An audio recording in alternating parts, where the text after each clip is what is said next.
Good afternoon, everyone.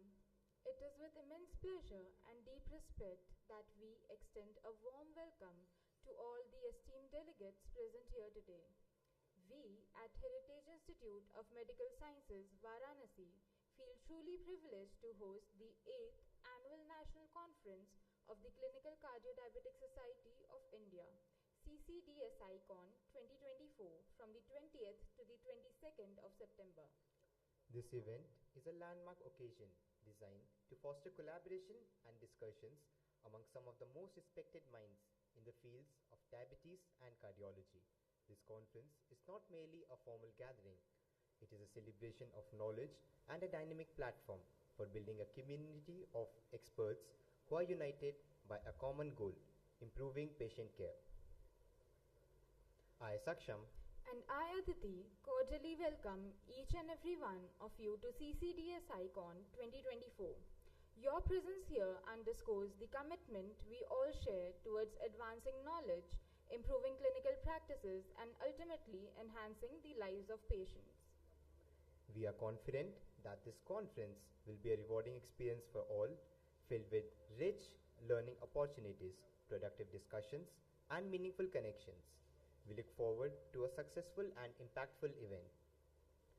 Light is a symbol of brightness and prosperity, as it expels the darkness. So, let us invoke Goddess Saraswati with the Saraswati Vandana and by kindling the lamp of knowledge and wisdom.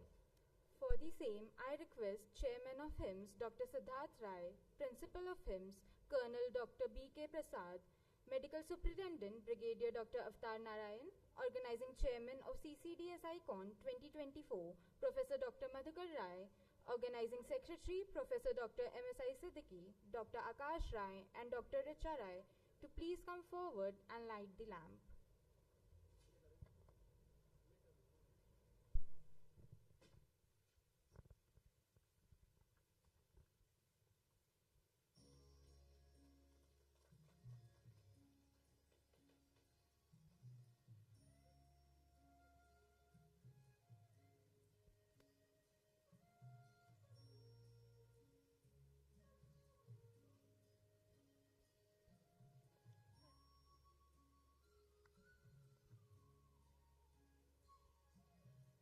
Astoma Sagamana Tamsoma Jyotirgamana Mrityurmamritam Gamana Om Shanti Shanti Shanti Astoma Sadgamana Tamsoma Jyotirgamana Mrityurmamritam Gamana Om Shanti Shanti Shanti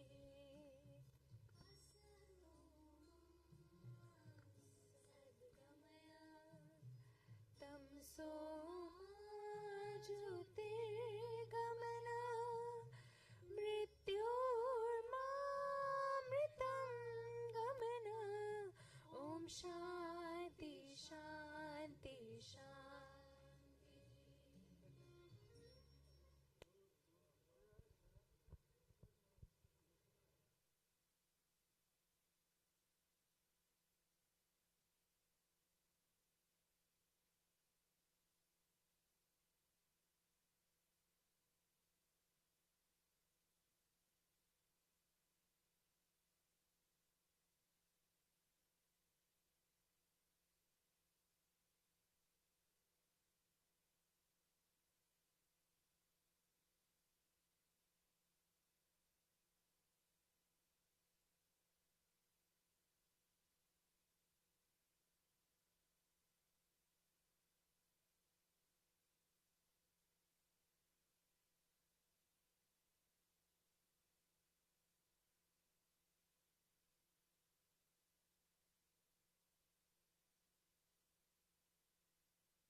very warm good afternoon to all the respected and distinguished guests at this prestigious gathering of medical leaders.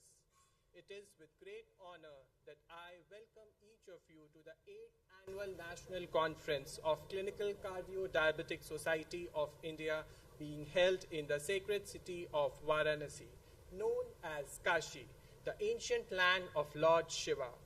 The city has been a center of learning, healing, and spiritual enlightenment for millennia. Clinical Cardio-Diabetic Society of India, CCDI, headquartered at API Bhavan, Gaya, Bihar, marks an important milestone in its 8th year of bringing together leading minds in the field. Established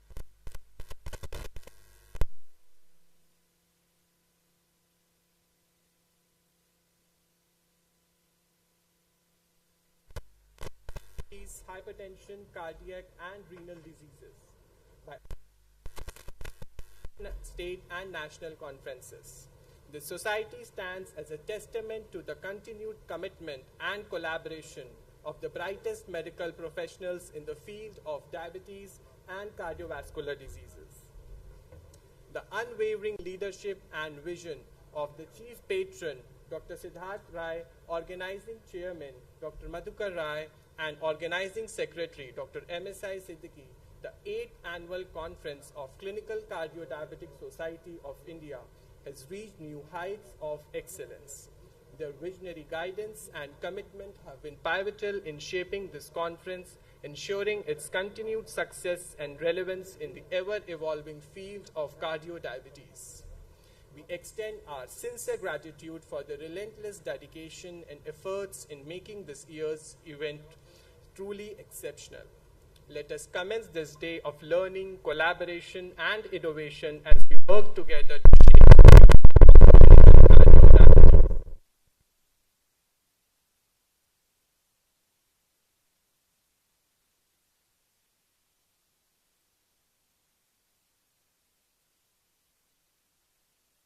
session.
Good afternoon, ladies and gentlemen. It's my pleasure to welcome you all for the first session, which we are about to start. We have with us Dr. Harmohan Sahu, who's an assistant professor in the Department of Neurology at the Heritage Institute of Medical Sciences. His areas of interest is neuropathy, movement disorder, and demyelinating diseases. He's achieved a gold medal for his outgoing MD resident from IMS BHU, the Stuti Nag Gold Medal for the best outgoing DM resident from KGMU Lucknow, has been the joint organizing secretary of the WCCN 2023 and has got more than 12 national and international publications and has published one book. Today we'll be here listening to him on the topic of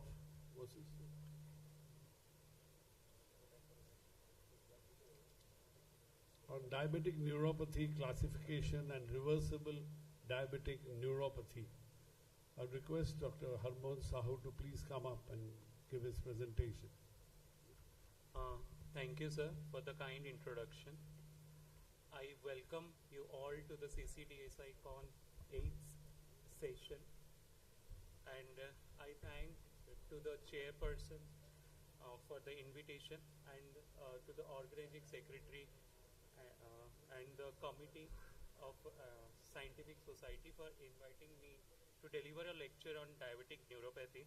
But I cannot be more thankful to my teachers who have taught me neurology, the ABCDs of neurology, so that I have stood in such a conference to present the topic. The topic that has been given to me is about classification and reversible neuropathies in diabetes.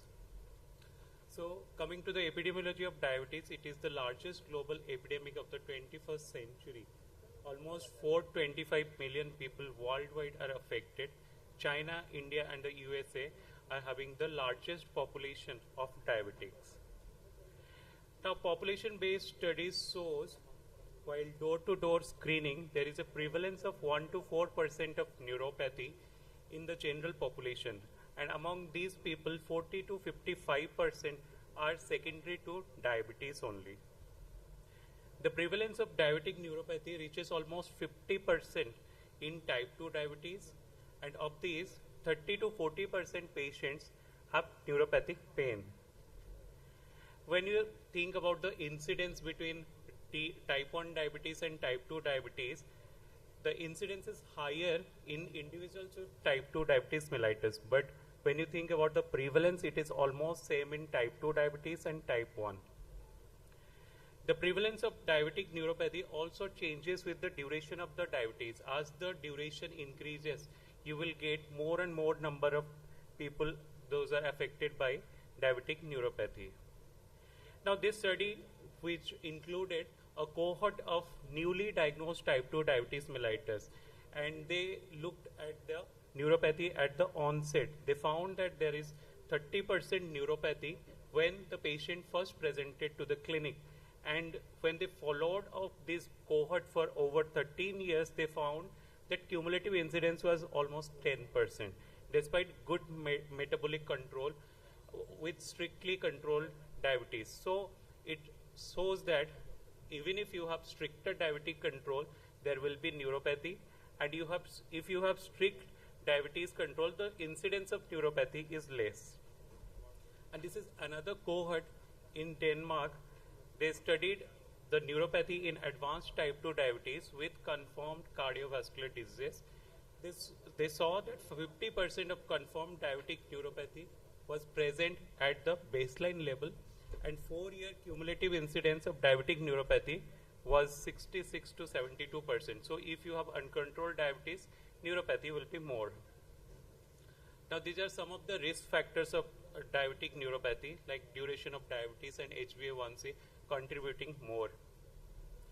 Now, coming to the classification, it can be classified into diffuse neuropathy, mononeuropathy, radiculopathies, and non-diabetic neuropathies common in diabetes. Now, diffuse diabetic neuropathies can be diffuse symmetrical peripheral neuropathy, which includes small fiber neuropathies, large fiber neuropathies, or mixed neuropathies. And mononeuropathies, there can be involvement of the cranial nerves, there can be involvement of the peripheral nerves. And when you think about radiculoplexus neuropathies, they can involve the cervical radiculoplexus, they can involve the thoracic region, they can also involve the lumbosacral regions. Now, there are some non-diabetic neuropathies that are common in diabetes, like pressure palsy. When you sit cross-legged, you may have CPN nerve palsy. This is called pressure palsy. So these are more common in diabetes. CIDP, it is more common in diabetes, and treatment-induced neuropathies. Now, coming to reversible diabetic neuropathies, the mononeuropathies are reversible neuropathies. The focal and multifocal neuropathies in diabetes mellitus that are confined to a distribution of a single or multiple peripheral nerve distribution. So they are likely categorized as mononeuropathy or mononeuritis multiplex. Now, some common mononeuropathies include the cranial neuropathies like cranial nerve 3, 4, 6, 7. Peripheral nerves can also be involved like peroneal nerves, sural nerves, sciatic nerve, femoral, median, ulnar. Anything can be involved. Now, the characteristic is that they are acute, they are associated with pain, and the course is self-limiting. Now coming to entrapment neuropathies. Now entrapment means your nerve is entrapped at some region which has small space for the nerve to travel. So they start slowly, they are progressive, and they persist without intervention. Like some of the common entrapment neuropathies, the median nerve, it is entrapped at the carpal tunnel, the ulnar nerve entrapped at cubital tunnel, lateral femoral cutaneous nerve of thigh at ilioinguinal ligament, the peroneal nerve at the fibular head, and the tibial nerve at the tarsal canal.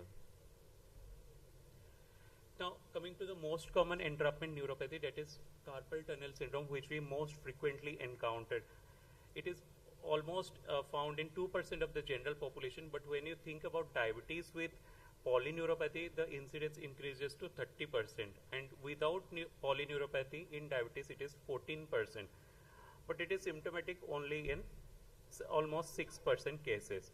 The risk factors are the obese female, and it is more predominant in the dominant hand.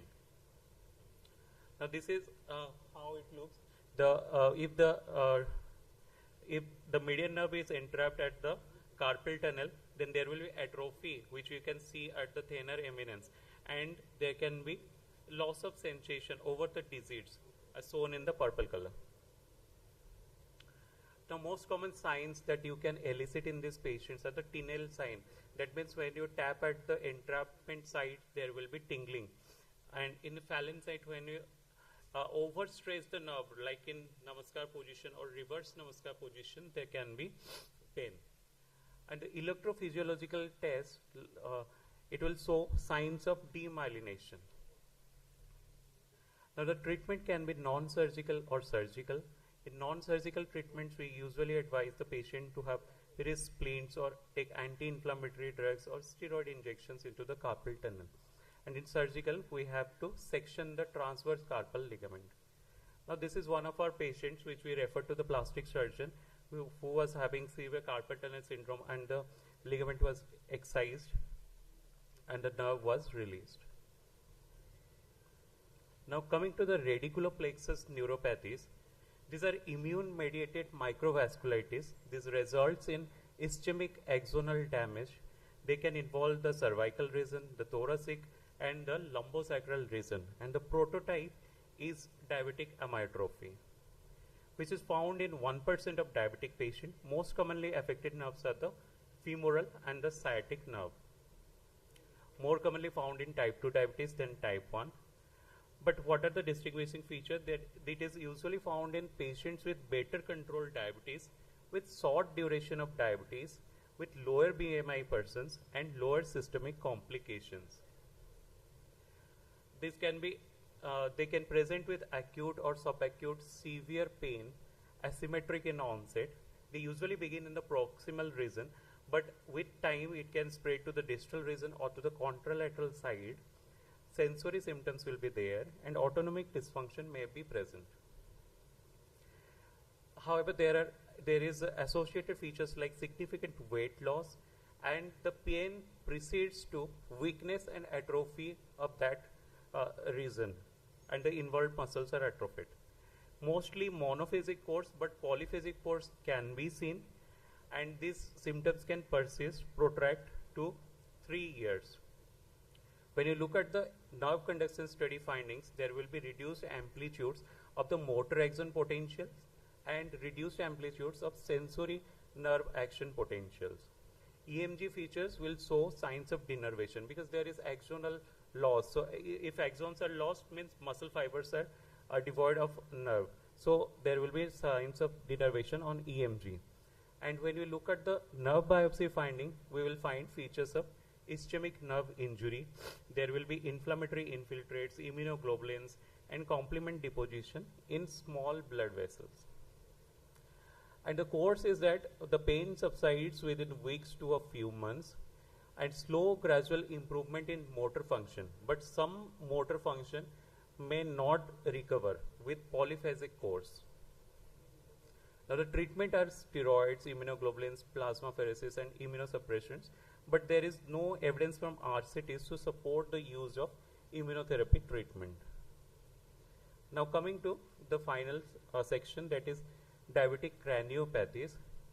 The ocular motor nerves, that are the third, fourth and sixth, these are the most common involved nerves. But recent some studies show that the sixth cranial nerve may be the most common nerve. But usually what we find in our clinics, it is the third cranial nerve that is most commonly involved, and the patients are having third cranial nerve palsy with pupillary sparing.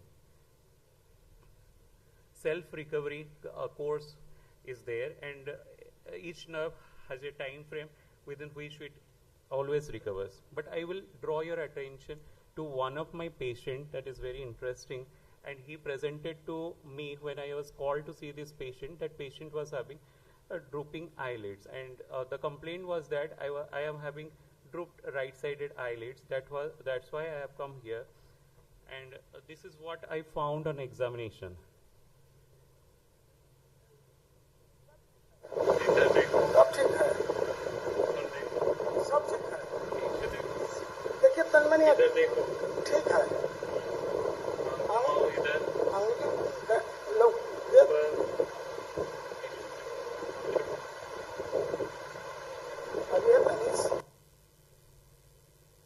Now this is the video.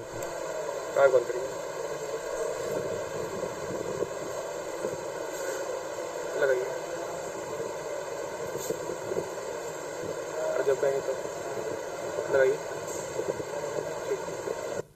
So it is clear that there is a third cranial nerve palsy, but without pupillary involvement. But when I dig into the history, the patient had complained of severe right-sided headache 4 days before. After that, he developed this third cranial nerve palsy. When I asked about the diabetes history, he was having diabetes, and he repeatedly told me that he was not uncontrolled. He was every time detected to have controlled diabetes. So I was not sure whether it was a diabetes-induced cranial nerve palsy or not. So the pain was not clear. So I advised the patient to go for an MRI. So what we found that there was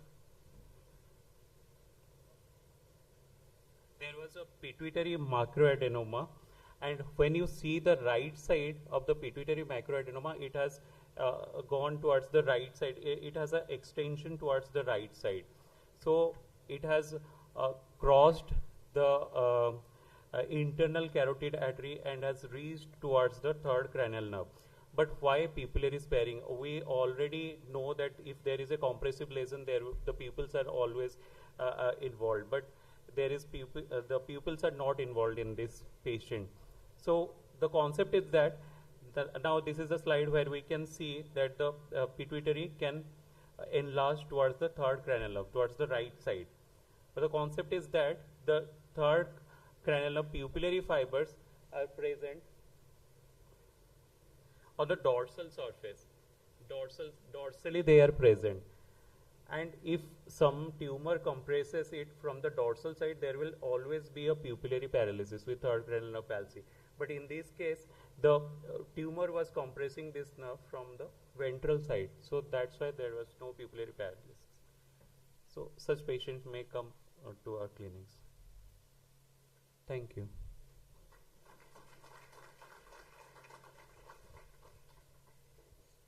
Thank you, Dr. Sahu. It was really excellent lecture, and this was a nice first lecture. So may I invite any question from audience? Yes.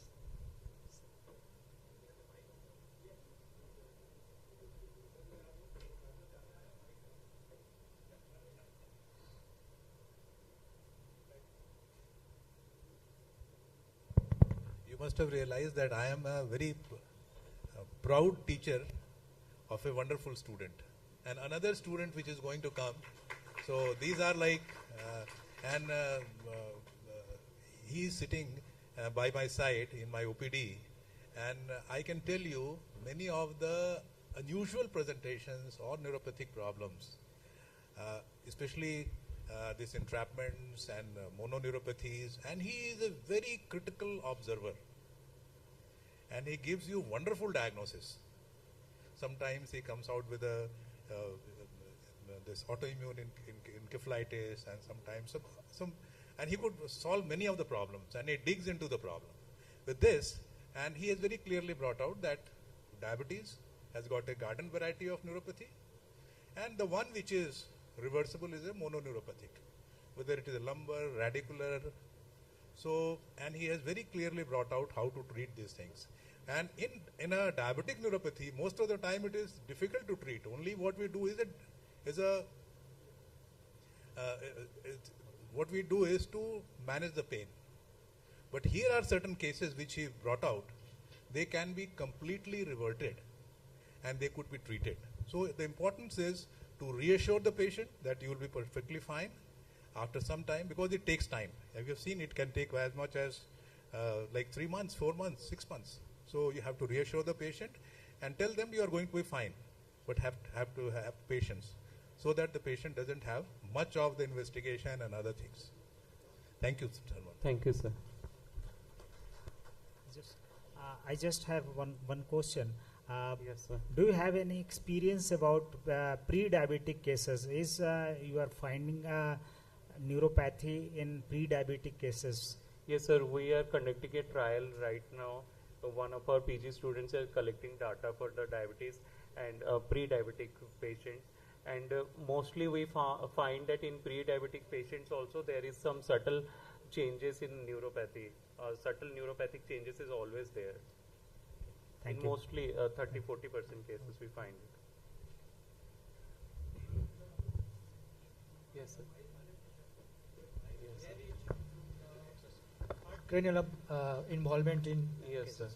patient is already controlled diabetic patient, Yes, sir. but when you suggested for MRI, it shows that there is pituitary adenoma, Yes, sir. microadenoma, but it is from the ventral side. So Yes, sir.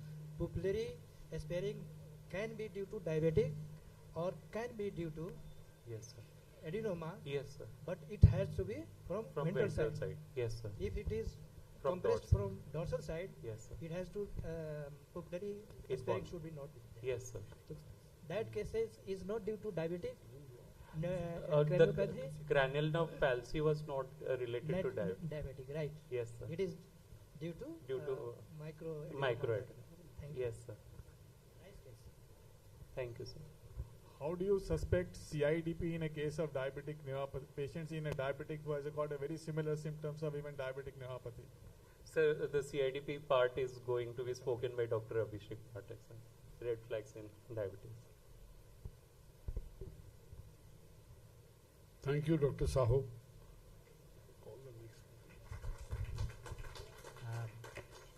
The next talk is red flags in diabetics with neuropathy, and speaker is Dr. Abhishek Pathak, and he is MD Medicine BHU, DM Neurology, AIMS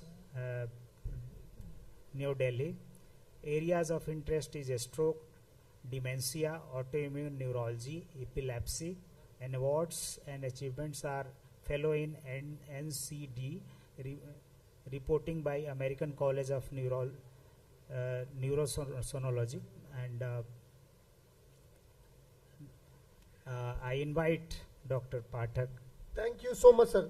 At the outset, I would like to thank the organizers and especially my teacher, Professor Madhukar Rai, sir. But I do not have a opening slide with your photos. But I was lucky enough during my MD days to spend whole 1 year during my MD learning, and I was lucky enough to have him as my teacher. And when I went on to AIMS, I was well off as a clinician, not very well off, but okay, yeah. I had few advantages to go on. So without wasting much time, I'll go ahead with my topic. So this is me. When you talk of stalwarts, when you speak in front of your teachers, it's very natural that you get scared, right? And this gives me brownie points. So I'm there. So here I am, so that my teachers don't ask me too many questions after I finish up my slides. So this case I've already presented in one of the meetings, so this is not new, but so this is what happens when you transfer something from MacBook to Windows, and Windows has a new perspective. So this is time for yoga. So I deliberately did it. This was just a joke. When I shifted it from MacBook to the system, it went 90 degrees. So pardon me for this glitch. But this was a case. He was a retired dean at Varanasi Hindu University where I work. And he worked in, he retired as a dean in English department. And he was an 82-year-old retired professor, presented with unsteady gait for 6 months, slippage of chappals without awareness, cotton wool sensation while walking. Wash basin phenomenon was present, past history of known diabetes for 25 years, right? So on examination, you expect postural drop. Lower limb power was 4/5, graded sensory loss, absent proprioception and vibration.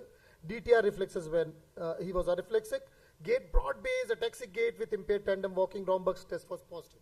What we did was, I mean, we were in a fix. And remember, I mean, for all those residents who are out here, all neuropathy in diabetes is not diabetic neuropathy, right? You should be gazing when to suspect non-diabetic neuropathy, and that's a clinical art, right? And which you gradually learn. So the bottom line was, he was known diabetic for 25 years, and when we took the history with the recent deterioration, he had this haywire sugars going here and there. He was irregular with his insulin, with his drugs. He was not taking his drugs regularly, and this was expected. I mean, his HB1AC jumped to 11.6, right? And this is his NCV, where the medians are NR. Latency was okay, small decrease in velocities. There was nothing much in it, right? And what we did is, we did his paraneoplastic workup. See, why we did? Because this is an age where paraneoplastic manifestation comes up in a big way. And you should always suspect, when there are no financial constraints, you should always be looking for some hidden malignancy, which is a golden rule of thumb, right?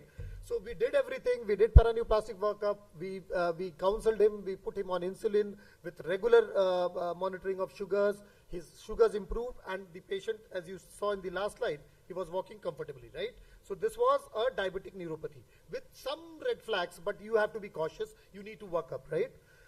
Second, a 28 years old male without known comorbidities and substance abuse presented with asymmetric onset tingling and numbness in all 4 limbs, right upper limb, then right lower limb, left upper limb, and that left lower limb for 4 months. Acute onset, progressive element quadriparesis for last 2 months. Ataxic gait, aggravates on dark eye closure for 1 month. No bladder or bulbar involvement, right? So again, it has turned the table, so you need to twist your neck to see the video, but this was so ataxic. I mean, you could realize the patient was very ataxic, right? He barely could walk without support, right? Sorry for this glitch. It is all Microsoft and MacBook war, so pardon me for that. On examination, his higher mental functions and cranial nerves were within normal limits. Power was 4/4 in all 4 limbs. Tone decreased in all 4 limbs. Plantars were flexors. Romberg sign was obviously positive. You could see the Rombergs, right? He's about to get unsteady. And he's about to fall, yeah. So this is unsteady gait. So, on routine examination, his RBS was 304. HB1 was 10.1. So, now the house is open. Let's be interactive. How many of you think this is diabetic neuropathy? I mean, bad diabetes like the other case we had. The first case we had, right? Bad diabetes. His sugars were haywire. He was taking his drugs irregularly. Now again, we have a young chap with poorly controlled diabetes. His HB1AC is 10.1. So how many of you think it's diabetic neuropathy? Hello? Yeah, 1. So, okay. Good that at least you should commit, right? So first diagnosis was obviously kept as diabetic neuropathy. CSF analysis, there was nothing much other than raised protein, right? So if you see studies in diabetic neuropathies, what you find is there are data to suggest in cross-sectional studies, roughly 30 to 40% of patients have raised protein, right? So you have nothing much on that. Now here comes the NCV. Here is the NCV which can help you. So I was asking about the CIDP. You see the latency. Latencies are going, I mean, they are so prolonged, right? I mean, see 18.1, 18.2, 19.98. So this gives you a suggestion the latencies in the nerve are raised. So this is not diabetic neuropathy. There's something into it, and this is CIDP. CIDP with newly diagnosed diabetes. We put him on steroids, on insulin infusion because he was not very keen on taking IVIG due to financial constraints. Yes, sir? I mean, see, this is, yeah, this is a part of workup, sir. I mean, if you talk of a young chap with neuropathy, I mean, it is Pandora's box, right? I mean, diabetic neuropathy is diagnosis of exclusion. So you need to exclude all other causes. So as a part of workup, if you look at the literature, collagen vascular disease and other vasculitis has to be ruled out. And similarly, infection has to be ruled out. So we do CSF as a routine part, right? So CSF for us is a routine thing for any atypical neuropathies that we see in our OPDs or admit. So now here's the patient who improved dramatically on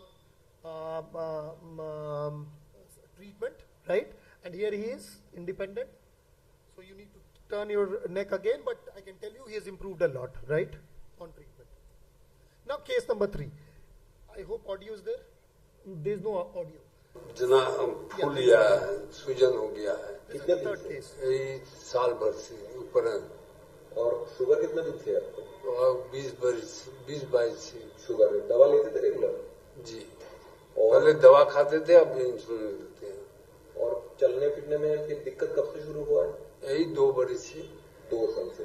और कितने दिन से बिल्कुल चल नहीं पा रहे हैं? यही 2 बरस के करीब साल से ऊपर से एकदम नहीं चल पाते। बिल्कुल बिस्तर में आ गए जी। लाठी लेके चल पाते थे? पहले लाठी लेके चले। So my resident goes on talking, but the basic idea here is there is a gentleman of roughly 70-72 years old male who again was diabetic for last 72 years, first 22 years, with a poor control, right, in between, and at times he would be he would have good control, and for last 2 years his gait had changed, right, and when his gait had changed and we took the history for last 2 years, the diabetic control was relatively decent, right. Again, we had a food of thought. Now there was nothing much in the NCVs. I mean, few latencies like in tibial and velocities, and others were NR for peroneal and right and left peroneal. So again, see, as a doctor, as a physician, as a neurologist, we have been taught to be aggressive on treatment, right? You cannot treat this patient as diabetic neuropathy and just leave him on his own. So let diabetes be controlled for whatever life he has, whatever quality of life he has. But we decided we are not going to leave him on that. What we decided is we took his consent, right? We told him that there are chances that IVIG might not work. It's not typical CIDP, but you see few nerves having raised latencies, right? Increased latencies. So it gives a suggestion that there might be a component of demyelination, right? But as a part of workup, as sir was asking, we do CSF, we do paraneoplastic workup, because this is the age where you should always be looking for any hidden malignancy, and this is a rule of thumb. Without fail, you should be working up for that. And now, patient, after 10 days of, 5 days of IVIG, and after 10 days when we examined him, initially he was not able to walk even with support. But he was now able to walk with support, and we assume that when he comes up after 1 month in follow-up, he definitely will have a better improvement and he would improve, right? So significant improvement after IVIG. So diabetes and CIDP. Literature reveals that the prevalence of CIDP tends to be higher in diabetic patients, especially in those of older age.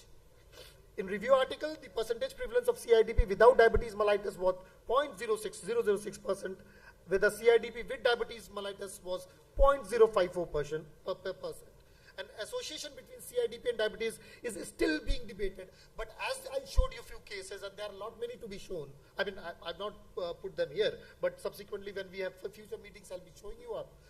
CIDP-like illness and diabetes is a true reality, ladies and gentlemen. It should not be missed, right? And we've been, in our clinical experience, gathering our data, and soon we'll be publishing.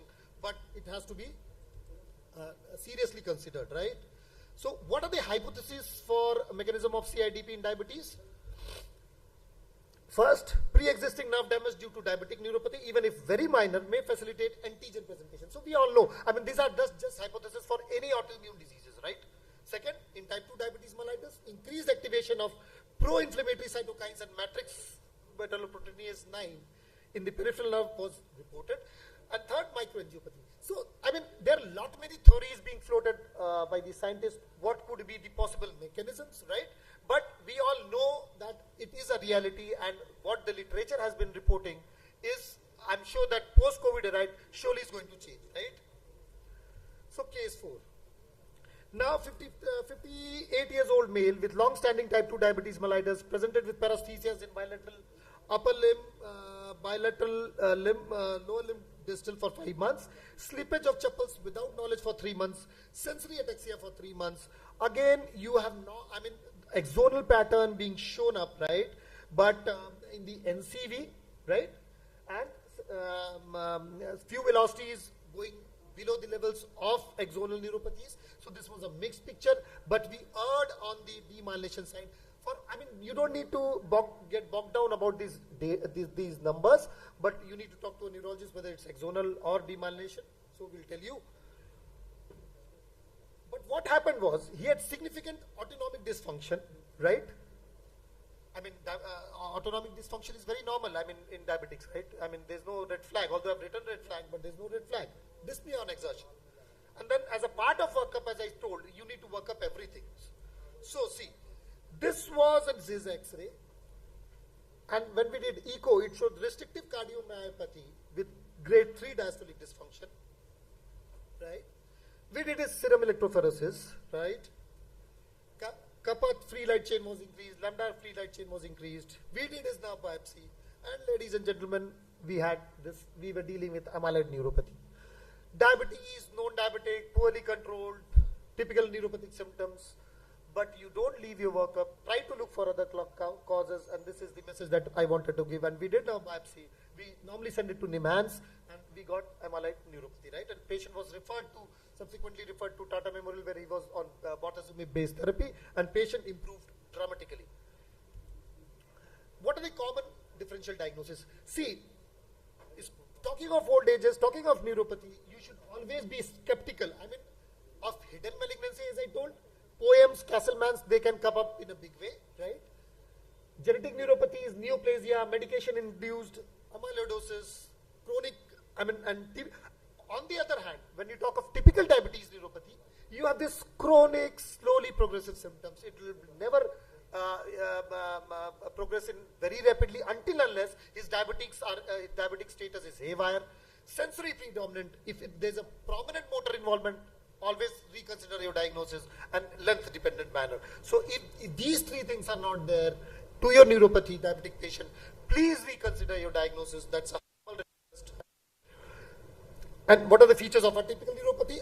As I told, acute or subacute presentation, as we had one of our patients, weakness beyond mild distal weakness, patchy distribution, prominent autonomic symptoms, B symptoms, skin changes, joint inflammation. So these are the red flags for typical neuropathies.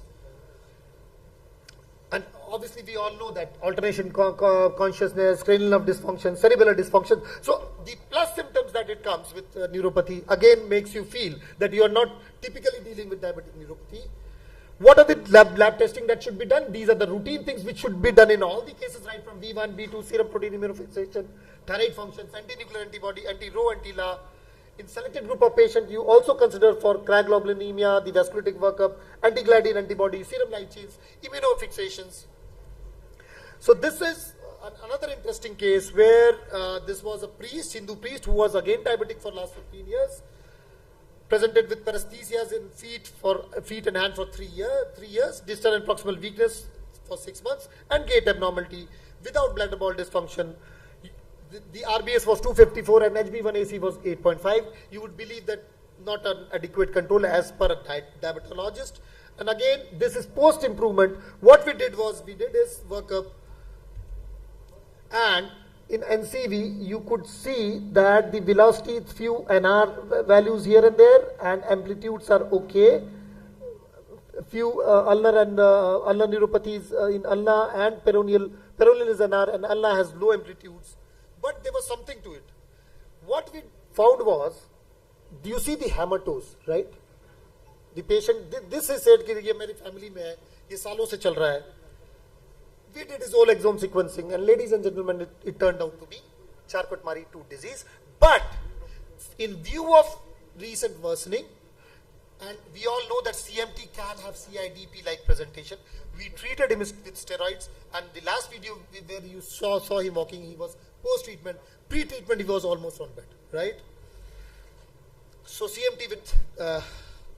now, you need to consider other localizations. For neuropathies, when if the patient presents to you with neuropathy, there could be brain and brainstem lesions where, especially when you find that it is midline, it can mimic neuropathies, myelopathies, radiculopathy, anterior horn cell at times typically. It does not have any sensory component, but you can find typical neuropathy-like presentation.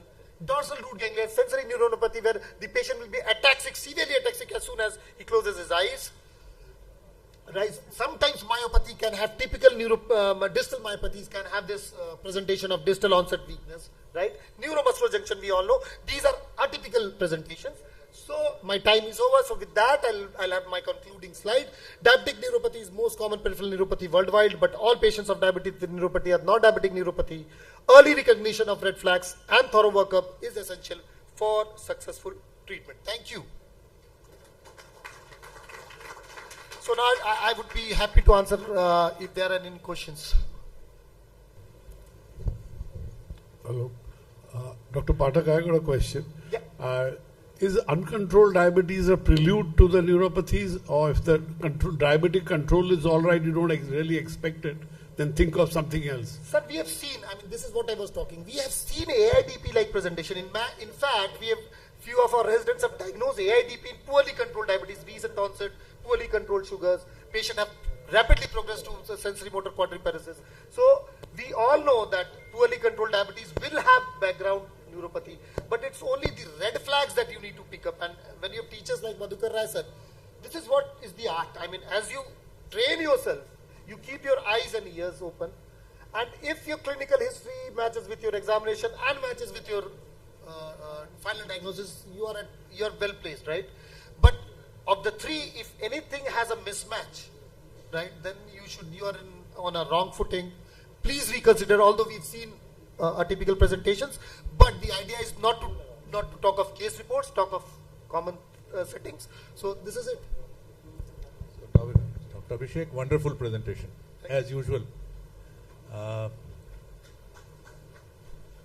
And one thing which was very clearly brought out was that it's a length-dependent neuropathy, and a garden variety of neuropathy doesn't produce an incapacitation. It could produce adexia if it is a large fiber, but proximal weakness is very, very unusual. Yeah. The only neuropathy which I have found the patient to be very sick and bedbound is a myotrophy with a lot of inflammatory markers. And this is the one where you use diabetic neuropathy, which is also sometimes called as diabetes cachexia. Right. Patient loses weight like anything, and there is a profound wasting. And here some steroids and immunoglobulin, they work like anything. Yeah. So this is one thing. Otherwise, what you brought out was very clear message that any patient who is incapacitated with neuropathy and he is a diabetic, don't think of diabetes. Right. Think of something else. Exactly. And are on the treatment side if the patient is well off. Try to find out something which is treatable. Right. Otherwise, we don't have anything to offer. Another thing which is important in diabetic neuropathy, which needs to be brought out sometimes, is a B12 deficiency. Patients are using a lot of metformin. And sometimes this peripheral neuropathy, it hangs on for a very long time.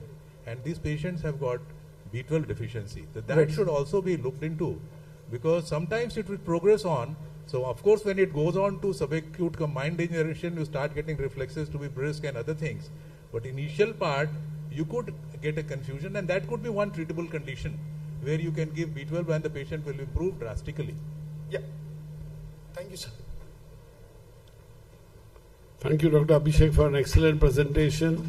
Your cases really highlighted the red flags in diabetic neuropathy.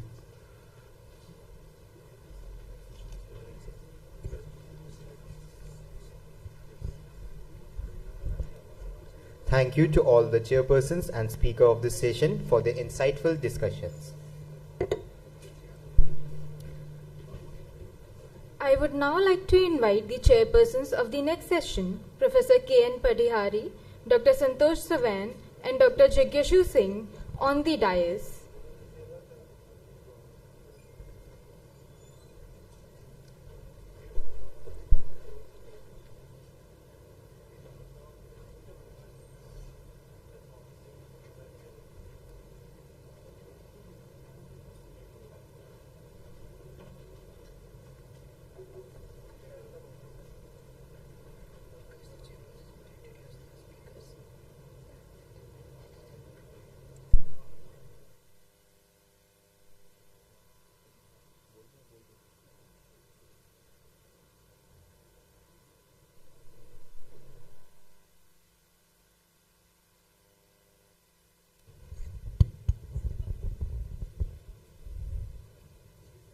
So after some discussion about different varieties of neuropathy, a common problem we are going to discuss, that is the pain in diabetic neuropathy. It is very difficult to treat, and it is the patient who suffers a lot.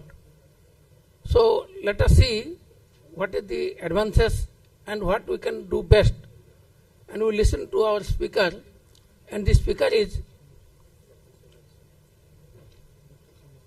Dr. Sumit Singh.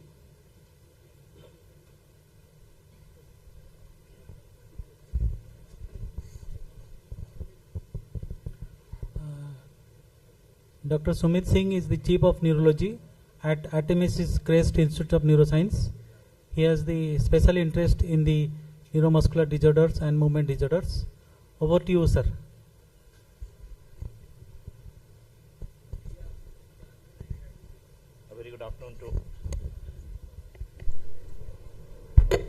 A very good afternoon to all of you. I've been given this task of speaking on the pain management and diabetic neuropathy. The task has been made a little easier because the previous talk was on diabetic neuropathy. So whenever we, आगे कैसे जाएगा? ऐसे, अच्छा ठीक है. So when we see a patient with diabetes, we ask them to keep walking. And when we read this word keep walking, the first thing which comes to the mind of a male is this bottle.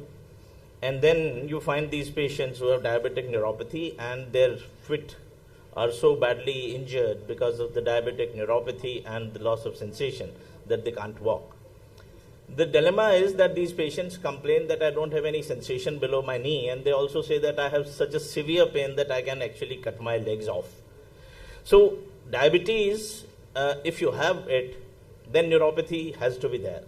If we look according to the electrophysiological evaluation, then 100% patients will have diabetic neuropathy at some point of time, while 50 to 60% of them would be complaining of it when we examine them, and the symptoms would be seen in only 40 to 50%.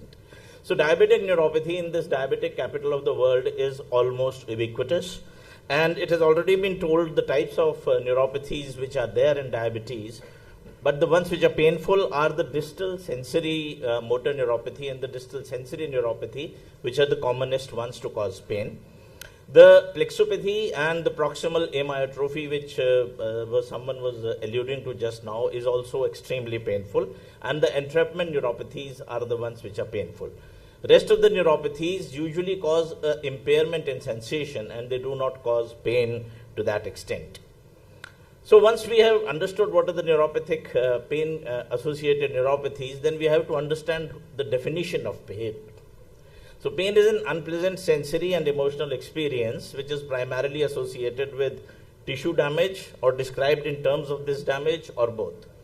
The old definition of neuropathic pain was a pain which is initiated or caused by a primary lesion or dysfunction of the peripheral or the central nervous system, but the International Association of the Study of Pain has reclassified and rechristened it as a pain which is caused by a lesion or disease of the somatosensory nervous system.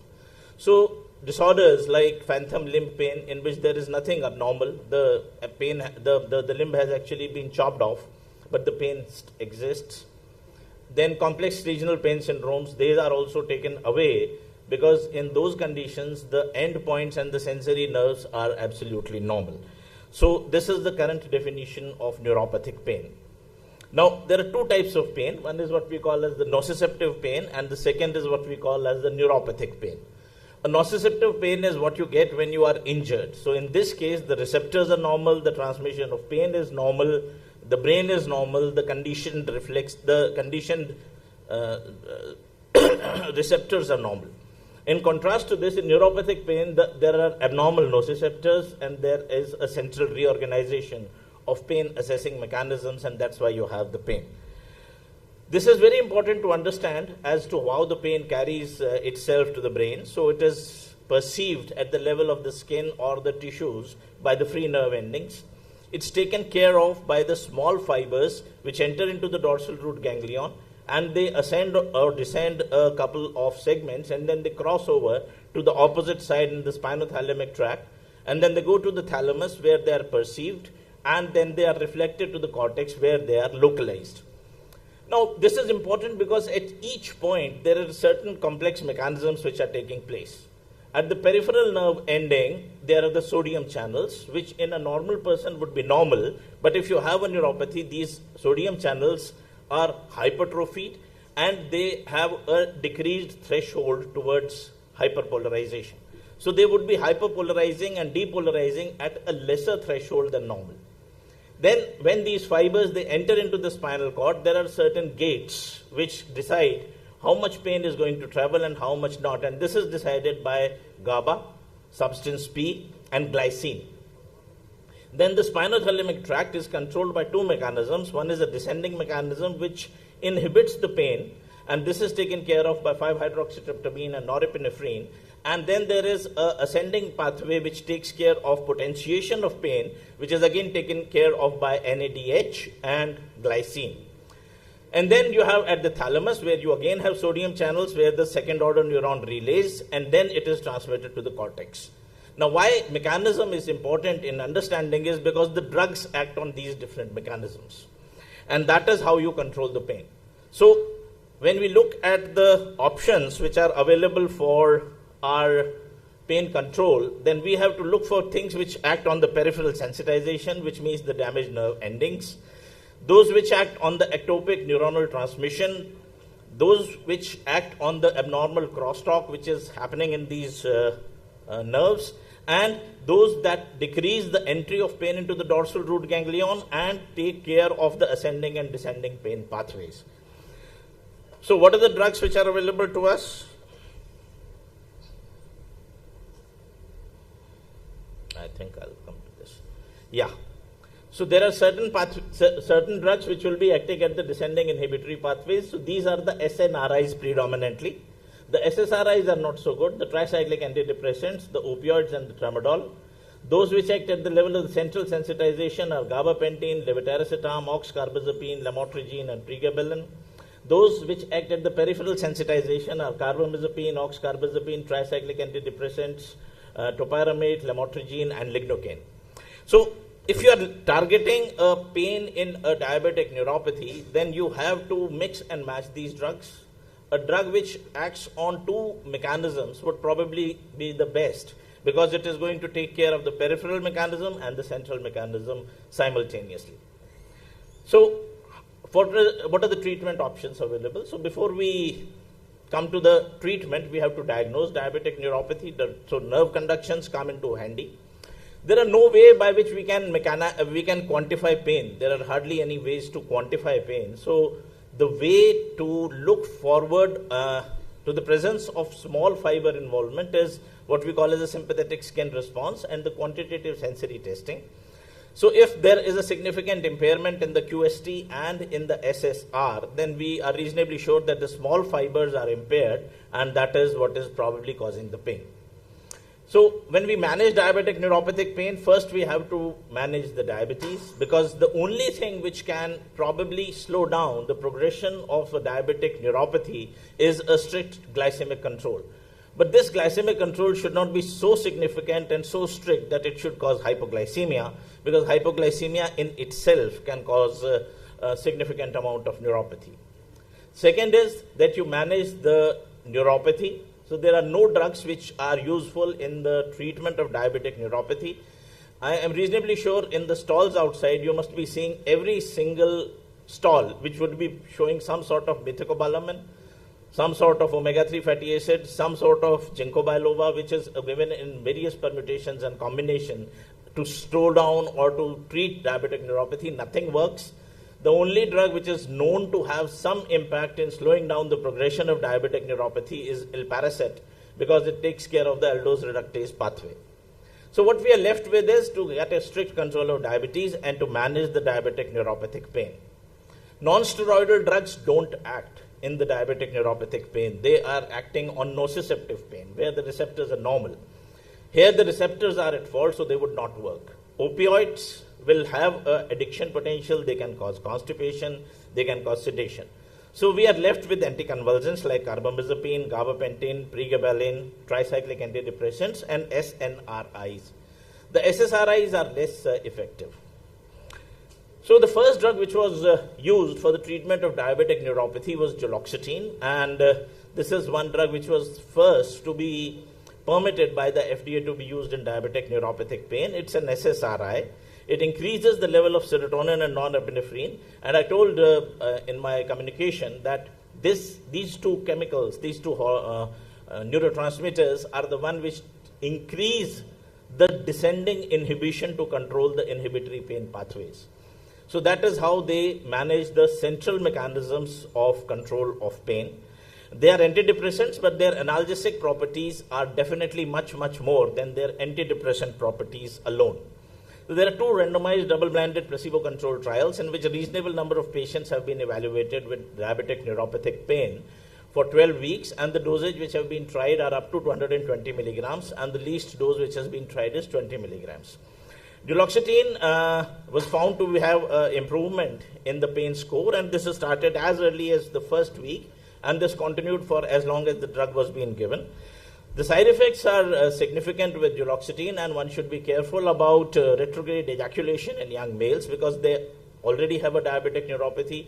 They might already be suffering from erectile dysfunction. Because of that, retrograde ejaculation is only going to add to the misery. Dizziness, somnolence, unsteadiness, dryness of mouth, anorexia is another side effect which is seen with duloxetine. One should usually start in doses of about 20 milligrams twice a day. The maximum which one can go is about 60 milligrams twice a day. I have never seen an Indian patient tolerate more than 30 milligrams twice a day. The tricyclic antidepressants are wonderful drugs. They act by three different mechanisms. In low doses, they are sodium channel blockers, so they act on the peripheral mechanisms. In the medium doses, they stimulate the GABA, so they act on the central mechanisms. And at very high doses of up to 75 milligrams per day of, say, amitriptyline, they act as 5-hydroxytryptamine and norepinephrine reuptake inhibitors, so they attack on the descending pain pathways. So all types of tricyclic antidepressants have been evaluated, but these are old drugs, so they have been evaluated in older trials, and the ways of recruiting the patients, the way of evaluating the patients and the results are heterogeneous. Therefore, we cannot apply the rules which are there for the current drugs to these tricyclic antidepressants. The ones which are most commonly used are nortriptyline and amitriptyline. Starting dose is usually 10 milligrams per day, and one can go up to 150 milligrams for nortriptyline, and usually about 75 milligrams in amitriptyline. So there are at least 20 randomized controlled trials which have evaluated the neuropathic pain potential treatment of these drugs. But you will be surprised to know that there is no trial which has more than 50 patients enrolled for the evaluation of the pain. All these drugs were found to be superior to placebo and superior to active placebo also in these trials. So this is the forest graph of the tricyclic antidepressants. You can see that the effect of the drug is definitely superior to the placebo in both these forest graphs. Carbamazepine is also used in the management of diabetic peripheral neuropathic pain and post-herpetic neuralgia. Of course, in trigeminal neuralgia, we all know it's the drug of choice. It's a sodium channel blocker and has a membrane stabilizing activity. So it usually acts on the peripheral mechanisms more rather than the central mechanisms because it modifies the transmission of painful impulses in the free nerve endings. The side effects are dizziness, ataxia, somnolence, hematological complications like Stevens-Johnson syndrome and skin rashes, and hyponatremia. Hyponatremia, which is more seen with carbamazepine and oxcarbazepine, and that is why these things should be given with caution in older individuals where hyponatremia can be a significant problem. This is the forest graph, so you can see that it is definitely superior to the placebo, but if you look at the number of these patients, the numbers are so pathetically low that we cannot give any importance to this, but our clinical experience tells that carbamazepine is a reasonably good drug for the treatment of neuropathic pain. Gabapentin is one which we are more comfortable with. It is one of the most used drug for pain, and there is practically no pharmaceutical company which does not come up with a drug which contains gabapentin in some form or the other. It's a GABA analog and it increases the depression of pain modulation circuit. The doses which are prescribed or are required for the neuropathic pain control of gabapentin are extremely high. Usually patients in India might not tolerate that. I personally have never found patients tolerating more than 1200 milligrams of gabapentin per day, but the prescribed dose according to standards are up to 2400 to 3600 milligrams per day. It's a drug with a shorter half-life, so it has to be given at least 3 times a day. We usually don't give it that dose. It's excreted by the renal dose, but it's not nephrotoxic. So if a patient has a kidney issue, then the dosage of the drug needs to be modified. Otherwise, the side effects are going to mount. There are at least 15 studies, on which 7 studies are on diabetic neuropathy alone. And in all these studies, it has been found that it is significantly better as compared to placebo. And this meta-analysis of 15 different studies found that gabapentin was effective in neuropathic pain, and there was limited evidence to show that gabapentin is ineffective in acute pain in this meta-analysis. And then now we come to the most famous drug, the pregabalin. So it's an alpha 2 and delta ligand with analgesic and anti-epileptic potential. It is not a GABA analog as most people think. So it is basically acting on the voltage-gated calcium channels at the free nerve endings, and also at the calcium channels and the sodium channels at the level of the thalamus. So this is one drug which acts both on the peripheral mechanisms and the central mechanism, and it attenuates the calcium influx, which starts the polarization drive and initiates the production of pain. So there are at least 10 randomized controlled trials, of which 5 are only on diabetic peripheral neuropathy alone. And the primary endpoints which were seen in these patients was the mean change in the pain score. And of course, the secondary endpoints were improved quality of life and the different types of pain scores. This is the pooled analysis, and it was found that 150 milligrams of pregabalin given per day in 2 divided doses was quite effective in controlling most of the painful conditions in which they were evaluated. The 300 milligrams was more effective than the 150 milligrams, and 600 milligram was also even more effective than the 300 milligrams. But most Indian patients do not tolerate that high dose, and usually 150 milligrams twice a day is usually sufficient. It has got a relatively longer half-life, therefore it can be given twice a day. It is also excreted unchanged through the kidney. So there also one has to understand that in patients who have a chronic kidney disease, the dose has to be modified. And this was the percentage of patients who responded in these trials to different dosage, and one can see that they are much, much better than the response rate for placebos. The side effects which are seen with pregabalin are dizziness, somnolence, peripheral edema, dry mouth. And in these studies, 10 to 11% patients actually withdrew because of the side effects. Dosage I have already told you. So once we have a patient with diabetic neuropathic pain, we manage the diabetes, we manage the neuropathic pain, and when we choose a particular drug, we have to be creative, and we have to choose one drug which acts on the peripheral mechanism, like tricyclic antidepressant, or oxcarbazepine or carbamazepine, and a centrally and a peripherally acting drug which can take care of the ascending and descending pain controlling pathways like duloxetine. A very good option might be pregabalin alone, because it starts to act on both the peripheral as well as the central mechanism.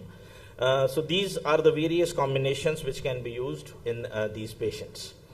Of course, the control of blood sugar cannot be overemphasized, and these all drugs which I told you, like the omega-3 fatty acids, alpha-lipoic acids, have practically no role in the management of neuropathic pain or diabetic neuropathy. But a very important thing is that howsoever you treat, it's most important that hypoglycemia needs to be prevented. So in order to conclude my presentation, neuropathic pain has diverse etiologies. There is no single drug which can be said as ideal. From the available evidence, pregabalin, gabapentin, tricyclic antidepressants, and duloxetine appear to be favorable options. New anti-pain drugs need to be evaluated further by randomized controlled trials, and comparative trials using active drugs which uses one against the other are woefully needed.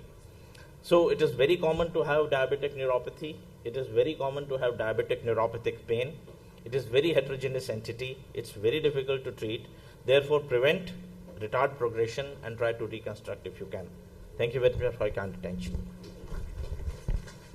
Thank you so much, sir. Such an interesting topic, and we daily face in our OPDs, in our clinical practice, this scenario.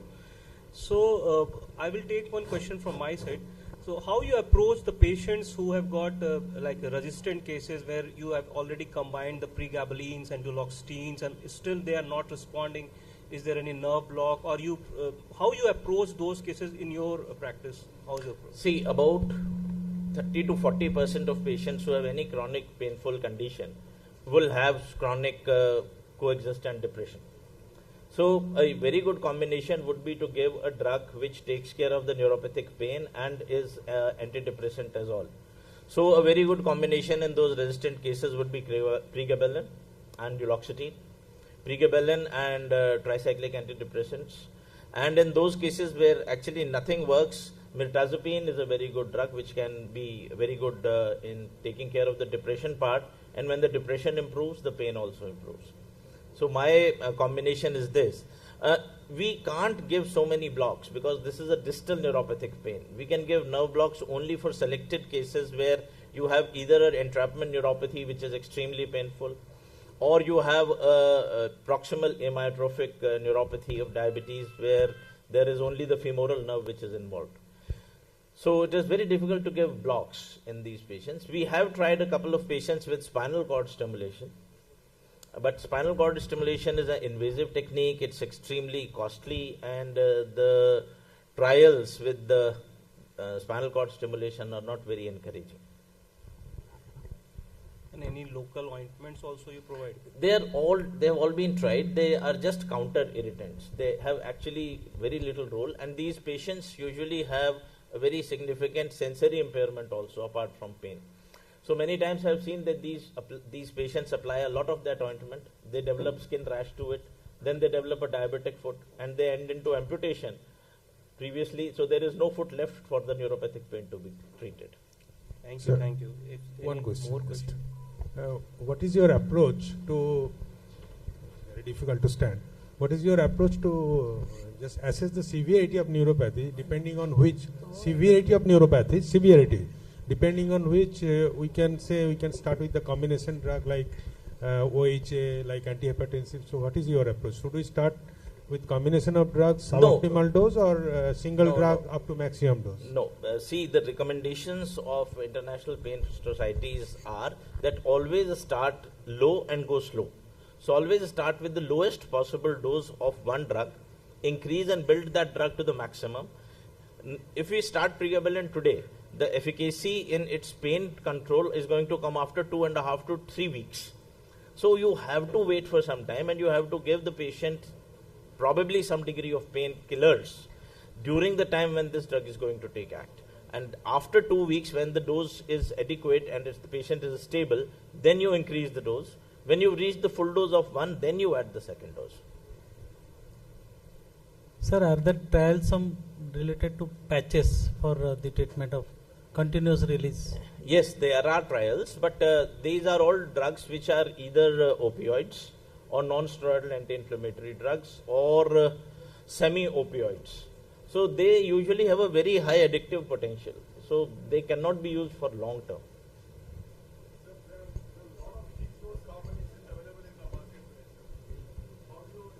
Them, or do you encourage them or discourage them? I, as a rule, don't use fixed dose combinations. Only when there is a situation when the patient has tried all and nothing works and I have to add a second drug, I might choose a combination. Because you see, both these combinations, like you might have a combination of pregabalin with nortriptyline.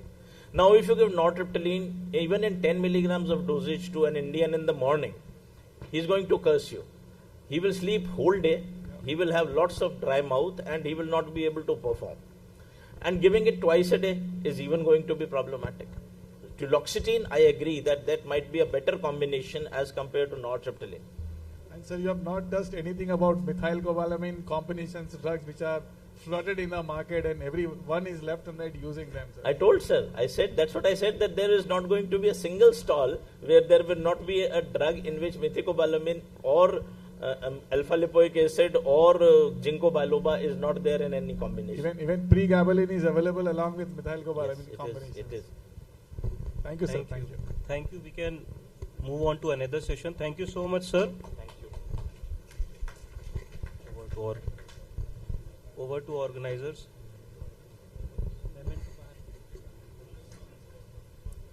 We want to thank our chairpersons and speakers for their enlightening talk.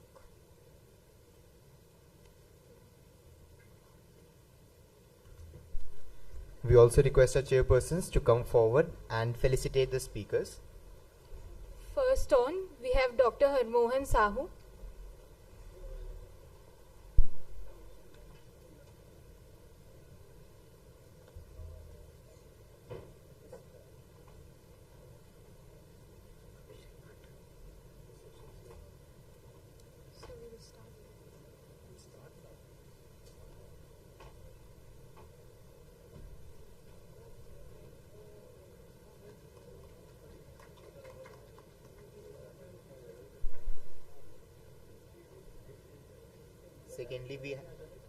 Secondly, we have Dr. Abhishek Pathak.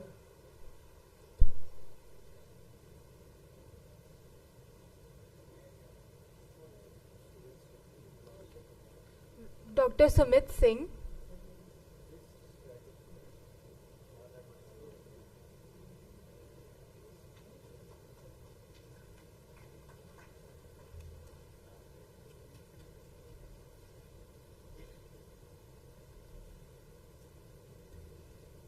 We thank our chairpersons for this felicitation.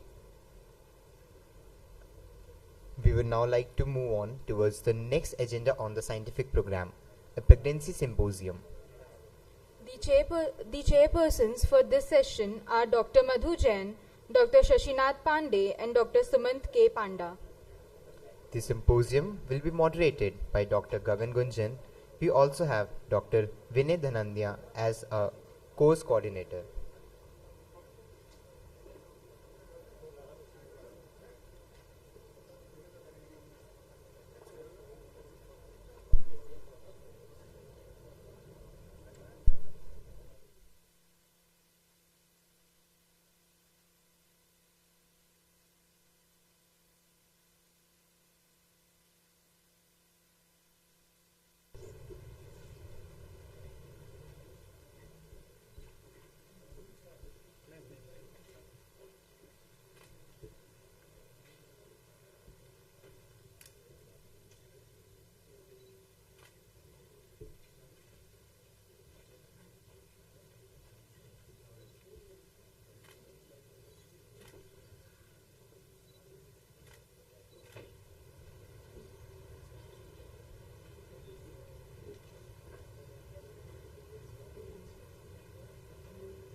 Hello.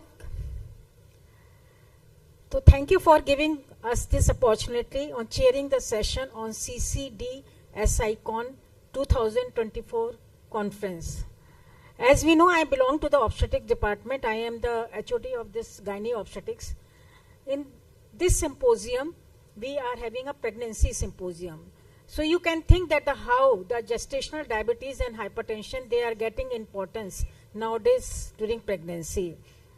And it is said to be out of 10 pregnancy, 1 woman is suffering from the diabetes mellitus. And simultaneously, the incidence of hypertension and everything is going on day by day. It has become a global problem. But the diabetes mellitus, which we are having in this session, it is a great concern for all the obstetrician, gynecologists, diabetes, endocrinologists, pediatricians, and anesthesiologists as well as. It is a teamwork, but we are having so many challenges and complexities that we don't know how to tackle them. although the government of India has given a definite guidelines, but one study which came recently in 2020, there were hardly to 40% women they are following the guidelines. So really we are highly thankful to the organizers for giving a whole symposium on this session, so that whatever the complexity and challenges we are facing, this can be really learned and solved in this symposium. Thank you very much. Thank you very much, Dr. Panda. Just a minute.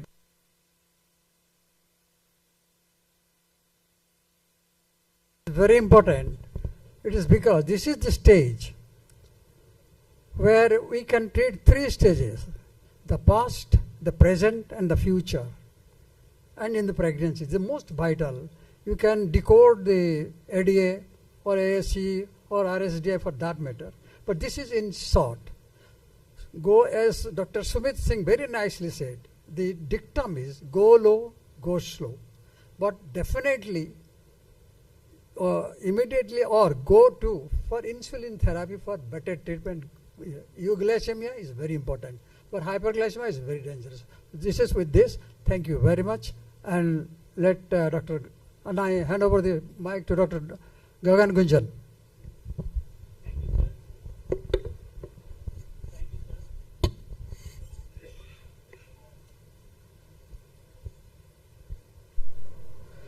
Thanks to the chairperson.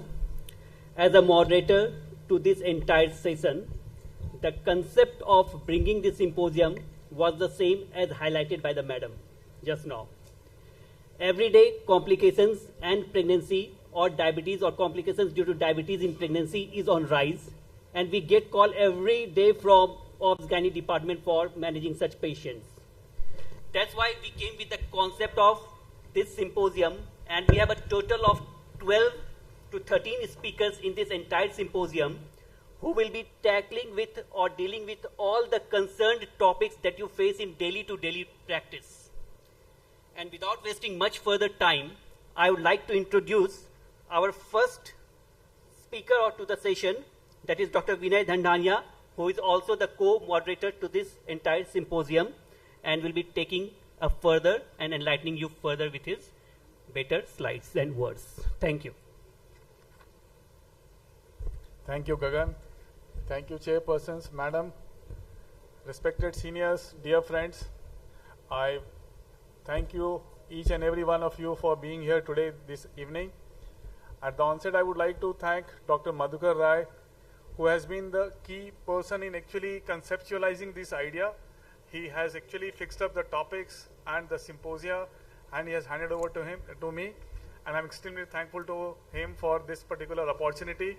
And I'm thankful to each and every speaker in this symposia who have taken extreme pain and effort to make this symposia very, very successful. And I'm thankful to each one of you who are sitting right here. This topic actually is very, very important in the sense, as Sir rightly said, this takes care of 3 generations, the past, present, and the future. We are talking about the burden of diabetes, increasing number of diabetes, early onset of diabetes.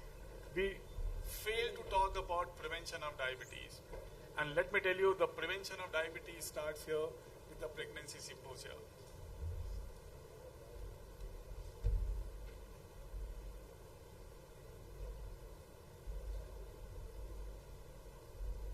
Yep. So gestational diabetes mellitus is defined as any degree of glucose intolerance with onset or first recognition during pregnancy. And the concern is GDM represents detection of chronic beta cell dysfunction. And let me tell you, postpartum, a patient with GDM has 1/3 chance of remaining as a pre-diabetic, 1/3 chance of getting into a normal glycemia, and 1/3 chance of getting into a diabetes. And the important thing is, if you intervene at this particular stage postpartum very, very intensively, you are likely to prevent them in getting diabetes in near future. So GDM is a stage in the evolution of type 2 diabetes. And GDM may play a crucial role in the increasing prevalence of diabetes and obesity as well, which we are going to discuss with the next topics in the coming up topics. Ethnicity, if you see, Indian women have 11-fold increased risk of developing glucose intolerance during pregnancy, and madam rightly said every 10 pregnancy they have one who are having a medical concern with diabetes. Compared to the Caucasian population, among ethnic groups in South Asian countries, Indian women have the highest frequency of GDM, and believe me, with the increasing prevalence of obesity and even the incidence of obesity and increasing incidence of polycystic ovarian disease, this number is likely to increase much more in the coming future if you don't intervene before the pregnancy. So diagnosis is essential in all pregnant women. If glucose homeostasis in pregnancy in the non-diabetic versus diabetic, you will find that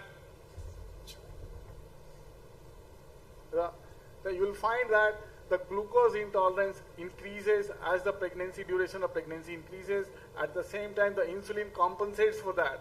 So there is a facilitated anabolism in the fed state. And this is the classical Pendence's hypothesis, maternal feto-placental unit. And it very well hypothesized that fetal insulin hypothesis, as the maternal glucose concentration increases, the fetal genetically determined responses, glucose sensing by fetal pancreas, which is as early as 11 to 12 weeks in the course of development. Insulin secretion by the fetal pancreas is increasing. Because of this, there is a hyperinsulinemia, and there is an insulin-mediated growth, and that is how it increases the one of the causative factors for macrosomia and infant's birth weight as well. Effect of pregnancy on the response of plasma glucose, triglyceride, immunoreactive insulin, and glucagon to oral glucose. Again, you will find that as the pregnancy increases, the glucose levels rises, the triglycerides also rises, insulin level rises, and the glucagon level is decreased. Why this is important to understand is these patients have increased surge of appetite, and there is an increased weight because of the lower, even in the postprandial stages, they don't maintain their glucose. They are in a state of lower glucagon values. So that again actually helps in increasing their blood glucose values. So this is, and triglyceride values as it increases, we see by the end of during the third trimester, a lot of ladies will have fatty liver, a lot of ladies will have steatosis, very difficult to manage at that particular time. They gain weight, they have steatosis, they have itching, so it becomes very difficult at that particular stage as well. So non-pregnant, pregnant and diabetic with pregnancy. Pregnancy is a state of insulin resistance. We are going to have our first lecture. Further increase in insulin resistance causes diabetes in susceptible individual. Ones who fail to increase their insulin in response to resistance become diabetics. Fasting is usually low due to accelerated starvation, and PPG is usually high, especially 1 hour value due to insulin resistance. And blood glucose targets in pregnancy is fasting less than 90, 2 hours post meal is less than 120, and HbA1c is less than 5.3. This is just to have a good fetal outcome. Trimester wise, if you see the HbA1c values in the non-pregnant stage is between 4.8 to 5.5, but in trimester 1 is 4.3 to 5.4, trimester 2 4.4 and to 5.4, and trimester 3rd is 4.7 to 5.7. Again, this is important to understand. Anemia is not uncommon in our country, and madam is right here. She will definitely share her views regarding anemia and the falsely abnormal values of HbA1c. Now, pregnancy outcomes in DCCD. DCCD was a very landmark study in type 1 diabetic patients, and we have a very good data from DCCD in the treatment of type 1 diabetic patients with pregnancy. HbA1c at conception, even at 7.4, the outcome was good, and during gestation was maintained at 6.6. If you see the total congenital malformation was 9, conventional therapy it was 8, and intensive therapy it was 1. So even in type 1 diabetic, if you maintain HbA1c as close as 6.5, you are going to have a good fetal outcome. This is one data which was published way back in 2010 at the magazine, very popular magazine Time, that development is the most important time to intervene to prevent diabetes. And I'm happy that Sir has, the chairperson has very categorically shared in his very small comment that this is what is very important to understand, that obesity, cardiovascular disease, chronic lung disease, allergy, some form of cancer, cognitive decline, osteoporosis, sarcopenia, and affective disorders are the world's biggest killers, and 60% of all deaths globally. So, non-communicable disease risk factors in mother during the first GDM, the second GDM, if you find that the low risk trajectory in life with normal pregnancy, high risk trajectory in life with normal pregnancy, and then you have a high risk trajectory exacerbated by GDM in pregnancy. So this is very, very important to understand. If you want to have a prevention of diabetes, you have to manage at this particular stage of time to have the lowest risk and in life with normal pregnancies. And this can be only done if you have a good preconception care which has a positive effect on a range of health outcomes, from the child mortality to the maternal mortality, birth defects, low birth weight, preterm birth, macrosomia. So all these things can be prevented, which we are scared of during pregnancy in a diabetic mother. So keep her happy, healthy, well-nourished and active is what is very, very important. You can ask all the pregnant ladies to do some form of exercise, 10 to 15 minutes of walk in the morning or in the evening with some yogasana which are well recommended. David Barker, 1938 to 2019, very categorically explained the fetal origin of cardiovascular and lung disease. The fetal origin of Barker hypothesis is very, very popular, pioneered by David Barker in as early as 1990s. Painstaking development of historical birth cohort studies in England, and this was first we studied in the textbook of diabetes by John Pickup, which was very well explained the Barker hypothesis. The part 1 showing the impaired fetal growth causes adult disease. Thrifty phenotype, that impaired fetal growth permanently changes the body structure and physiology. Adaptive for compromised nutrition, maladaptive for overnutrition, and potential mechanism include blood pressure, fibrinogen concentration, and glucose tolerance. These are all explained by the mechanism of stress leading to increase in epinephrine, norepinephrine, increase in the sympathetic activity, increase in the level of increased blood pressure, increased fibrinogen concentration, and increased glucose tolerance. The thin fat Indian baby is another very interesting hypothesis. Mysore babies were lighter compared to the UK neonates, but the fat percentage was higher. The deficit was greatest for mid-arm, mid-upper arm, head and abdominal circumferences, and least for the length and subscapular skin fold thickness. They have actually presented this study with measurements by using the calipers they have used at the level of mid-arm, mid-upper arm, and the abdominal circumferences. And predictors of skin fold thicknesses were maternal body mass index and socioeconomic status. At 4 years, the subscapular skin fold thickness was larger than the UK and Dutch standards, despite all other body measurements remaining smaller. So you can imagine the thin fat Indian baby is a very, very high risk factor from the very day one, and you should actually give them a good nutritional advice and care for their for future prevention of disease like diabetes and cardiovascular risk. So predictors of childhood severe risk factors are low birth weight, slow infant weight gain, and childhood adiposity. So fetal origin hypothesis and programming is what? The process whereby a stimulus or insult during critical periods of development has lasting or lifelong effects on the structure or function of organs, tissues, and body system. So FIGO has taken an initiative on adolescent preconception and maternal nutrition. Good nutritional matters. Undernutrition, overnutrition, and micronutrient deficiencies are well to be taken care of.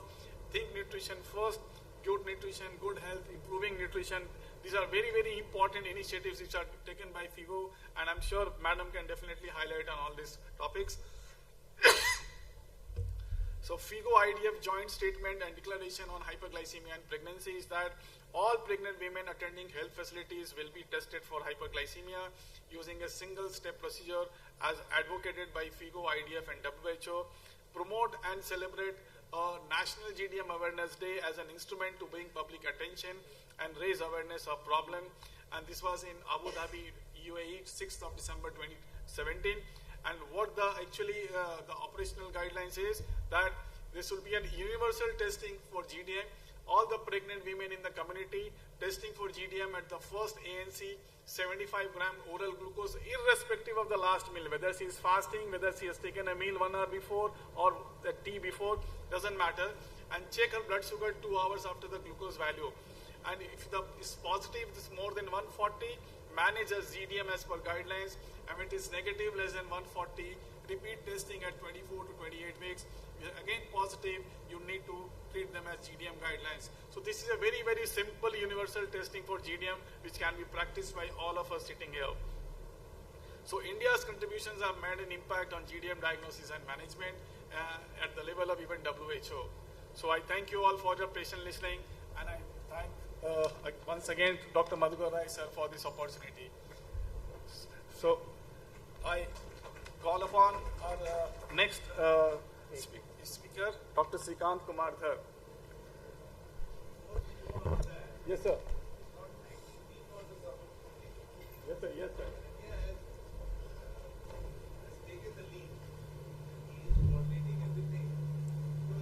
What we thought was, among the diabetologists as well as the physician community, or those who are not treating them, pregnancy is a very neglected area. It basically comes in the domain of gyneco-obstetrician, and this has to be understood on the pathophysiological basis, so that everybody, like GDM, when we talk of GDM, we are always talking of maternal health. The concept of GDM started with the concept of maternal health. If you remember O'Sullivan and Mahan, he never considered the child health. It was the future development of diabetes in the mother. That was the diagnostic criteria which was later made onto this Kushner criteria. But subsequently when HAPO came, where maternal and fetal outcome both were looked into, it was thought that pregnancy is a state of accelerated starvation and a increased postprandial blood sugar, and that need to be controlled for both fetal as well as. So now we are looking for those. And third aspect, which was most confusing, was a pregnant mother trying to conceive. So that also we have covered. Similarly, we are trying to look at hypertension in a pregnant mother and pre-hypertensive getting into pregnancy. So these are all, and he has taken the lead to collate all the things together and speak it. Kudos to you. Thank you. Thank you very much. Thank you, Vinay Dhandania, sir, for highlighting the importance of this symposium, why this was included in the CCDSI conference 2024, and highlighting the importance of both the care of mother and the fetus in the pregnancy. As we move forward to the next session in this series, we have Dr. S.K. Dhar, who is professor at some hospital, Bhubaneswar, and he will be speaking on the topic, pregnancy is a diabetes equivalent, and how its physiological, going to be importance of the physiological changes that occur during the pregnancy and other things. Madam, we can have the panel discussion in the end, madam, and that will be connected by the chair.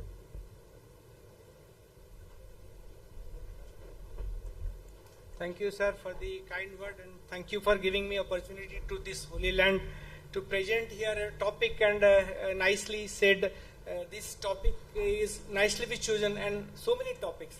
Few things as these topics were chosen initially, they said that you have to stick to your time, and if you go beyond your time, and if you cross first MBBS to second MBBS, probably will thrown to Ganga. So be aware that all the speakers may be maintaining their time, and me too. So my topic is only physiology. So I'll be saying only how this is a insulin resistant state, and pregnancy is a diabetic equivalent. I'm going to say about the physiology.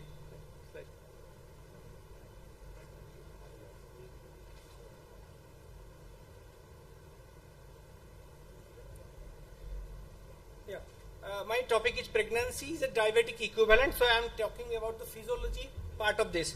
Now, as already been said by my previous speaker, globally 16.9 pregnancies are affected by hyperglycemia in pregnancy, which is equating 21.4 million of 127.1 million live births of women. Now, the other thing is International Diabetic Federation estimated 2019 that globally the overall prevalence of diabetes in pregnancy was 15.5%, of which 12.8 were GDM. So we are not dealing with a common phenomenon. That is why this is chosen as the topic. Now this is the epidemiology, which has already been defined by different organization, different society. So it is increasing And more than that, 90% of cases of hyperglycemia in pregnancy occur in low and middle income country, and we are also facing the same situation. Now, classification, I am not going to deal about this. This may be pre-gestational or gestational, or now the GDM topic is almost 8 to 10 speakers are there to complete the scene. Now, my part is to do about the physiology. Now, you have to see what is the normal carbohydrate metabolism in women or any person. Whenever you are in a fed state, the intestine absorbs glucose after a meal, and increasing glucose level, the pancreas secretes some insulin for counteracting. And by the way, the insulin also causes the liver comes into play, and the homeostasis occurs. Whenever there is a interplay, there is a difficulty, then probably you may have a hyperglycemia. Whenever there is insulin resistance, you may have hyperglycemia, otherwise you will have a normal glucose level. What occurs in pregnancy is a series of physiological changes, as Madam was saying, support the demand for the growing fetus. In that case, to get enough nutrients to the fetus, especially glucose. That is why there is one important sensitivity. The insulin sensitivity is a part for the glucose metabolism in fetus and for survival of fetus. What occurs in early pregnancy, early gestation, and first trimester, there is a maternal anabolic state in which there is increased insulin sensitivity, which promote glucose uptake into adipose tissue. You know, they are more sensitive to insulin to prepare for an energy demand for the latter pregnancy. Whereas in latter, in mid gestation and second trimester, whenever there is a maternal catabolic stage or a fetal anabolic phase, there is a surge in placental and maternal hormones. I will be going through the hormones which are important. They reduce the maternal insulin sensitivity and promotes insulin resistance. So insulin resistance increases the blood glucose level, which allows an increased transfer of glucose across the placenta to fetus for its fetal growth. This is the basic why we develop a GDM or a diabetic prone in case of pregnancy. And this is the physiology. Early in pregnancy, relatively higher levels of estrogen enhance insulin sensitivity. But in the latter phase, the insulin resistance predominates.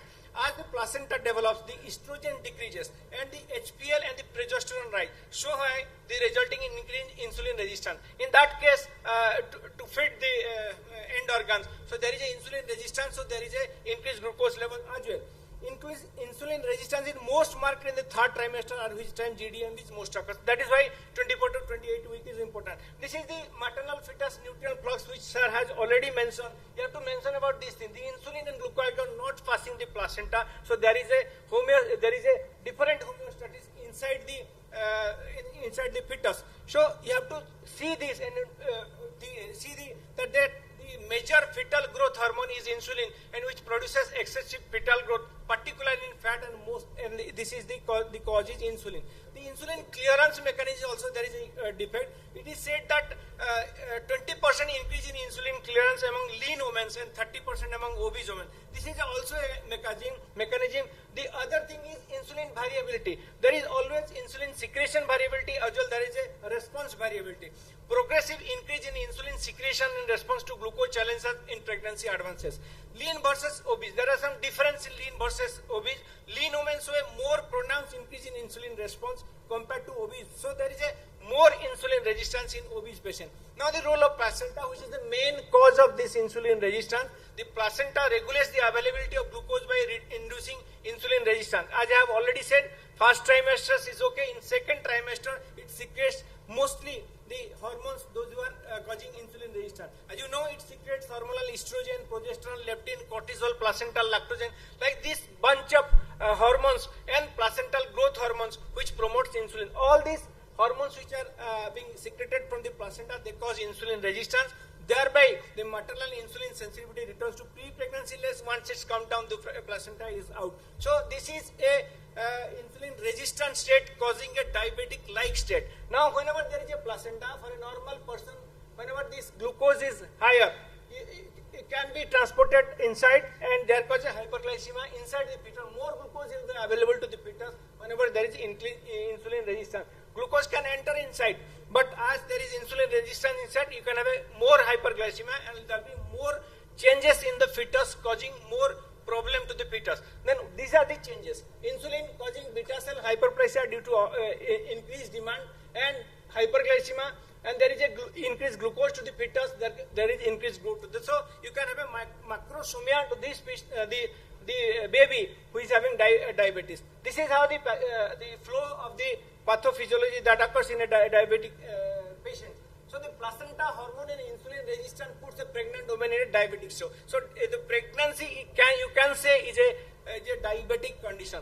This what occurs with the pancreatic cells. Once patient during pregnancy it increases due to excess demand, due to increased glucose, but after pregnancy it usually decreases. But studies said, and I will say in my next slide, that this usually does not occur. That is why we are more prone for a next diabetes. So the glucose rise as insulin sensitivity falls should be the rule, but usually this does not occur. But this occurs mostly in second trimester.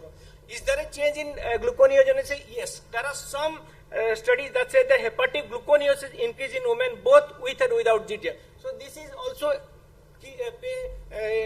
take some role in this hyperglycemia also. There is a rise of gluconeogenesis despite higher insulin level, which reflects a decrease in insulin sensitivity. So this also gives some role in hyperglycemia. Now you can compare whenever there is a placenta in the liver, the adipose tissue, the muscles are at stake in case of mother. But the fetus is also at stake because of this high insulin resistance. There is increased fetal growth, and there is fat accumulation as well in the baby. That is why you can say both hyperglycemia, insulin resistance, increase in glucogenesis is seen in pregnancy and can also be seen in a diabetic. That is why this topic in which is that this is a diabetes equivalent. So pregnancy can be said as diabetic equivalent. What about GDM? Sir has already said how to define this. I am not going to define. This is a type of diabetes that developed during pregnancy. GDM is a carbohydrate and glucose intolerance, has already been mentioned. There are at risk of later dependent type 2 diabetes, already mentioned that one third in case of GDM cases. These are the major risks which has to be elaborated by other speakers, because I am going to say about the physiology. I can see about something about macrosomia overview. You know that whenever more than 4 to 4.0 kg, you can say macrosomia. The prevalence is almost 50% pregnancy in women with gestational diabetes have this macrosomia, or 40% women with type 1 diabetes. So this is a common entity pathology or pathophysiology with the same hyperglycemia in case of the diabetic babies. So there is an increased delivery complications like trauma, the complication, higher cesarean section. So there are some neonatal health risks as well. Studies indicate that these children are more likely to get obese at around 1 to 9 years. The babies from the CDM patients or the diabetic hyperglycemic patient. There are also in utero exposed to a diabetogenic environment, that there may be future consequences diabetes all these patients. So the association with fetal macrosomia and development of type 2 diabetes is already established, as said by my previous speaker. Childhood obesity, yes, increasing in recent data, as you know, 1 in every 5 students is having childhood obesity. This might be caused. So the primarily detection in GDM or this knowing about the pathophysiology, how it is developed and how to manage is the important thing. That is why this conference is all about. Whether there is a lipid metabolism changes, yes, there are some triglyceride and cholesterol levels are also increased in view of hyperglycemia, and they have got some effect on this baby as well, and can lead to induce to congenital abnormalities as well.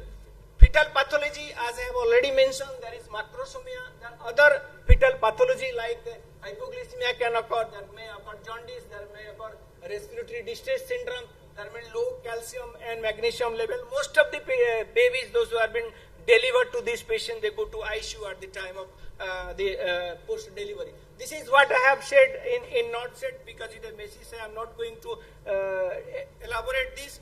This what occurs in mother.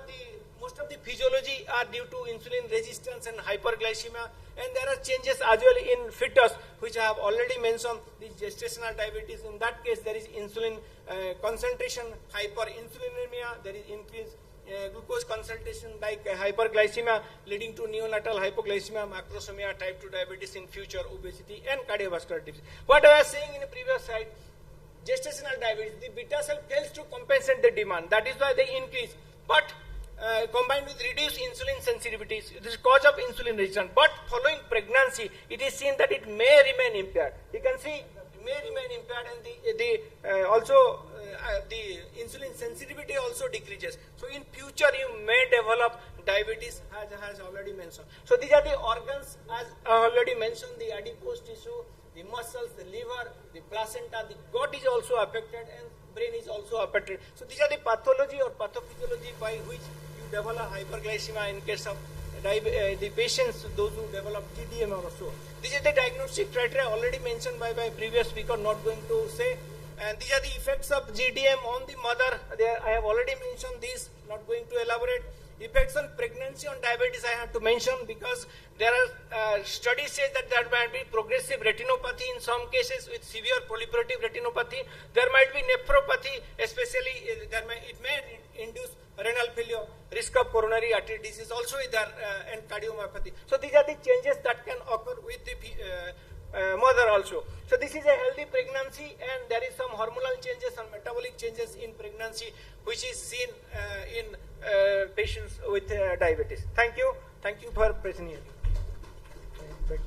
Thank you, Dr. Srikanth, for an excellent presentation and completing in time. We'll have the question answer session discussion in the end. And I would request all the speakers to actually stick to the topic, because whatever you are presenting is going to be followed in the next topic. Like, instead of, we heard a very good presentation as far as diabetes equivalence and physiology is concerned, but at the same time we talked about the fetus, we talked about the pathophysiology, which is not physiology, which is pathophysiology. So I would request to stick to the time and create a lot of time for panel discussion, so that we sit here for 30 minutes, 40 minutes and have a lot of discussions and make this topic very, very important for everyone, useful for everyone. Yeah. Now I request Dr. Vijay Patni to talk on risk stratification in a diabetic contemplating pregnancy.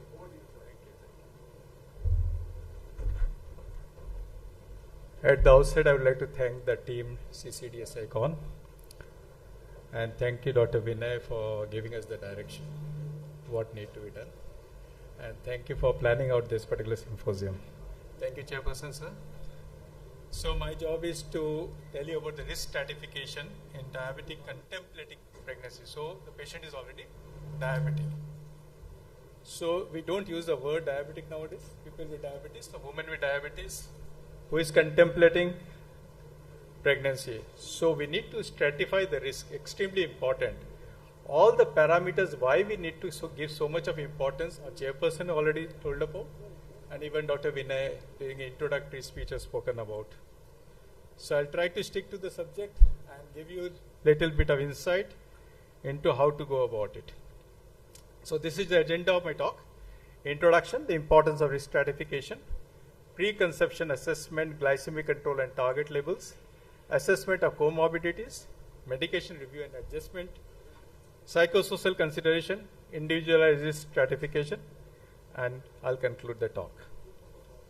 So diabetes obviously is a significant concern for women of reproductive age, be it type 1, type 2 gestational diabetes. All of them have severely impact the pregnancy outcome. Women with the pre-existing diabetes have a high risk of complications, not only from the woman point of view, also from the fetal point of view. Pre-conception care definitely involves the glycemic control, but also involves how to stratify the risk of that individual. So what is the importance of risk stratification? It is a fundamental process in managing diabetic patients contemplating pregnancy. By categorizing the patient based on the risk factors, we can tailor the interventions to minimize the complications. It helps to identify those who require more intensive monitoring and management, and key factors including the glycemic control, the cardiovascular, renal health, the retinal health, all can be taken care of. So a preconception assessment is extremely important for any patient who is in the reproductive age whenever they are trying to plan out the pregnancy. A thorough assessment should include a detailed review of the patient's medical history, The preconception assessment, I think, is the next talk, but anyway, I'm just trying to highlight few points. Glycemic control and diabetes-related complications. Components including the HbA1c level, kidney function test, cardiovascular risk evaluation, diabetic retinopathy screening. Early intervention definitely reduces the pregnancy risk in diabetic patients. We all are aware of the glycemic control and the target levels. Achieving glycemic controls before conception is very critical. The target HbA1c level is below 6.5 to reduce the congenital anomalies. Now let us focus on one point, that you have to achieve the glycemic targets. Whichever may be the measure, it doesn't really matter. Because as soon as the patient before conception need to achieve the target. Once the patient conceives, obviously you have to modify the management, medical management as well. Or plan out the medical management before conceiving also. Balancing tight glycemic control with the risk of hypoglycemia is essential for the safety of both the mother and the fetus. So first and foremost, cardiovascular risk factor, in which hypertension extremely important, that need to be addressed and need to be identified and properly managed before conception. Lipid levels should be controlled before conception, because once the patient conceives, that probably statins won't be the right medication. So we cannot consider safe. We have to consider safe medication for pregnancy. Statin is not the safe medication once the patient conceives. Renal function assessment is equally very important, but you all are aware of the fact that diabetic nephropathy can worsen during pregnancy and can lead to poorer outcome. So all the tests relevant to renal monitoring should be done, and proper kind of management should be employed before the conception. So you need to stratify the renal risk and accordingly plan out the best management for that individual. Now this is important because what we understand that during pregnancy, retinopathy, if it is there before conceiving, then it can rapidly progress. And it becomes very difficult. Then in those cases, even laser therapy or intravitreal injections may be necessary to ensure optimal kind of outcome for the mother and the fetus. So what I have tried to underline the fact, in cardiovascular, particularly the hypertension, then we have the kidney health and then the retinal health. All need to be properly screened, properly understood and properly managed. Now this has become a major issue now, because why the prevalence of GDM has increased in recent times, particularly in our part of the world. That could be because of the gain in weight. The preconception obesity is extremely important to understand, and that has to be taken care of because it increases the risk of gestational diabetes, preeclampsia and cesarean delivery. Weight management, which includes both dietary modification and physical activity, is crucial in preconception care, and in some cases where it is a morbid obesity, probably you have to go for bariatric surgery for before conceiving at the preconception level. So even that can be considered. Obviously the healthcare provider need to provide the proper guidance for the individual. We have seen in recent times, I have been using the GLP-1 receptor agonist as well, not only for management of the glycemic control, but also for weight management if the patient is planning pregnancy. So before that only you try to achieve both the weight as well as glycemic targets. Medication review is very extremely important, and you need to adjust the medication accordingly. So current medication need to be reviewed so that they are safe during pregnancy. Insulin therapy is generally safe, while some medication, obviously, as I said, ACE inhibitors and statin, may need to discontinuation. Adjustment and close monitoring throughout pregnancy are essentials. So this is also very important. One need to understand what the medication of that patient is and need to review and adjust not only the dosage, whether they need to be discontinued or not should be considered. Now thyroid function test, what we talked about, the diabetes is comorbidity and complication, but this is an associated comorbidity which need to be assessed. And it not only should be assessed, the preconception level are very well defined, and they should be brought to target which is different from the normal thyroid status of a normal individual. So untreated thyroid disorders can lead to miscarriages of preterm birth. Screening for TSH and FT4 levels and managing thyroid functions are very essential. So again, this is very important. See, the goal of thyroid TSH is very different in a pregnant lady than in the normal individual. So how much importance do we give to psychological assessment of individual before conception? This is again a very important tool and important management protocol which need to be followed at every clinics. Psychological factors are very much there in individual who is contemplating pregnancy, and there could be associated, as well as in today's world there could be a lot of other factors apart from pregnancy which need to be taken care of. So a proper assessment need to be done by proper psychological counselors, and maybe a psychiatric advice might be needed in order to address these issues. So whatever we might say, but everything has to be individualized. It has to be personalized stuff for each individual. Each individual is an individual. So a stratification should be individualized based on medical history and comorbidities. A personalized approach ensures targeted intervention for each patient's unique needs. So we cannot treat them all in the same vein. So everyone needs a different kind of management. So everyone should be having a different tool to manage his or her conditions.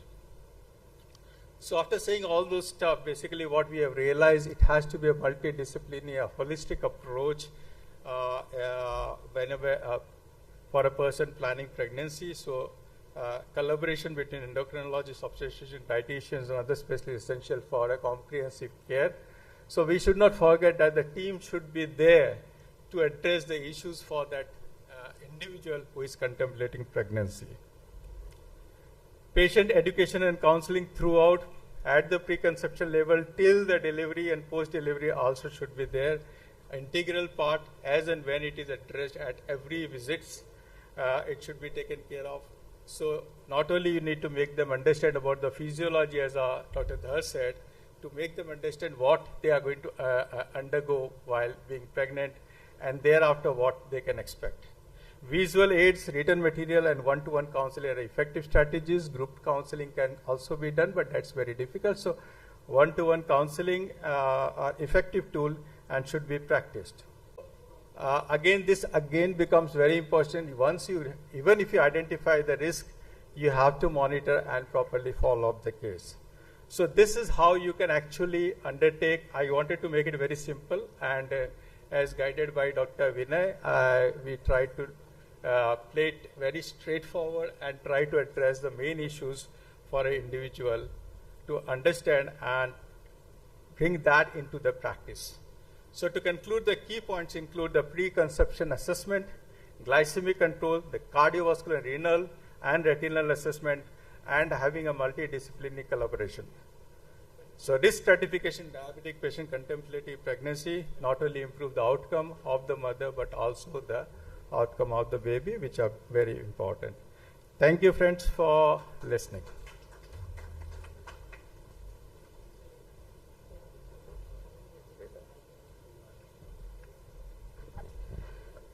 Thank you, sir, for highlighting the important risk factors of your topic, diabetic complicated pregnancy, in such a wonderful and excellent manner.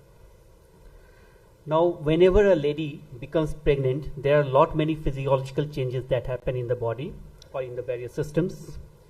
And if the lady happens to be diabetic, then definitely we need to prepare her with proper counseling at proper time. In this regard, we have our next speaker, Dr. Lotika Purohit from Mumbai, who will be talking or enlightening us with her talk, Preparing a Diabetic Lady for Pregnancy, and that is preconceptional counseling mainly. I welcome ma'am.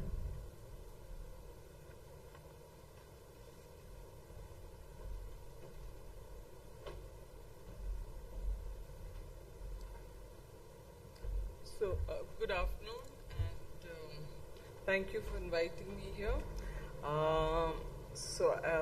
Thank you very much for inviting me to this holy city of Varanasi to give you this talk.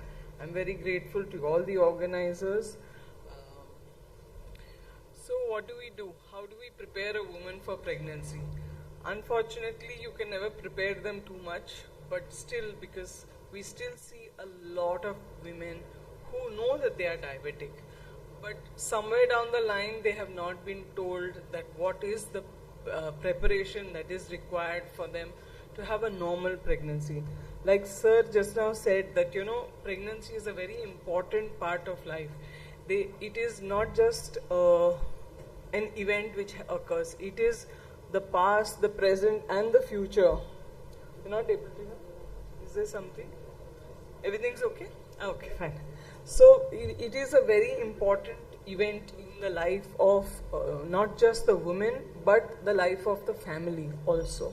So it is something that needs a lot of preparation. The previous speakers have of course set the stage for me to continue. So what is the need for preconception care? The need for preconception care is because of unplanned pregnancies. Most of the time the women reach a gynecologist or a family doctor, or they realize they are pregnant after about 6 to 8 weeks. This 6 to 8 weeks is the most important time in the organogenesis. At this point of time, the main organs are formed. So if at this point of time her blood sugars are not well controlled, even later on if we control it, it is not going to be quite useful. Whatever defects are there will be there. Another thing is nutritional deficiencies. We might say that now India is the 5th largest economy in the country, but still we do have a lot of women who have nutritional deficiencies. And I'm not talking about people who are underfed. I'm talking about people who are overfed, because even they are having so much of highly processed foods that there is a lot of nutritional deficiencies. Then like I said, the timing of the organogenesis most of the time is before the first antenatal visit. Also, we need to improve the health of the women before the pregnancy so that we have less low birth weight babies. So what do we do to optimize the control? Why do we need to do it? We need, because if there is poor glucose control, in the first 8 weeks especially, there is a chances of birth defects. We need to minimize the complications like preeclampsia, like preterm birth, macrosomia, and there also, besides that, it's not just the time that the woman is pregnant, it is after that also. Her health should be good. It's not that we have women, because earlier we have seen women that they have diabetes, they get pregnant, they have a child, by the time the child is born they are blind because, or they are in kidney failure or something. So we have to assess all this. Dr. Patni of course spoke about the risk stratification. But today, in today's time, we have so much of technology, we must ensure that these things do not occur. Improve the neonatal outcome, the lower risk of hypoglycemia, the respiratory issues. Also, it leads to a healthier start for the child. So, every time you see a woman in the childbearing age, whether she is married, unmarried, or you think even maybe perimenopausal, you must speak about pregnancy, because this is the time that we as doctors have a contact with the person to at least initiate the topic. Maybe they may not initiate it, but we can as physicians, diabetologists initiate it. Give an importance to not just the glycemic control, but what about her overall health?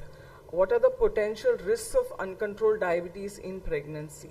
See that she is having adequate exercise. See that she is probably having adequate nutrition. Also, are her blood sugars well controlled? Is her HbA1c close to 6.5%? Is that her target area? So basically we need to promote the healthy lifestyle, nutrition and regular physical activity.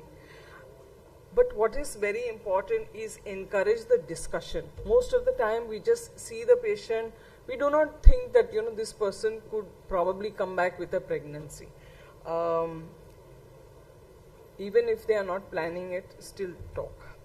So the guidelines for BMI, of course, the previous speaker also did speak about the normal BMI is what we should look for. If the BMI is over the limit, they should be asked to lose weight. Then there's a better chance of their getting pregnancy also, a better chance of their retaining a pregnancy successfully. If they are underweight, if they are malnourished, they need to have adequate food as well as adequate nourishment. And speaking of nourishment, I think food is being served, maybe. Okay. So also emphasize the importance of good nutrition and overall a good healthy lifestyle. As we said, the individualized targets, of course, should be set for the blood sugar. Is her HbA1c close to 6.5%? Is she regularly monitoring her blood sugars? Whatever medication she is taking, is it being adjusted such that she is able to maintain her blood sugar levels in the optimum range? Is the diet that she is following not just eating maybe 3 meals, maybe need to be spacing out the carbohydrates with the help of a nutritionist, monitoring the blood sugars, not just fasting and PP, maybe 6 to 7 times a day. Continuous glucose monitoring also is something which is very beneficial in these people, wherein it gives a real-time continuous glucose data where you understand all the blood sugar levels all through the 24 hours of the day. In women with pre-gestational who are planning a pregnancy, definitely it would be recommended to see what are the areas where their blood sugars are not within the range and give them the appropriate treatment. This also can be integrated with the SMBG as well as so that the insulin doses, timings, are they going into hypoglycemia? Because a lot of times when you are tightly controlling the blood sugars, the hypoglycemia also can occur. And so that's very important. Then what is the medication? If this person is already a diabetic, maybe a type 2 diabetic also, we need to evaluate what are the medications that she is taking. Is she taking some medication which could be potentially harmful to the fetus? We need to probably stop that. If she is on oral medication, convert her to slowly transition to insulin and ensure compliance, because a lot of the times we tell the patient that you need to take insulin. A lot of times they do not like it, but when you explain to them that this is good for the fetus and it's good for you also, that you take insulin briefly for this time or during the pregnancy, they do agree. And of course basal bolus is the way to go. The safety concerns which are there. Also metformin has been used quite successfully, but still I would prefer that insulin be given. It is easy to monitor and the safety and efficacy is there. Like I said, insulin is what is safe and efficacious. It doesn't cross the placenta. It is ensures the safety of the fetus. You can individualize the regimen as per the lady. The basal bolus is what is recommended. Now lifestyle, of course, if she requires a nutritional counseling should be given, physical activity should be encouraged. 150 minutes a week is what is recommended. Ideally, I would say even maybe 2 to 3 sessions of strength training and stretching. Yoga also is something which is good. Self-monitoring, of course, of blood sugars should be there. Weight management. Another thing that is there is of late we see a lot of smoking and alcohol consumption. This is on an increase. So this should be avoided. They should probably be told to stop, and if they are unable to, maybe some rehab therapy or whatever is required should be given. Stress management, because being pregnant is a stressful situation. Also, a lot of times in today's time, getting pregnant is also very stressful. So the pre-gestational period is very stressful. So they need to have some techniques in which stress management, some relaxation exercises, adequate prenatal care. During the pregnancy, monitoring is something which is very important. Blood sugar monitoring, of course, needs to be done. the SMBG records need to be kept, or if they are at least once in every 3 months. It can be done more frequently also. And insulin can be adjusted as per the personalized prescription. So these are the targets which are there during pregnancy. The fasting should be between 70 to 95 milligram percent. 1 hour should be 110 to 140.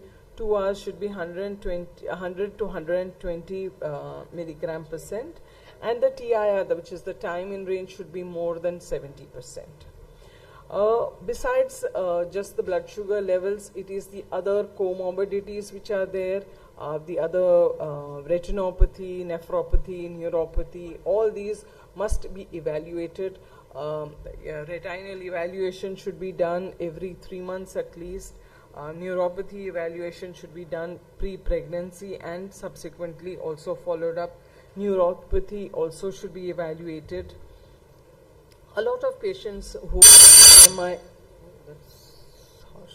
Okay, so the BMI, if they are obese, they need to come to the normal weight. If there is a thyroid issue, that needs to be corrected.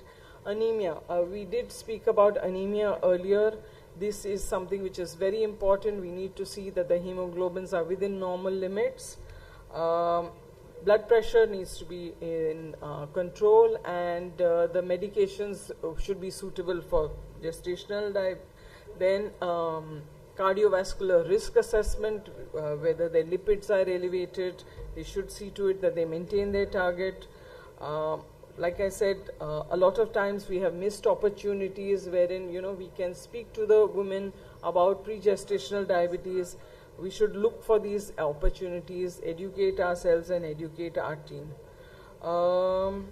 Okay, now quickly, if I have a couple of minutes just to discuss a case. So I gave a talk, now I will ask the questions to see whether you all did follow or whether... Anyway, so we have a 28-year-old female. She has type 1 diabetes since the age of 9 years. She's recently got engaged and is going to get married. She's on basal bolus therapy. Her blood sugars are 140 fasting and postprandial 180. HbA1c is 7.5%. Do you think she is fit to conceive? Shumi, what do you all think? Do you think she's fit to conceive? No? No? Okay. What would you tell her to do? What would you tell her to do? Intensify the insulin therapy. Yes, very good, that's nice. So intensify the insulin therapy as well as intensify the monitoring. Yeah. Another question, another case. A 32-year-old female, she's had diabetes for the last 3 years. Her BMI is 28 kg per meter square. She's currently on metformin, DPP-4 and SGLT2. HbA1c is 8.9%. She is now planning a pregnancy. Do you think she is suitable to conceive? Anybody? Yeah? Chalo? Do you think she is suitable to conceive? No? Okay. What do you suggest? Lifestyle modification, yes, of course. Yeah. So I would suggest that at this point of time she should have some contraceptive advice to see to it that she is able to, get her blood sugar levels to the normal, to the target levels, and maybe her weight also, lifestyle modification to see that she is able to reach her target levels, and thereafter we can ask her to get pregnant. Yeah. Okay, so this is a quick preconception checklist which is there. Her HbA1c target, review the medications, diet, nutrition, exercise. Folic acid supplement is something which is very important. Monitor and manage the complications. If vaccinations are required, genetic counseling. Mental health issue is also something which is we need to address, and we need to do proper preconception counseling. So with this, all those who are members of RSSDI, please ensure that your vote is cast tomorrow and you vote for Dr. Panikar, sir. Also, save the date. We are having Maha RSSDI in Mumbai, 15th and 16th of March. Looking forward to seeing all of you over there. Thank you.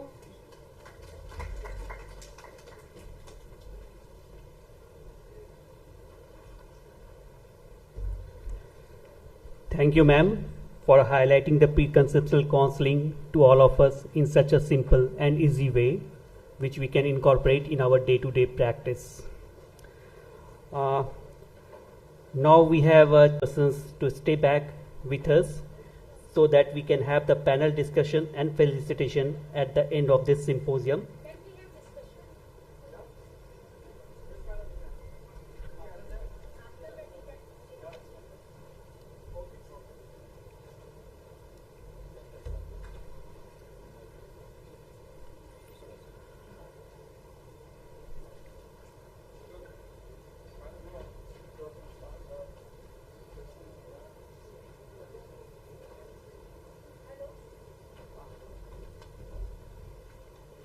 So we are having in this symposium 4 speakers. So any questions please from the audience?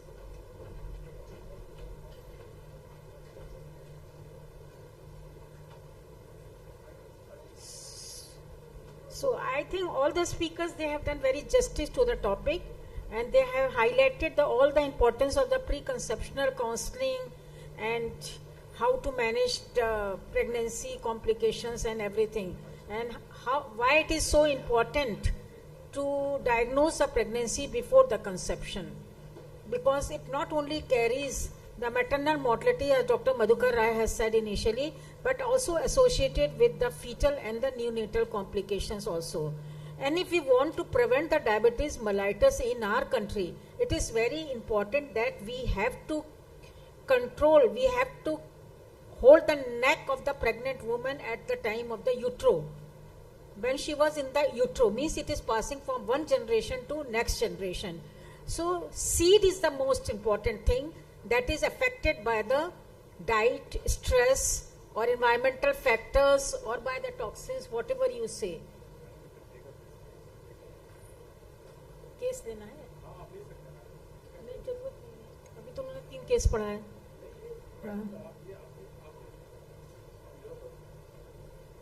Okay, so we have to control the diabetes mellitus inside the utero when she was in her mother's womb, because nowadays the fetal programming or the Barker's hypothesis plays a very, very important role. Whatever the diseases we are seeing nowadays, it is because said to be a psychosomatic effect, or might be because of the social factors or any fact, they are having their origin inside the utero.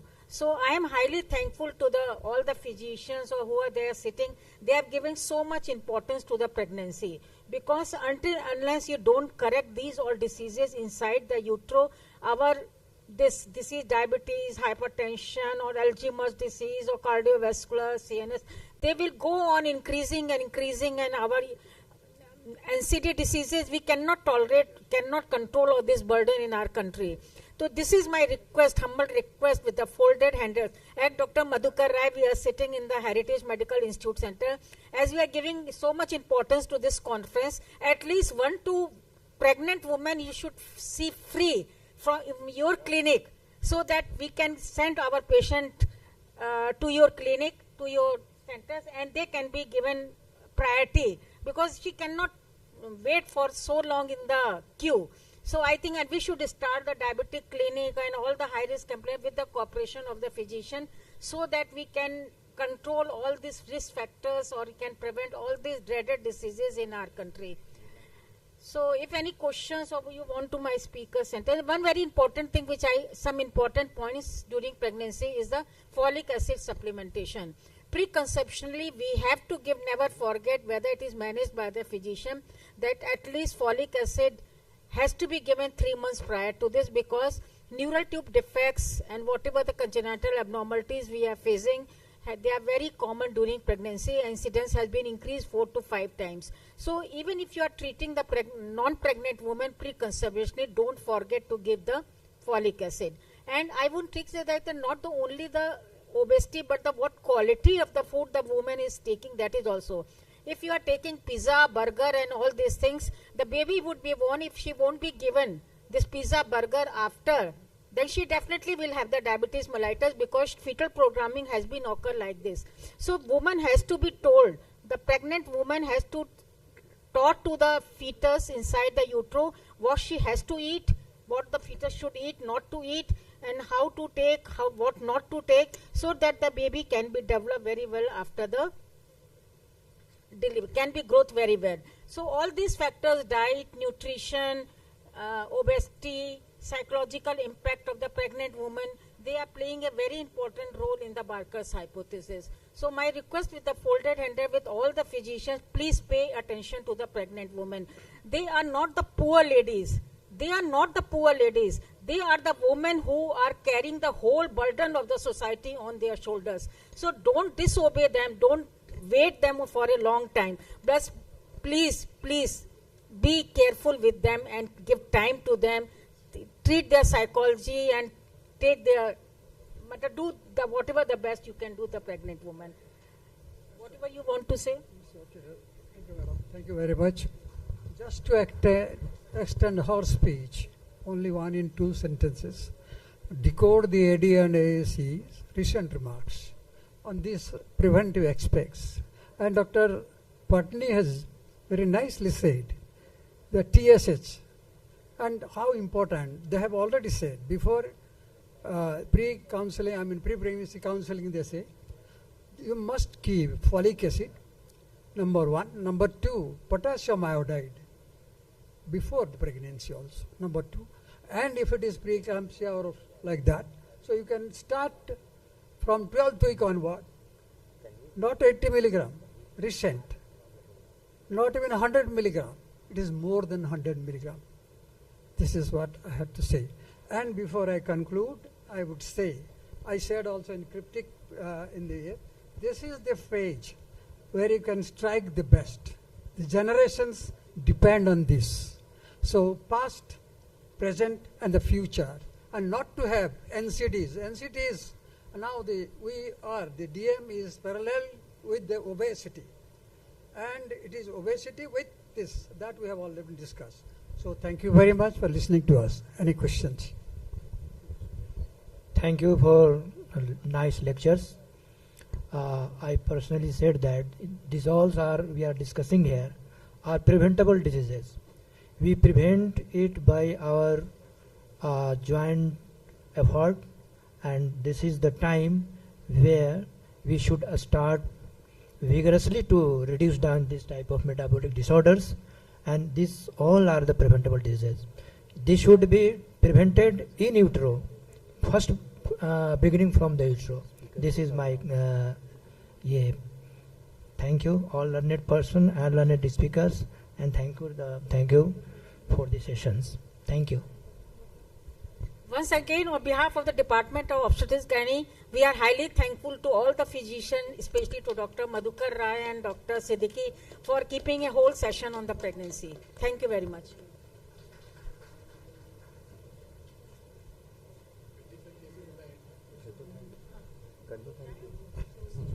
आपको felicitate करेंगे madam, ऐसे थोड़ी भेज देंगे. नहीं sir, will felicitate you first. We would like to thank the chairperson and speakers of this segment of the symposium. We also request our chairpersons to please felicitate our speakers. Dr. Vinay Dandania,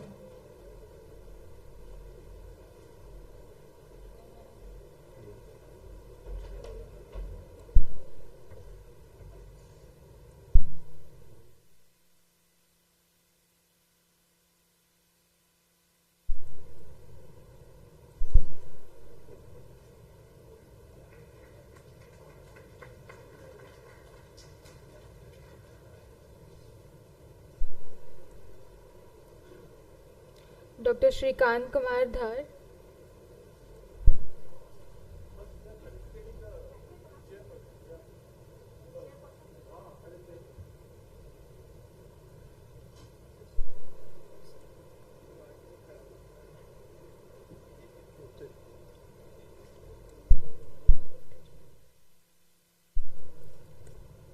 Dr. Vinay Dandania is now felicitating the chairpersons of this segment, Dr. Madhu Jain, Dr.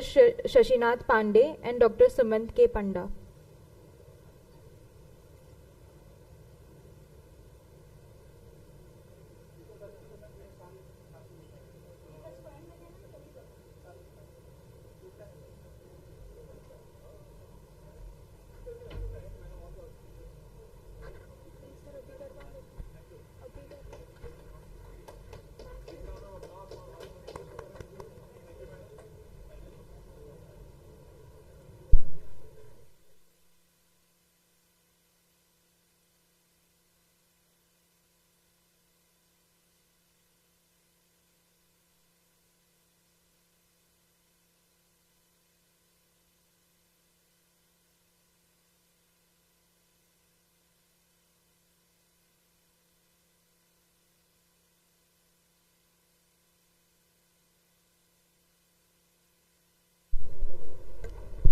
We'd like to request Professor Dr. Madhukar Rai, sir, organizing chairman, to please felicitate Dr. Rajiv Ranjan and Dr. Yogesh Gaur.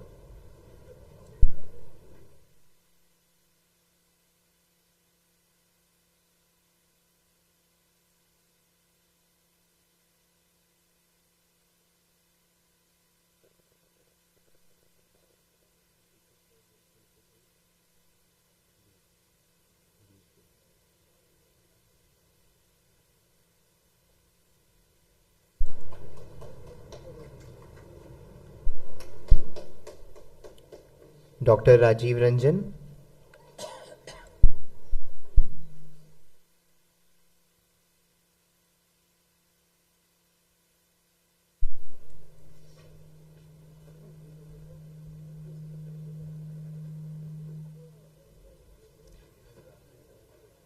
Thank you, sir. I now request Professor Dr. MSI Siddiqui, Organizing Secretary of CCDSICON, to please come forward.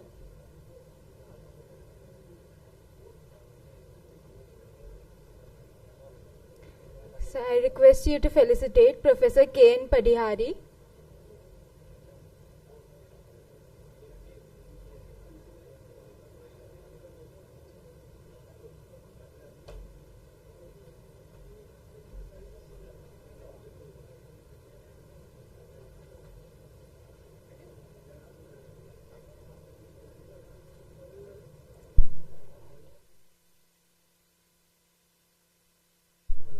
And Dr. Santosh Swen.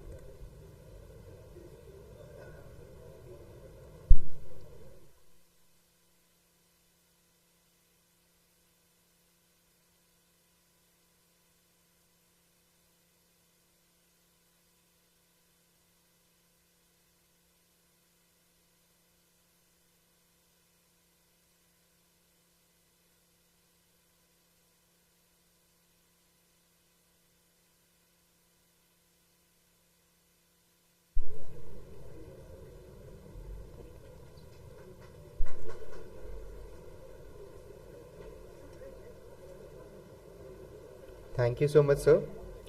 Before continuing, there's an announcement.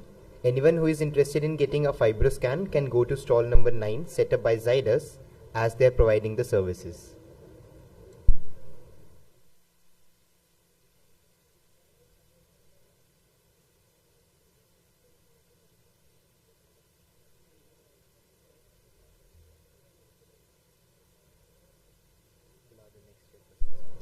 I would now like to request the chairpersons of the next segment of the Pregnancy Symposium to please come on the dais, Dr. P.K. Singh, Dr. Anuradha Kapoor and Dr. Sangeeta Rai.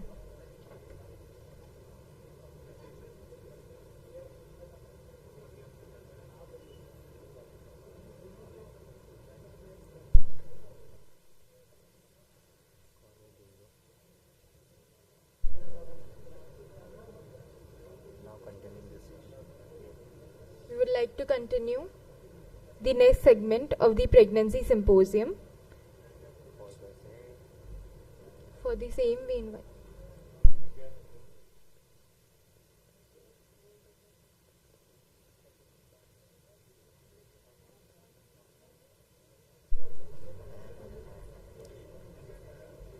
Dr. P.K. Singh, Dr. Anuradha Kapoor and Dr. Sangeeta Rai.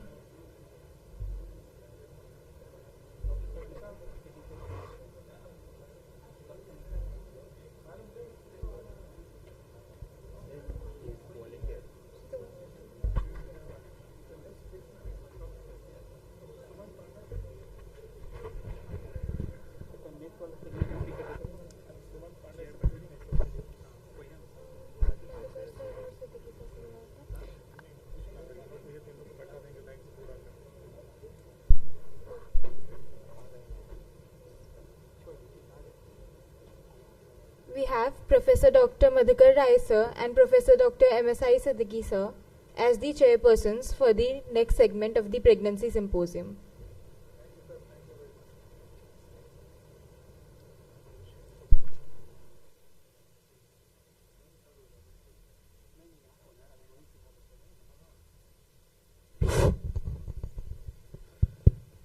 Good evening, friends.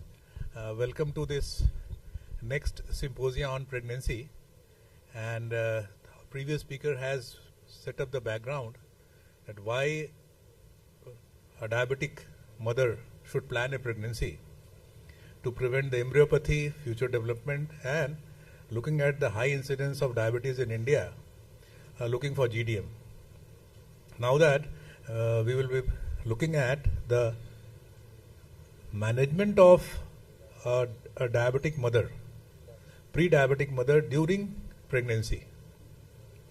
And we have prepared the mother, we have risk evaluated, we have controlled the glycosylated hemoglobin to less than 6.5, and the targets are very strict. We have seen that no ACE inhibitors or ARBs have been given, and there are no risk factors.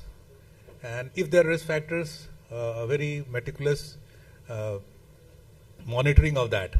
And then this topic, which will be covered by Dr. Noli G. Singha.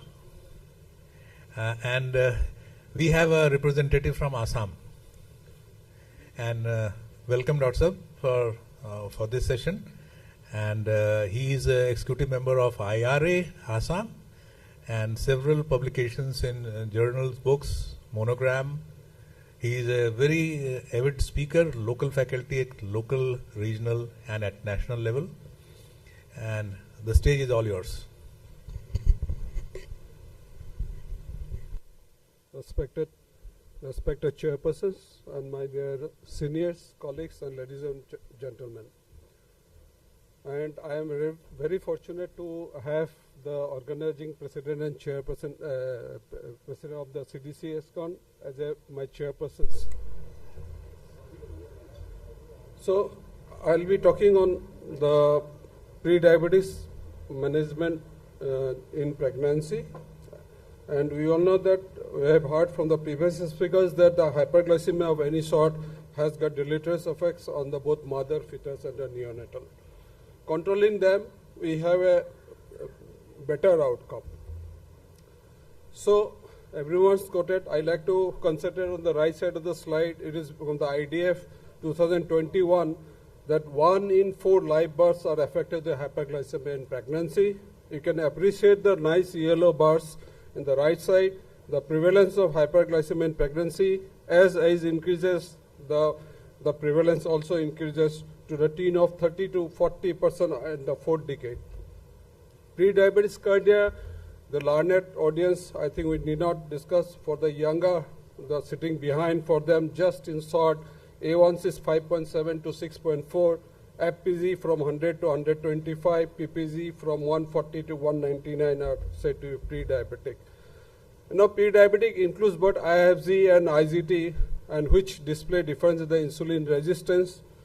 And for the PGTs, that IFG, there is a defect in the basal secretion and early phase insulin secretion, whereas in the IGT, there is a both early and late phase secretion is there. IFG is characterized by the central hepatic insulin resistance, whereas IGT is the peripheral insulin resistance. And we have heard from the previous speakers that the dysglycemia in the pregnancy is due to insulin resistance and the impaired insulin secretions. And this slide, I want to stay a minute. In the upper part, if you can concentrate well, the light yellow is the first trimester, light green is the second trimester, and the light violet or pink, whatever it says, the last trimester. You can well appreciate from the slide that all the ill effects starts from the first trimester itself. And we know that organizations occur in the first trimester, and the maximum glucose control is required in the first 10 weeks of the pregnancy to have the better both maternal, fetal and neonatal outcome. And you can see that the first line, the miscarriage rate, starts from 4 weeks, even more earlier than that. Similarly, the teratogenesis risks, and you can that risks of impaired placental and the placental dysfunction, and the risks of both impaired fetal growth, development, and programming, they starts as early as the 4 weeks, even more than that. So what we can take an inference from this slide, that the glucose control is very much important in the first trimester, even in before the first week. And should be, the target should be within normal limit throughout the pregnancy. Do we really need to treat the pre-diabetic pregnancy? Let us see the evidences. I am quoting here by the Sarah Osmandan et al., the study on the early treatment of women with pre-diabetes in pregnancy.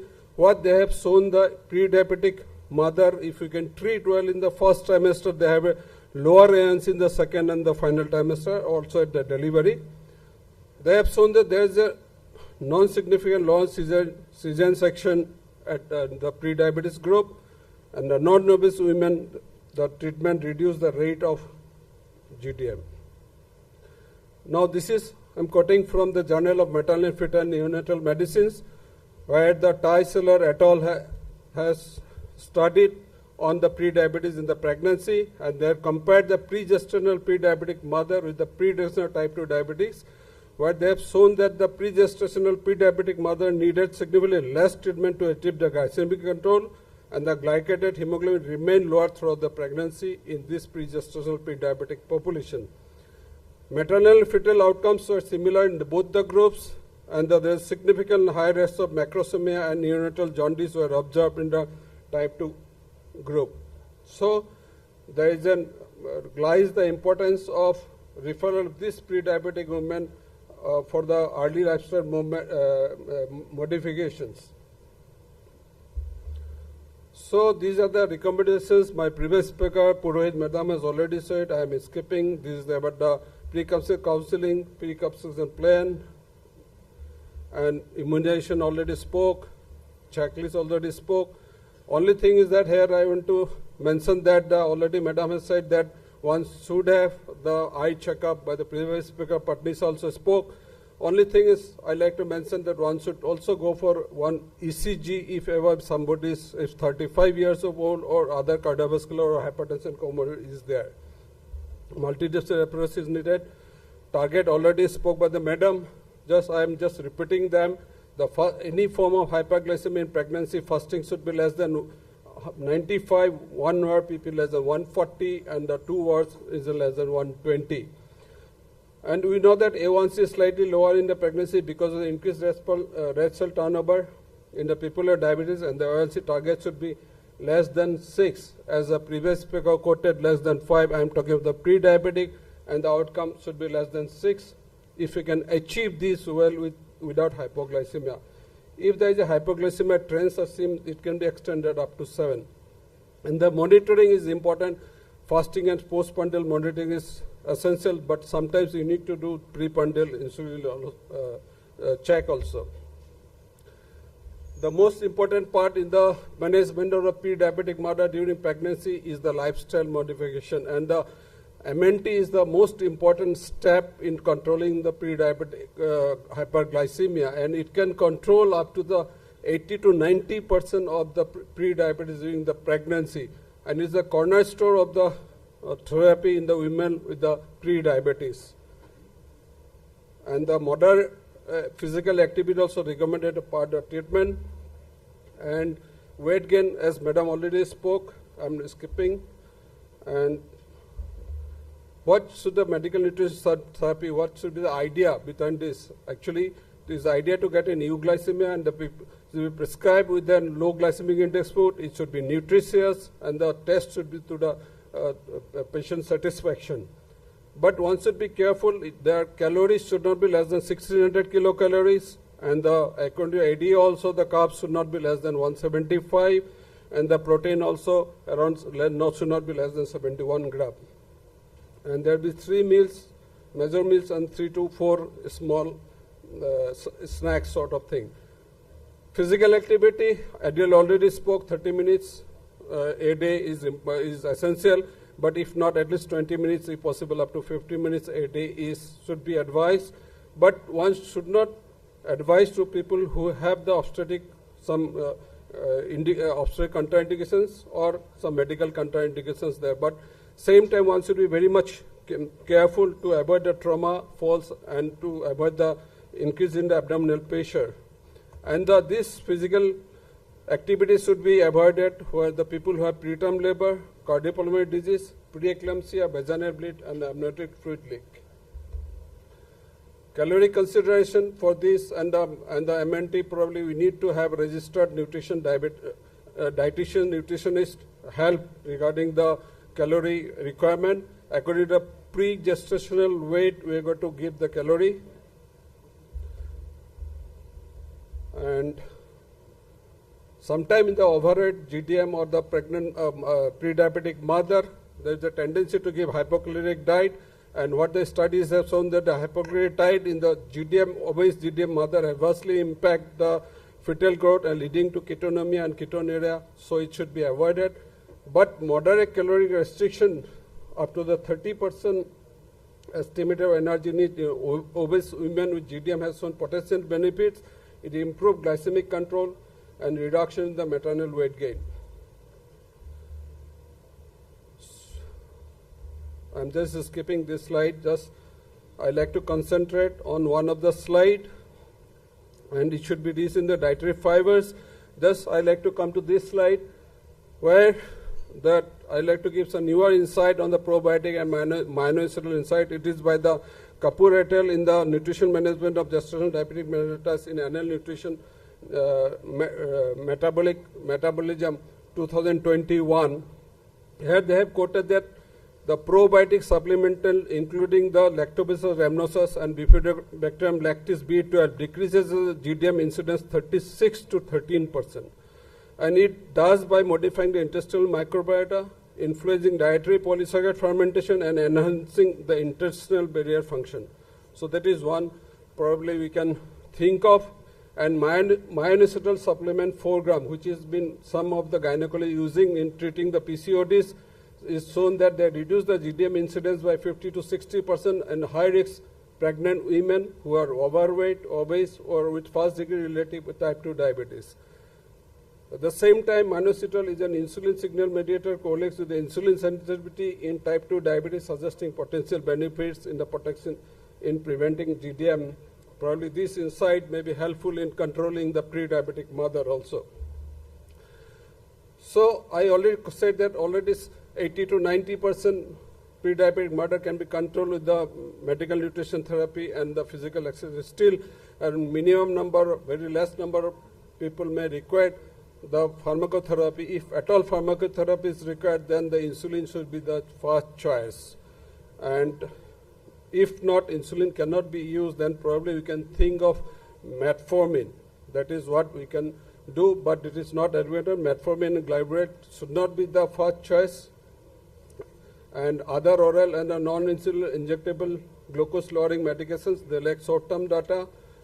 Metformin only if you can be used for the I have 1 minute. So can be used when it is for the induction in the PCOD patients are used, but they should be discontinued at the end of the first trimester. This is, I am quoting from ADA, this is the contradictory what the madam has said, the metformin can be used.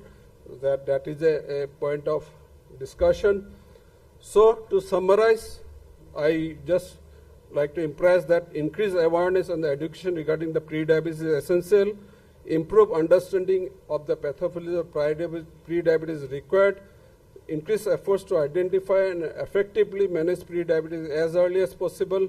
There should be targeted intervention for the reversal of pre-diabetes and the restoration of normal glucose regulations and the to get a good outcome of the maternal, fetal, and the neonatal outcome, and the prevention of futures obesity and the type 2 diabetes in reality. Thank you so much.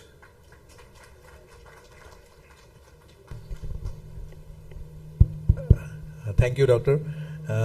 We'll now move on to the next lecture, and that is intrapartum management of diabetic with pregnancy. And we have got a wonderful speaker, Dr. Tuteja.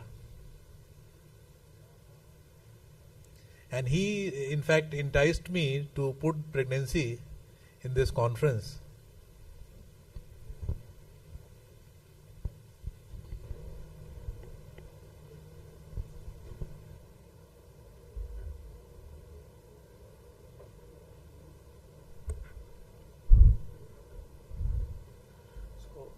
At the outset, I would like to thank the organizing team of CCDSICON, especially Dr. Madhukar sir and Dr. Vinay sir, for inviting me.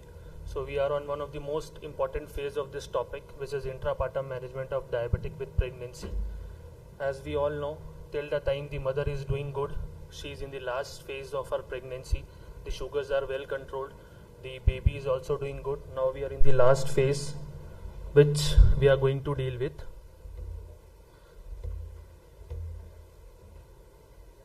Slides.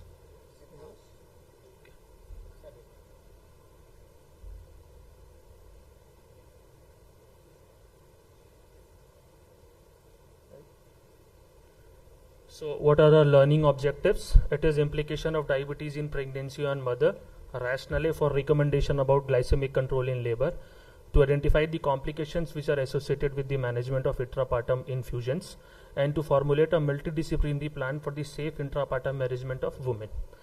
The pre-existing diabetes is known to affect the maternal well-being, fetal health, and the obstructive outcome. There is no international consequence over the importance of tight glucose control before the conception and throughout pregnancy to optimize the pregnancy outcomes. We have to counsel women on diabetes management during labor and delivery, one of the most important part, because the female has lot of psychological stress during pregnancy. So counseling is the most important part. During the 4 to 6 hours prior to delivery, there is increased risk of transient neonatal hypoglycemia. So always we have to check two parameters. One is the maternal hyperglycemia, and we have to also counter check the neonatal hypoglycemia part. What is our goal of management? So the managing hyperglycemia during antenatal steroid administration, labor and birth in pregnant women. The goal of diabetic management during the peripartum period includes minimizing the risk of consequences of maternal hyperglycemia and neonatal hypoglycemia, the fluid overload, and maternal and neonatal hyponatremia, which is a very important electrolyte parameter. These guidelines offer us two approach. One is the traditional approach with a tight glycemic control, that is 4 to 7 millimoles. And second is an updated paradigmatic approach, which shows the glycemic control that we can have a relaxed glucose control of 5 to 8. The NICE recommendations, we have 2 to 3 recommendations from the different societies. The NICE recommendation says monitor CBG every hour during labor and birth in women with diabetes and ensure that it is maintained between 4 to 7 millimole per liter. Use intravenous dextrose and insulin infusion in labor and birth for women with diabetes whom CBG is not maintained between this range. The Joint British Diabetes Societies also language them, also counter them. They say that there should be a more relaxed glucose control, and they have given a little liability to 5 to 8 millimoles per liter of the sugar control. The American College of Obstetrics and Gynecology and American College of Endocrinology recommends maintenance of blood glucose between 70 to 110 milligram per deciliter during the labor. This goal is the same irrespective of if a mother is a gestational diabetes, type 2 diabetes, or a type 1 diabetic. So what should be the target CBG during labor and the delivery? There is no high quality evidence in the literature to guide us about the exact CBG, but what is our target should be between 4 to 7 millimoles per liter. Timing of delivery, one of the most important part, that when we should get ready the patient for the delivery. GDM pregnancies are associated with delay in the lung maturity of the fetus, so routine delivery prior to 13 weeks is not recommended. If a pregnant woman with GDM with well controlled blood sugar has not already delivered spontaneously, induction of labor should be scheduled after the 30 weeks or 39 weeks. In pregnant women with GDM with poor blood glucose control, those with risk factors like hypertensive disorders of pregnancy or previous stillbirth and other complications should be delivered earlier. The timing of delivery should be individualized by the obstetrician accordingly. Vaginal delivery should always be preferred over the LSCS. We have different indications when should be the vaginal delivery done and when should be the LSCS done. So in case of fetal macrosomia, if the estimated fetal weight is more than 4 kilograms, considered should be a primary caesarean section at 39 weeks because of the risk of shoulder dystocia. The morning dose of insulin or any OHA is withheld on the day of induction and labor, and the pregnant woman should be started on 2 hours monitoring of the blood glucose. So 1 day prior to the labor induction, the basal insulin can be given, but the mealtime insulin should be stopped at the fasting level on the day of the labor. The requirement of insulin in the intrapartum period is largely dependent on the type of diabetes. If a patient is type 1 diabetic or GDM may require higher insulin than a type 2 diabetic female. So we have 2 phases of labor. One is the latent phase and one is the active phase. So in the latent phase, the insulin requirement is stable. But once the labor enters into the active phase of the labor, the patient enters, the insulin requirement drastically decreases. So maternal glycemic control in labor. In women with diabetes, maternal hyperglycemia leads to hyperplasia of the pancreatic beta cell, which leads to increase in the fetal insulin concentrations. So if a continuous glucose supply is stopped after delivery, the neonate is at risk of developing hypoglycemia. So the physician has to look in both the parameters. One, he has to control the hyperglycemic parameters of the mother. At the counterpart, he has to also see that the neonate should not go in hypoglycemia, because the 10 minutes of hypoglycemia, even 2 to 3 minutes of hypoglycemia can have severe neurocognitive effects in the neonatals. I want to give focus on 2 important things. One is variable rate intravenous insulin infusion, which is also known as VR3, and second is continuous subglucose insulin infusion. Everyone knows about insulin pump, but about the variable rate intravenous insulin infusion, blood glucose are kept within a tight specific range throughout the pregnancy. It is commonly managed by an intravenous infusion of glucose and insulin that is adjusted according to the R capillary blood glucose levels. Practical guidelines for management of glucose control during labor and delivery for a woman on metformin and those who are taking multiple daily injections. The day prior to induction and during the cervical ripening, I mean 1 day before the delivery, the CBG testing, insulin and oral glucose lowering drugs should continue as usual. Once in the established labor, check the blood glucose hourly, stop the mealtime insulin, but continue long-acting basal insulin once the VR3 is started. So what is VR3? It is a combination of 0.9% NaCl with 5% of the dextrose and 0.15% of the KCl as the substrate fluid with VR3 to avoid hypoglycemia, hyponatremia and hypokalemia. Why? Because we have a mixture of the infusions going on and the patient can land up in the dyselectrolemia phase. So we neutralize this kinds of fluid with the 0.15% of KCl so that the hypokalemia part can be corrected, and the NaCl is given because the hyponatremia part can be corrected. So this is a combination of this infusion which is known as VR3. So during labor and delivery for women, those who are already insulin pump therapy, I mean the patient those who are type 1 diabetic and are already on continuous glucose supply, women with insulin pump may prefer to use them in the labor. Most typically they will self-manage their pump and no assistance is required. But if a woman is unable to manage her own insulin needs or the sugar levels goes more than the 7 millimole, then the VR3 has to be initiated. In the cesarean section part, in patients for whom cesarean is planned, the indication for cesarean is if a mother is not controlled with sugar levels, if a patient has fetal macrosomia, these all are the indications. So in that cases, it is always preferred to do the early morning induction of the patient. Patient needs to take her usual night dose of intermediate acting insulin and the morning dose has to be withheld. If surgery is delayed by any reason, it is needed to start on the basal and corrective regimen, which I have already explained in VR3 infusion. So this is the paramagnetic diagram, which is very easy to understand. Type 1 diabetes mellitus and type 2 diabetes mellitus should start directly with the VR3 infusion. Gestational diabetes mellitus, if is controlled on lifestyle medication, always needs just a check on the sugar levels. Once the patient is the baby is delivered, then for the recovery part in the type 1 and type 2, the insulin requirement suddenly drops and the insulin should be decreased to 40 to 50% level. Otherwise, the baby can have neonatal hypoglycemia. Immediately after delivery, the insulin of requirement shows a sharp decline, and in GDM it is advisable to continue the monitoring of the sugars have become normal in the postpartum period. But if a mother is type 1 or type 2 diabetes mellitus, it is not prudent to stop the insulin. Rather, the dosage of insulin needs to be decreased by 20 to 40%. Evidence base for glucose management with steroid use, because there is always immaturity. The steroid is one of the thing, beta-methasone, which we use for the lung maturity of the fetus. So if a mother is started on steroid, the glucose management varies. The day 1 of steroid, the day 1 on which the first beta-methasone injection is given, the night insulin dose is increased by 25% because beta-methasone will cause hyperglycemia. Day 2, all the insulin doses increased by 40%. Day 3, again by 40%. Day 4, all the insulin requirement decreases to 20%. Day 5, all the insulin doses increased by 10 to 20%. And on the day 6 and day 6, the insulin doses reduced to the pre-steroid phase. So this is one of the randomized study control in which they have taken 87 females, out of which excluded 11 which was scheduled cesarean delivery, and the mother those who delivered 36 before. And what they have seen is, which is very important, because we as physicians sometimes forget that the relaxed hyperglycemia part is very also important. So they have compared between the tight glycemic control and the relaxed glycemic control. So in the tight glycemic control, from 101 to 120 milligram per deciliter, they have given 2 units. From 120 to 154, from 150 to 206 units, and more than 200 they have given 8 units.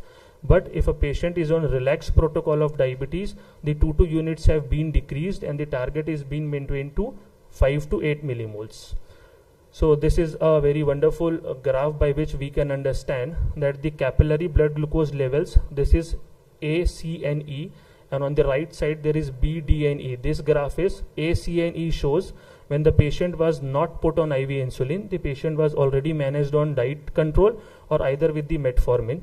And the B, D and F part shows that the patient needed the VR3 infusion, and how wonderfully we can see that the patient who needed B, D and F, the VR infusions, the sugars were wonderfully controlled in the intrapartum phase of the mother, and in the latent phase and the active phase there was no much significant decrease in the insulin levels.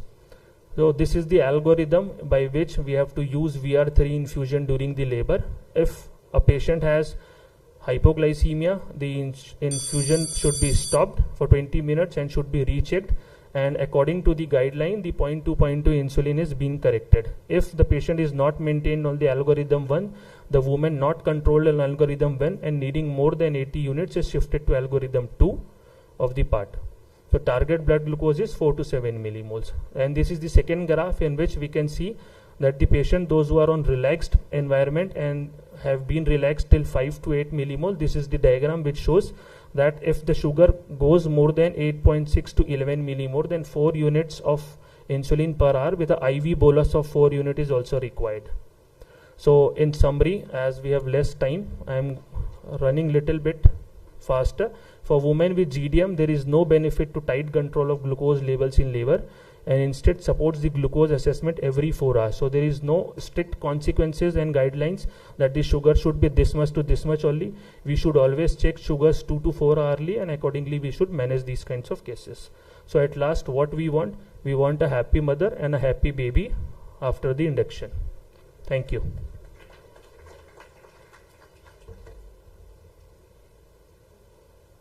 तो दंडनीय क्या होना है? Thank you, Dr. Haspreet, for highlighting all the important aspects of intrapartum management. We would like to thank all the speakers and the chairpersons of this session for their discussion. I would like to request Dr. Gagan sir to please felicitate the chairpersons of this segment, Professor Dr. Madhukar Rai sir and Professor Dr. MSI Siddiqui sir.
Thank you so much, sir. Now to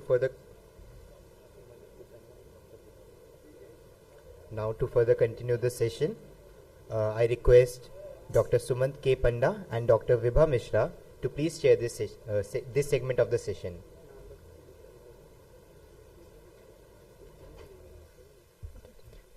Dr. Sumant K. Panda, Dr. N.K. Naval and Dr. Vibha Mishra to please come forward and chair this session.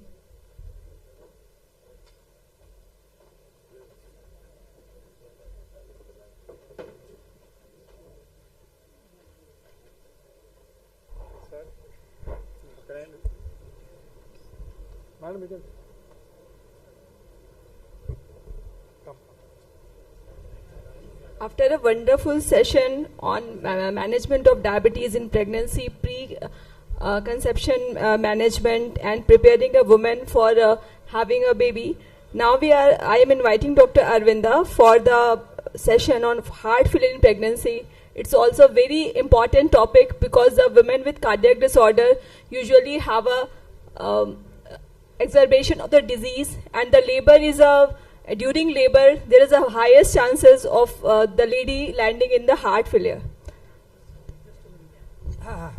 Now I welcome Dr. Arvinda. He is my very, very kin to me. I used to call him sunshine vitamin D. He was. Now he is really elegant. Now only yesterday evening only, he was a part of Egyptian cardiovascular with none other than Dr. Yusuf. So thank you very much, sir. Now it's the stage is yours. Thank you. Thank you, sir. Thank you, sir, for the nice words. So good evening, everybody. At the outset, I thank the organizer for making me a part of this conference, especially Dr. Vinay for getting the nice concept of short topics on pregnancy, which is very, very important. So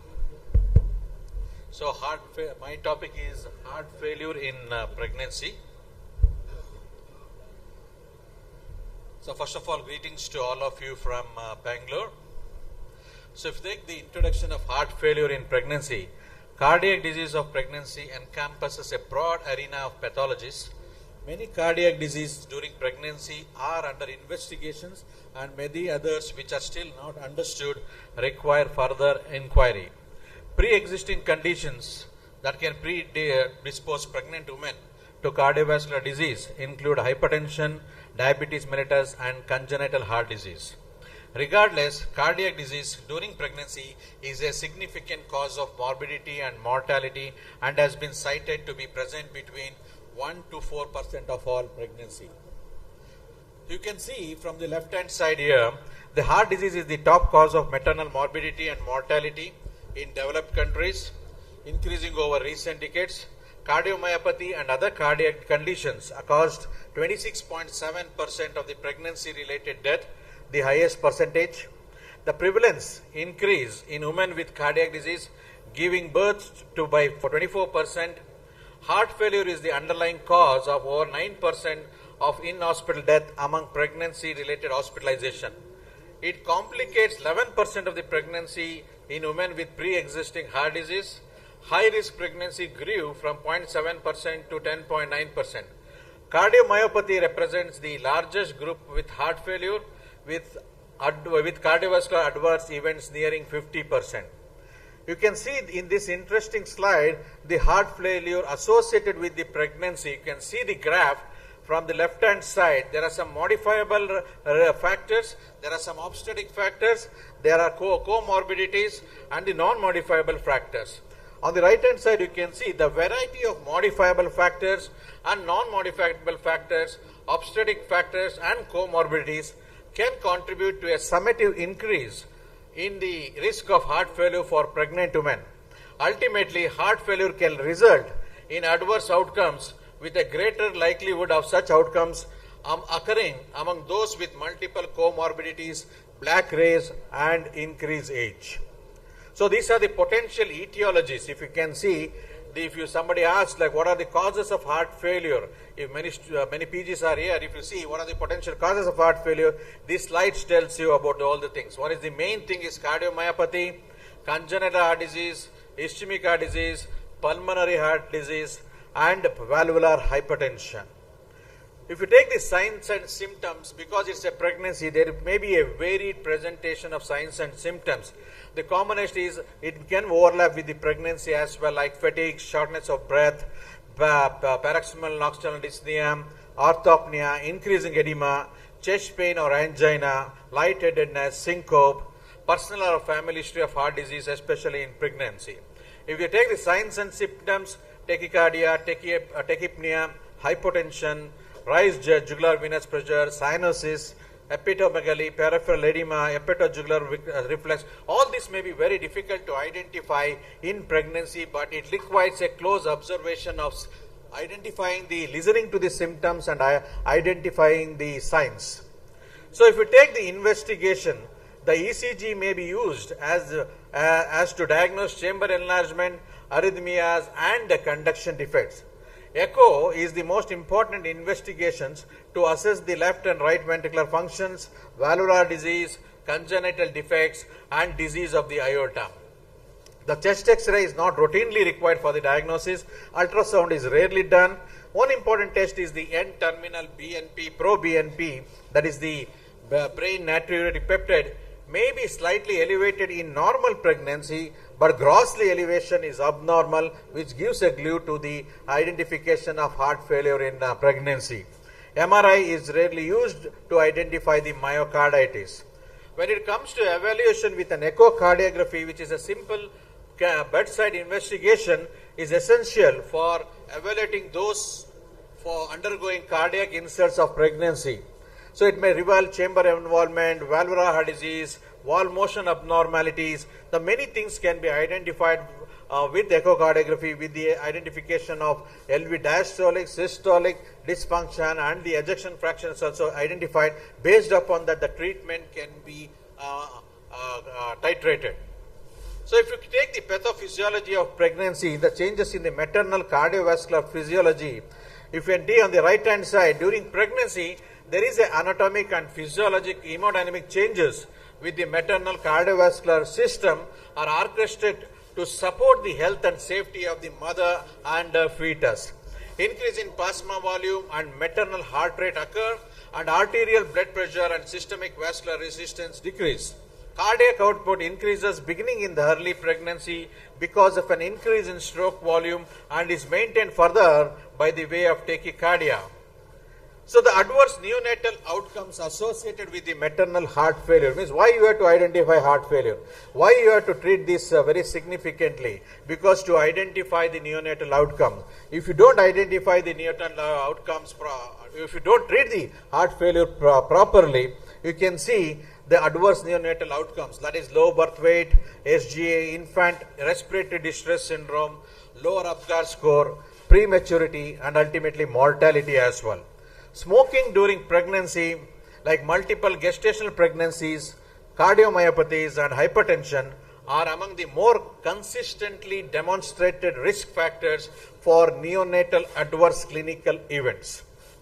So when it comes to important aspect of heart failure management, you can see when a pregnant or a postpartum woman presents in a acute heart failure, the initial goals should be to stabilize the patient, confirm the diagnosis, assess the severity of heart failure, assess the fetal status and viability, and contact members of the interdisciplinary cardio-obstetric care team. Any reversible factors that may have contributed to the patient's presentation, such as anemia, thyroid dysfunction, pulmonary embolism, pre-eclampsia, eclampsia, or infection, should be considered. On the right hand side, you can see the flow chart, how to identify the initial presentation, how about the management of heart failure in a pregnant lady. The key principle in the management of women with heart failure across the continuum is the three things: the planning, delivery, and the postpartum care. The planning is you have to identify, you should have a good team like obstetric, maternal, fetal medicine, advanced cardiologist, cardiac surgery, neonatology, anesthesiology. All this plays an important role. And if you take the delivery, ideally the vaginal delivery is preferred. But if there is an one of the indications for urgent cesarean section is signs of fetal risk or non-availability or any acute decompensation. The postpartum care is also very prime important, so it has to be addressed. Now coming into an important aspect that regarding the medication, there are so much of controversies regarding the medications used, which to use, which not to use. That is always a discussion point of view. This is the latest data from 2024 March, that is AFARI H from cardiology and therapy status. Like this is the latest, like 3, 4, 5 months back data, like what are the medications which can be used. You can see one by one, the beta blockers, yes, metoprolol can be used, safe during pregnancy, breastfeeding, bisoprolol as well, carvedilol, we don't know, atenolol, no. So higher doses of beta blockers are associated with low fetal birth weight and hypoglycemia. AC inhibitors, ARB, ARNI, no.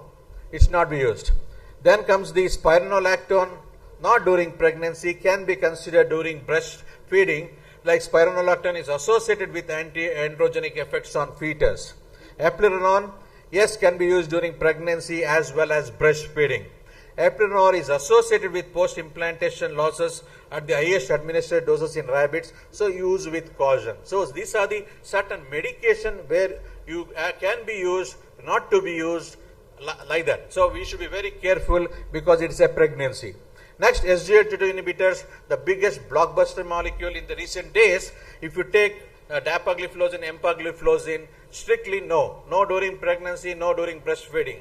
There are few papers which are suggesting that it can be used in second trimester or third trimester, but the recommendation as of now is no.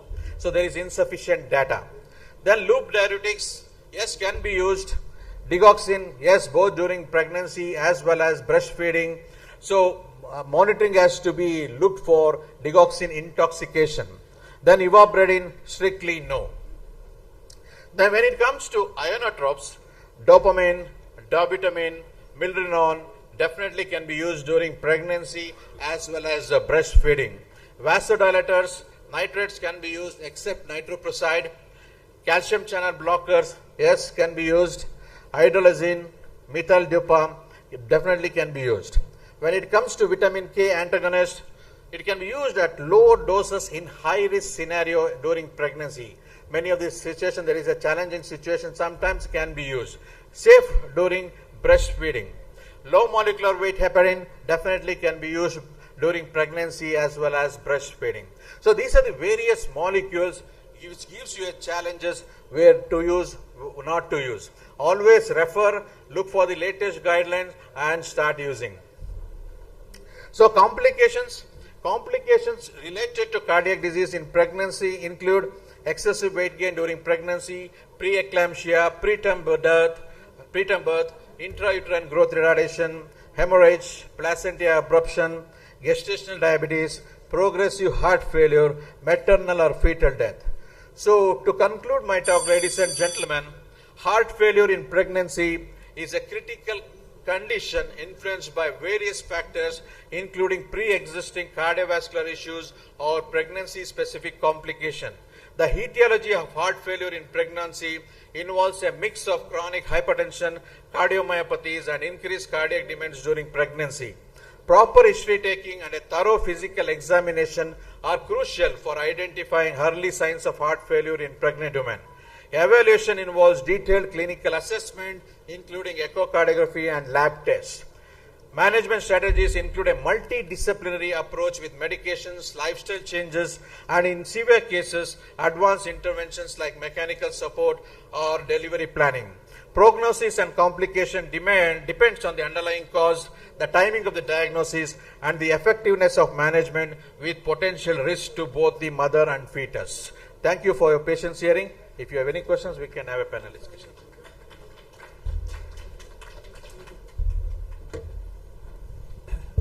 Thank you, Dr. Arvinda, for finishing in time. We'll have some questions. Yes, sir. No question from me. Okay.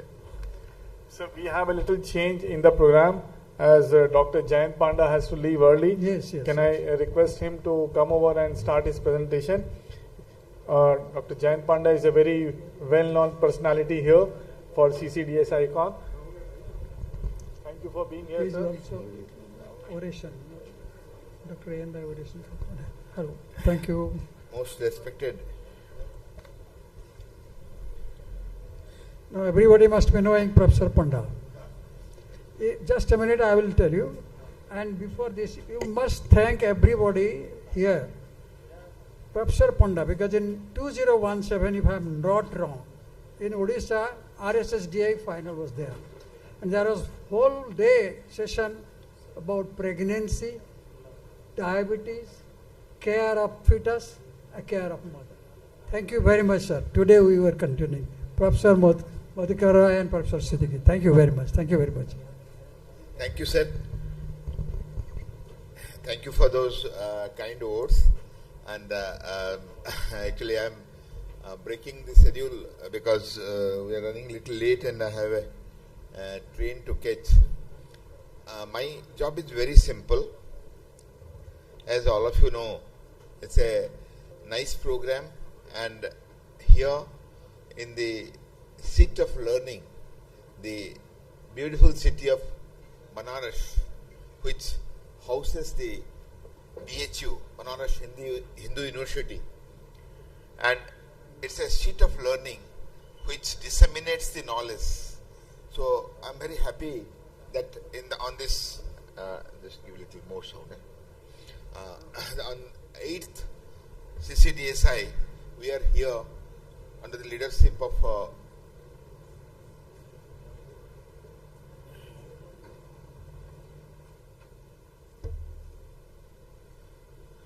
Professor A.N. Rai and Professor Madhukar Rai. We have come many times to the city, learned many things, but here in the CCDSI program, I'm sure 3 days of non-stop science, and we have come back to a medical college with touch of young students and lot of questions, queries and discussions. That's what makes sessions lively and makes speakers interested to present things. So I salute the leaders. I salute Dr. Madhukar Rai and Dr. Siddiqui for taking all the pain, and all his organizing team, and my mentor, Professor A.N. Rai, who has given a concept of cardiodiabetology to the nation, to the world, and this is what we have to preach now. And my topic is very simple. Your checklist for heart in diabetes. You see, we are in a cardiodiabetology program. So either we see a patient of a heart disease, say a myocardial infarction, coronary artery disease, or heart failure, or we say patients of diabetes, say type 1, type 2, GDM, or other types. That is what the likelihood is there. So whether it's a diabetic, whether it's a heart disease, we have to check the other possibilities. The simple message. I don't want to overburden you. We had a very nice neuropathy session, nice GDM session. I learned a lot. And from this Dean's presentation, I have a very simple aim of giving you a checklist, what all of you know, but you should not forget talking to your patient, whether he presents with a heart disease to you and you are working out for diabetes, or whether presenting with a diabetes problem to you and we are working for the heart disease. All of you know that we had the issue of diabetes as a cardiovascular risk equivalent. We know somebody comes with diabetes, ek na ek din heart effect hoga. This is what we need to tell the person and get his confidence that you are a doctor who takes care of uninvolved organs like heart, kidney, nerve and eyes. So that's what we miss in our practice. Patient told he has symptoms of diabetes, so we detected, established, we gave OAD, left the patient. And even if you talk of a cardiac evaluation, your patient will tell, doctor, you are overworking on me. My diabetes is detected. Maybe after 5 years or 10 years, patient will have a heart problem. So why are you working?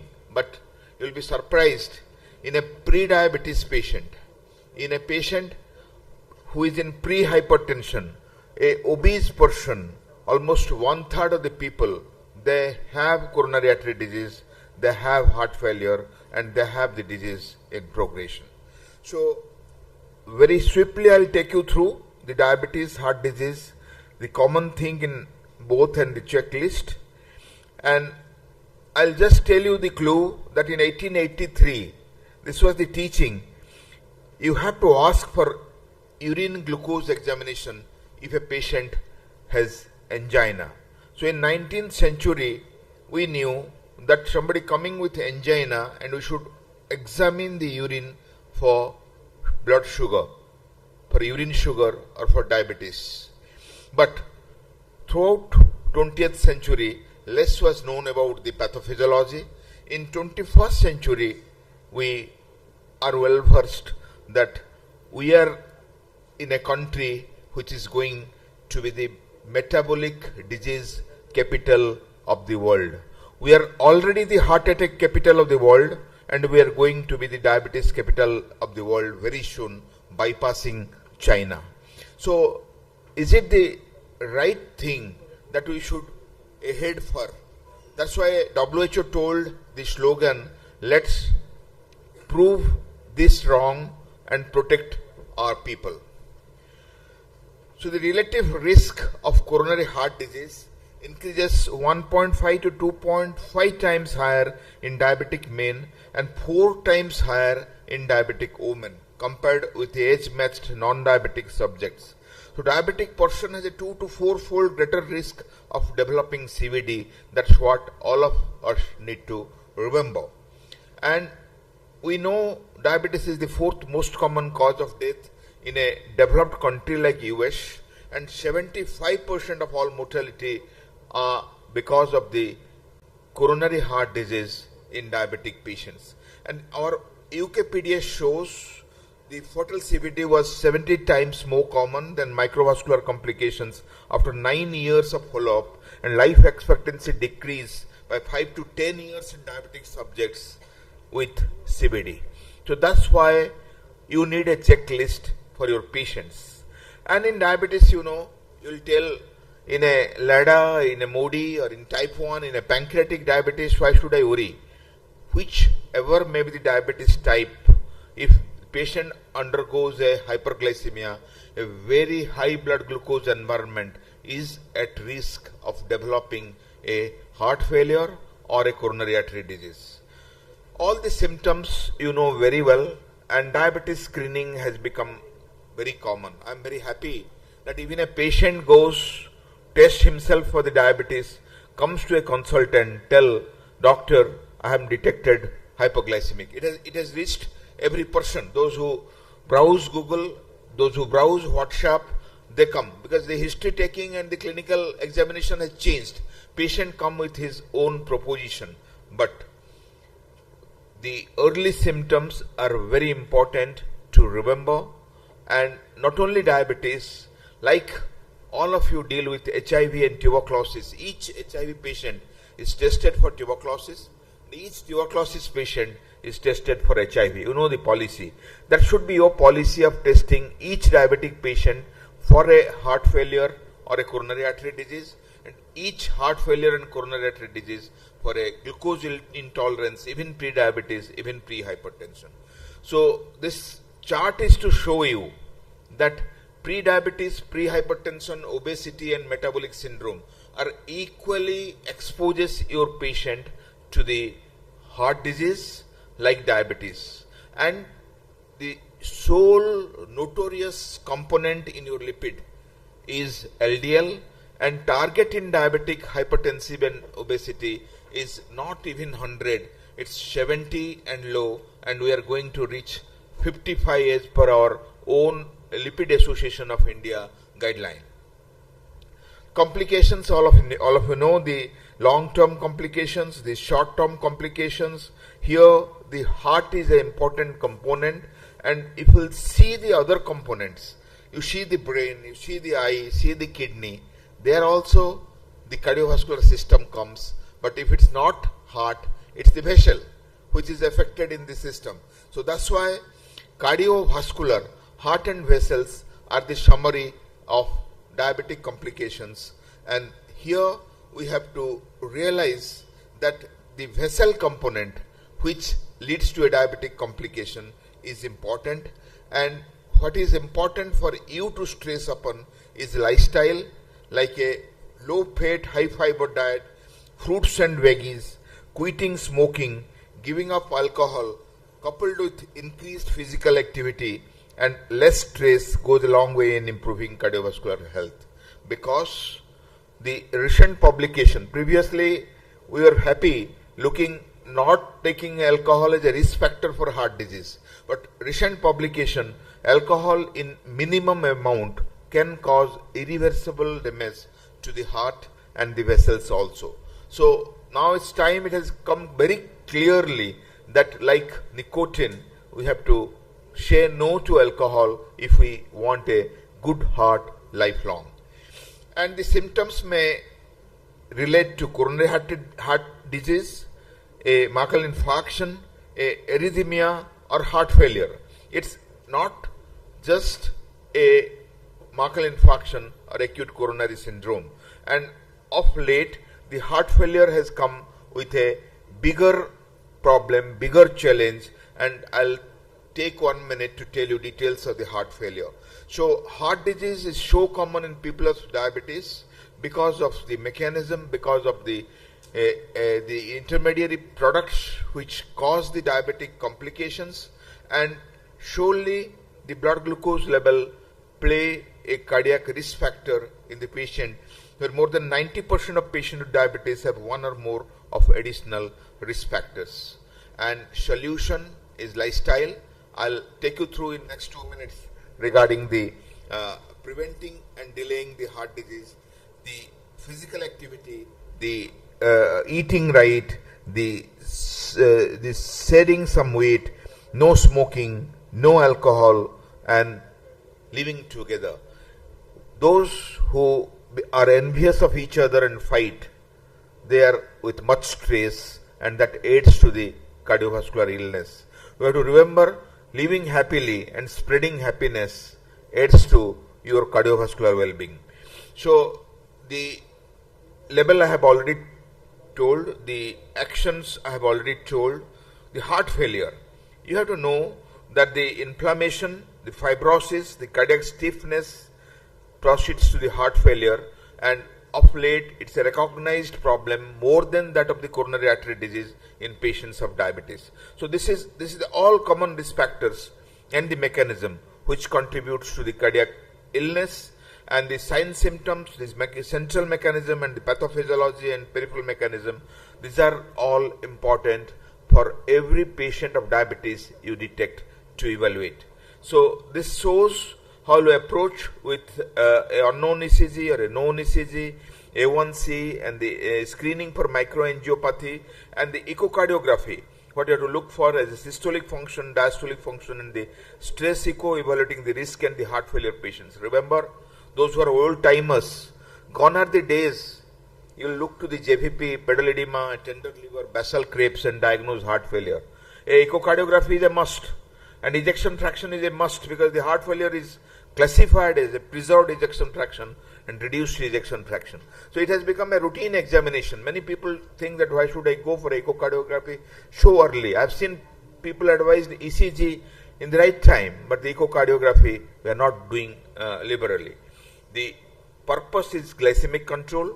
Purpose is to choose a drug which is cardiac friendly. I am not taking you through in this short time, but you know about metformin, you know about the glitazones, you know GLP-1 receptor agonist, you know SGLT2 inhibitors. In patients, if you are giving a drug with proved cardiovascular effects or safety, we have to remember that even without diabetes, the people with heart failure are advised the SGLT2 inhibitors. And GLP-1 receptor agonists have brought a revolution in cardiac protection in diabetics and non-diabetics. So always think of heart when planning a treatment modality for diabetes.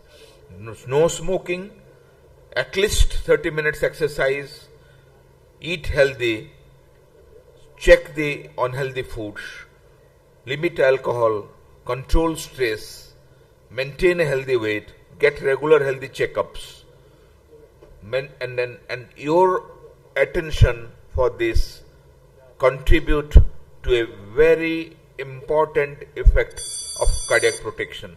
So this is finally the 10 steps to protect your heart. And to conclude, I'll tell you that much, that when you see a diabetes, never forget to check the heart.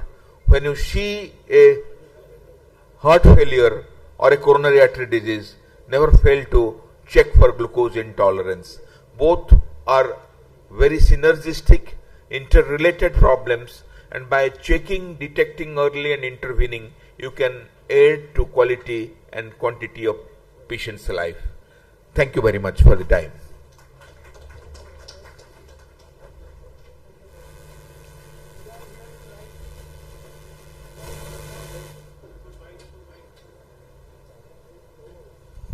Oh, did I hear you rightly about the alcohol?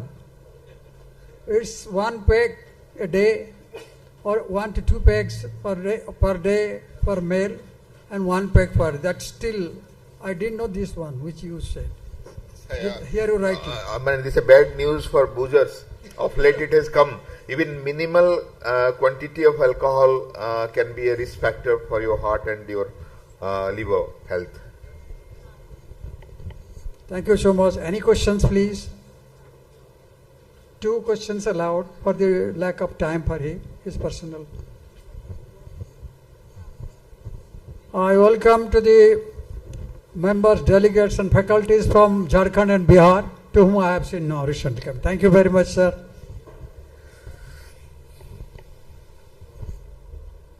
Thank you. Thank you.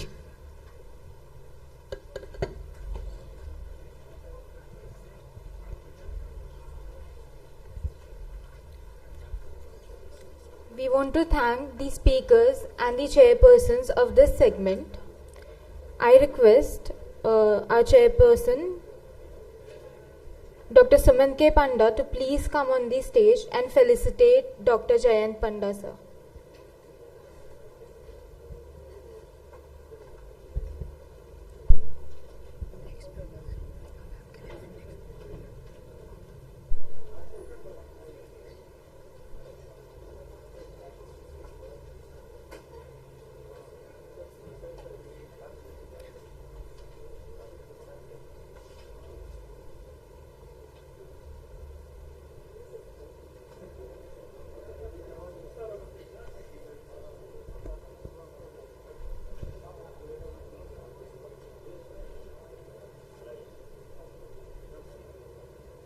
I also request Dr. Sumant Panda, sir, to please felicitate Dr. Vibha Mishra, ma'am.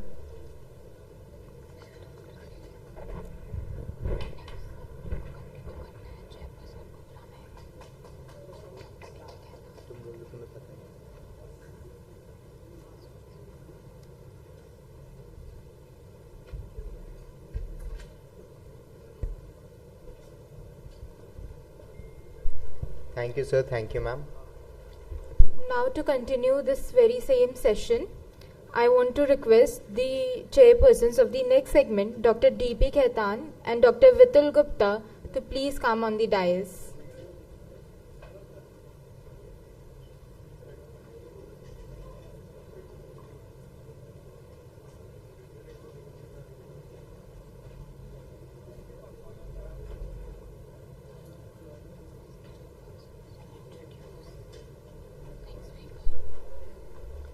I request the chairpersons to please introduce the speakers for this segment of the session.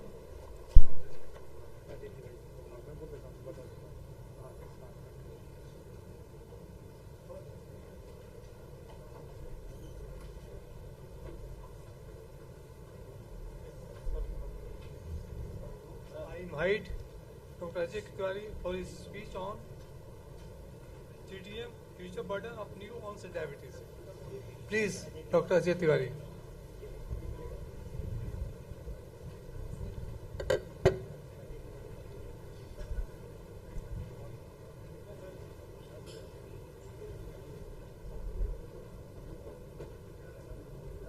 right? Okay. Yes, sir, you can start, sir. They have already displayed, right? So at the onset, I'd like to thank Professor Madhukar Rai, Dr. Siddiqui, and all the organizers of this wonderful scientific feast for giving me this opportunity to speak on a very pertinent topic, because we all know that gestational diabetes mellitus is basically something which technically leads to future cardiometabolic disease and diabetes mellitus. So I'll be giving you some brief insights why we have to act, where we have to act, and how we can stop this progression of gestational diabetes mellitus, or to say more specifically impaired glucose tolerance to frank diabetes. So this is a topic for me today. So this is very important because this was the front page of Time magazine in 2010, and they said that how the first 9 months shape the rest of your life. So basically what the fetus is undergoing during the pregnancy, that leads to future outcomes. And this clue was first given by David Barker. So the Barker hypothesis is that the fetal and early infant conditions have a permanent conditioning effect on the body's metabolism and chronic conditions later in life. So these 9 months, they lay the foundation of the future life. So the body's susceptibility to lifestyle diseases was programmed intrauterine. So this is the first clue that came from it, and it was subsequently shown in many studies that yes, this particular exposure during the intrauterine life may be low birth weight or high birth weight that leads to future cardiometabolic complications. Then another important hypothesis in this regard is Patterson's hypothesis. So this is that maternal hyperglycemia results in fetal hyperglycemia and hence in hypertrophy of fetal islet tissue with insulin hypersecretion. This again means a greater fetal utilization of glucose. This phenomenon will explain several abnormal structural and changes found in the newborn. So this Patterson's hypothesis, basically Dr. Patterson was working on type 1 diabetes. But what he found, this led to the foundation of what we know today as regards to macrosomia, and later the obesity in the adolescents and the future diabetes. So these two important terms are important to know, that is the FOAD and DOHAD.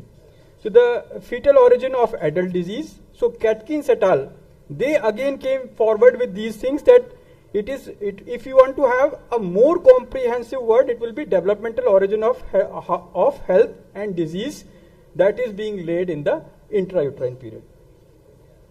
So this is a schematic diagram how it all happens. We all know that the placental hormones are creating a condition of insulin resistance to facilitate the ample supply of nutrition to the fetus. So if the mother has got enough stores, so that insulin resistance will be taken care of. Otherwise, there will be a mismatch and there will be hyperglycemia. So this is how it happens. There is an increased mixed nutrients which are being given to the fetus. There is an increased insulin secretion by the fetal pancreas that leads to the macrosomia, and that leads to obesity, IGT and diabetes later on in the life. So this is the intergeneration effect of maternal hyperglycemia during pregnancy. So you see there are two conditions which could happen. Either it could be mild GDM that would lead in the fetus to have a hyperactive beta cells, hyperinsulinemia and macrosomia. The insulin response will be deficient and there will be impaired glucose tolerance. Then if there is a severe, that is the patient is already having pre-existing diabetes mellitus, then we will have overstimulated beta cells, hyper or hypoinsulinemia, macrosomia.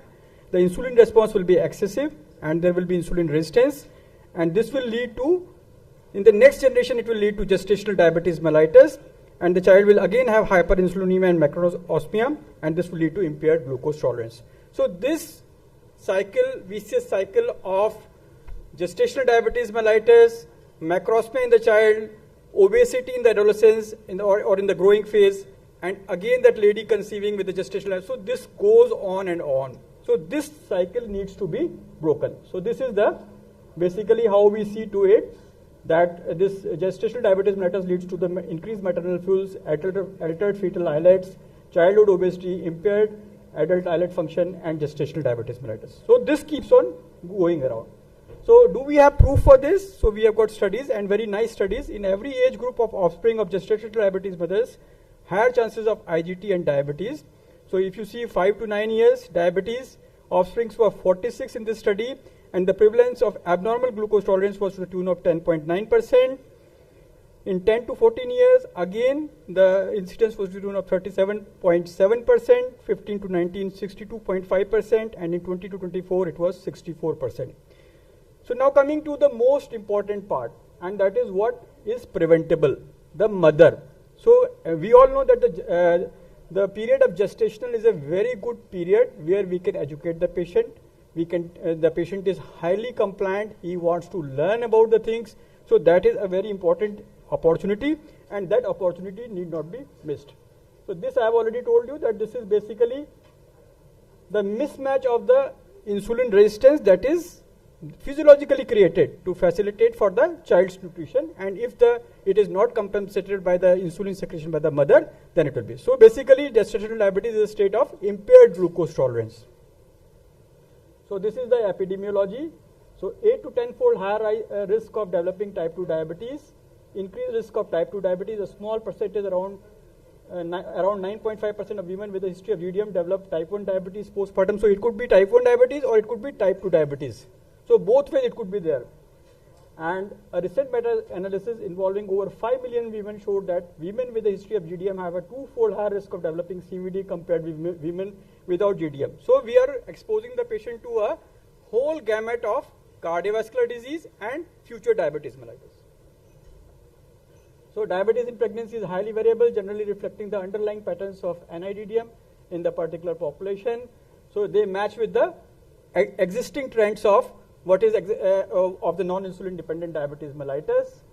Pre-diabetes to diabetes, we all know that this is a very good opportunity for us to counter this particular epidemic. So if we are acting in gestational diabetes mellitus, we know that this is a patient of impaired glucose tolerance. So if we educate them accordingly, and in the period of pregnancy, the lady is very amenable to education as regards to the weight loss and other things and about the future complications. So that is a very important window with us where we can educate the patient. So these are all the different studies which have shown that what is the likelihood of developing gestational diabetes, frank diabetes, post-gestational diabetes mellitus. Another study from Sri Lanka, for the paucity of time, I will not be discussing these studies in detail.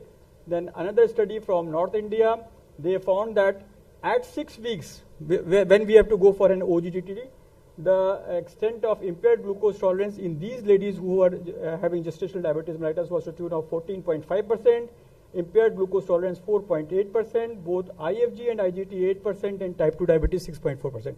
So that is very important that at 6 weeks, every gestational diabetes mellitus mother is to be exposed to an OGTT.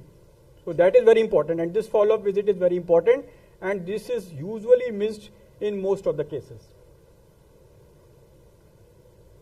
So this is in our population, 33% of the women who developed gestational diabetes mellitus had a maternal history of diabetes. So again, this collaborates more with the maternal diabetes rather than the paternal diabetes. So earlier the slide showed that what is more important. So maternal diabetes leads to gestational diabetes mellitus and the future diabetes mellitus. So another study, that is type 2 diabetes mellitus after gestational diabetes mellitus.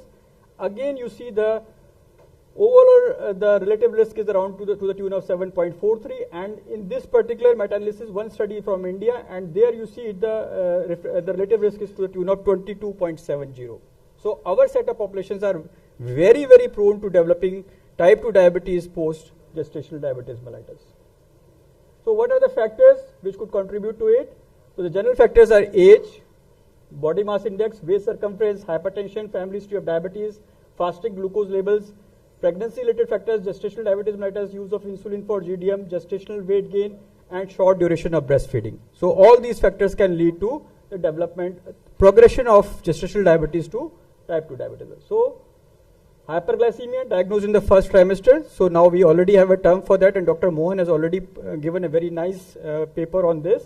So early gestational diabetes mellitus. So that is now already a entity now, and the degree of glucose intolerance and insulin required during pregnancy. So if you are going for a pharmacological approach, so that is very important. Gestational age at the diagnosis of the GDM. So older age, more likely to develop diabetes mellitus. Excessive weight gain during pregnancy, inability to shed pregnancy-induced weight gain post-delivery, history of GDM in an early pregnancy, and shorter duration of breastfeeding. So these are very important, and longer periods of postpartum follow-up to test for type 2 diabetes will increase the rate of diagnosis. So this is what is important, and these are the two important themes that I want to give you, that every patient has to be brought back for a postpartum checkup at 6 weeks of an OGTT. So maternal BMI and gestational weight gain, so they have a bearing on that, and this is something which we can all prevent. So a proper dietary approach that could lead to this particular thing. And the weight gain post-pregnancy, that is also has a determinant of the future diabetes mellitus. So if we are looking for this, we can prevent this particular problem. Requirement of pharmacological treatment, especially insulin, increases the risk of type 2 progression. So again, this is found to be a factor for type 2 diabetes. So that means that the patient is having a more severe disease. Breastfeeding, so this is very interesting. Breastfeeding associated with reduced blood glucose levels and incidence of type 2 diabetes among both women with a history of GDM and women in general population. So breastfeeding has also been associated with postpartum weight loss, reduced long-term obesity risk, and a lower prevalence of metabolic syndrome. So every woman has to be told about breastfeeding. So this is all what is the best practice. Proactive should be the approach. So this is what I wanted to highlight, that postpartum follow-up is very important, and this is the gold standard, that at 6 to 12 weeks you have to go for an OGTT. For all people who have had gestational diabetes during pregnancy, you have to go for it. HbA1c looks very good, but in our settings it is not very practical. Then what I want to emphasize is this gap has to be filled, that is between the obstetrician and the primary care physician. Because and there is a very good concept, that concept is now what is we call as the 4th trimester. The postpartum is to be called as the 4th trimester, and it should be considered as a 4th trimester, and the care should be accordingly given to that. So what I want to emphasize, that from the early childhood till the postpartum, the process of education and proactively telling the patient is very, very important, and this is what is highlighted, and this is from the FOXY. So thank you for patient listening, and these are my take-home messages. Proper screening is important, diagnosis of GDM is very important, proper knowledge of lifestyle intervention is very important, and this huge window of opportunity of education and counseling, that is very important. So thank you very much, and with this I like to, sir, with your permission, I would like to put few words that are not associated with the academics. This is about the candidacy of Professor Anuj Maheshwari, who is the son of soil. He is fighting for the RSSDI president's post, and he represents our state with a footfall at a national and international level. So may I request you all, from tomorrow we are going to have the voting, and I would request you all to vote for Professor Anuj Maheshwari. Thank you very much for patient here. Thank you, Dr. Tiwari, for an excellent talk. So basically what you have told is the sense of controlling the non-communicable diseases, rather preventing non-communicable diseases. And I want to appreciate the efforts of Dr. V. Shashaiya in this regard, because he initiated the concept of gestational diabetes. And I congratulate CCDSI for carrying forward, because the pre-gestational period is root cause of all non-communicable diseases, and CCDSI is one institution who is combining the cardiometabolic diseases. So thank you very much for apprising and stressing on education, education and education. Thank you. Thank you, sir. One question we can entertain if there is it. So if there is no question, again thank you very much. Thank you, sir. So now for the next lecture, I invite Dr. Mahesh Rath for an important topic of management of gestational diabetes mellitus. So again, there is a huge gap existing between the guidelines and management, and Dr. Mahesh is going to tell us about what guideline-based management therapy is for gestational diabetes. Thanks to Ajay Tiwari sir for the wonderful deliberation of the topics. This is a panel symposium we are continuing with, and we have in the next session Dr. Mahesh Rath, and we will have the discussion and question series just at the end of the session. That is 4 or 5 topics more remaining in the discussion series. Please.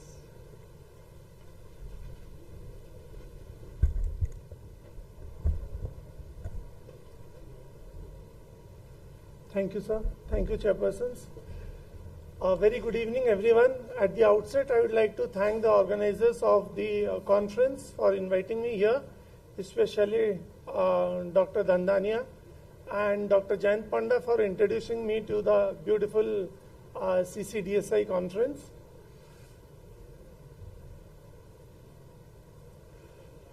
So I will start with the St. Vincent Declaration, which said, way back in 1989, achieve a pregnancy outcome in the diabetic woman that approximates that of a non-diabetic woman, which means that the child should be that healthy and you should not be able to differentiate a non-diabetic mother's child and a diabetic mother's child. Such should be the management.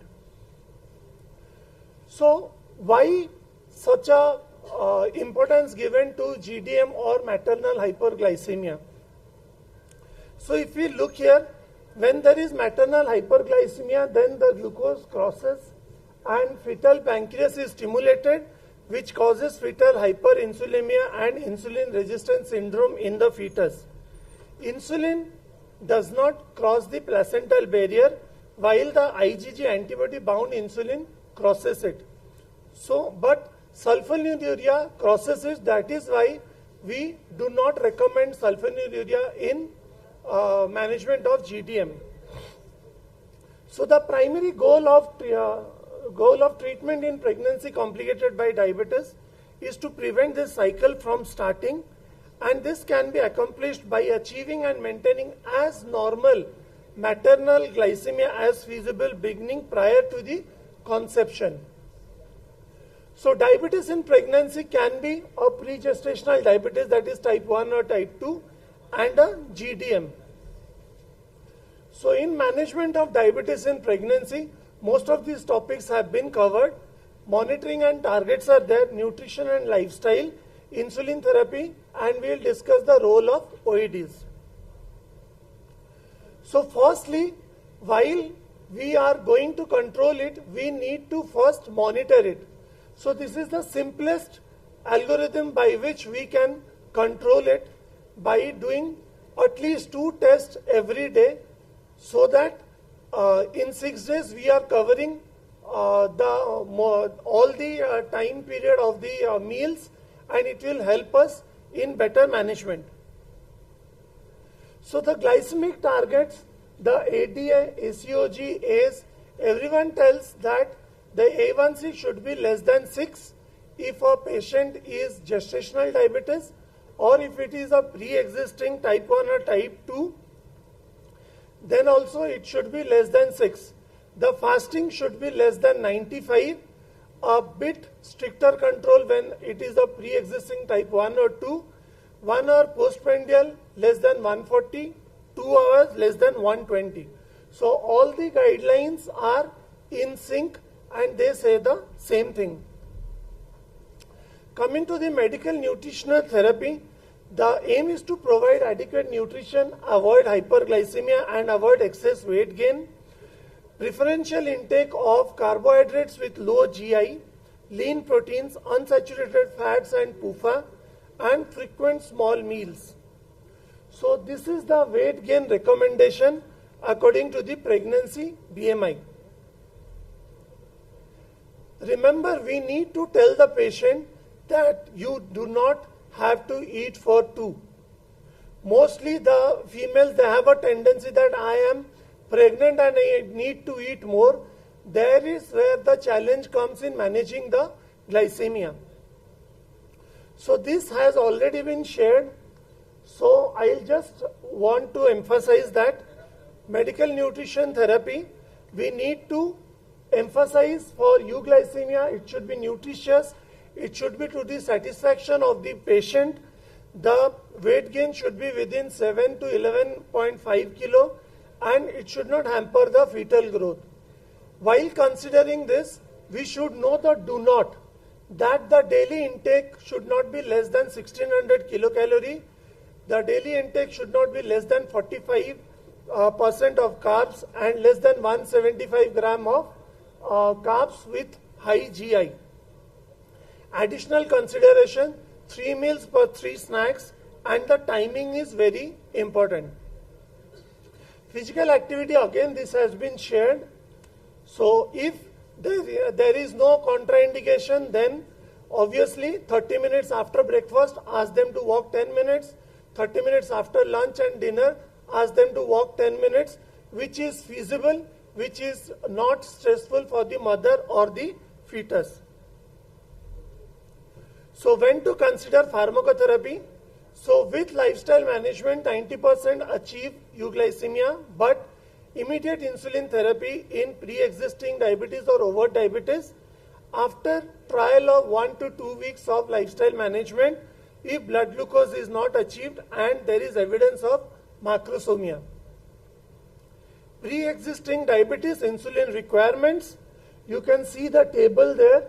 First trimester weight into 0.7, next trimester weight into 0.8, third trimester onwards it is weight into 0.9 to 1 unit per kg body weight. Management, so the first 2 points are the same. If it's a type 1 or a type 2 with gestational diabetes, then we need to test fasting, pre-meal, 1 hour post-meal and bedtime glucose.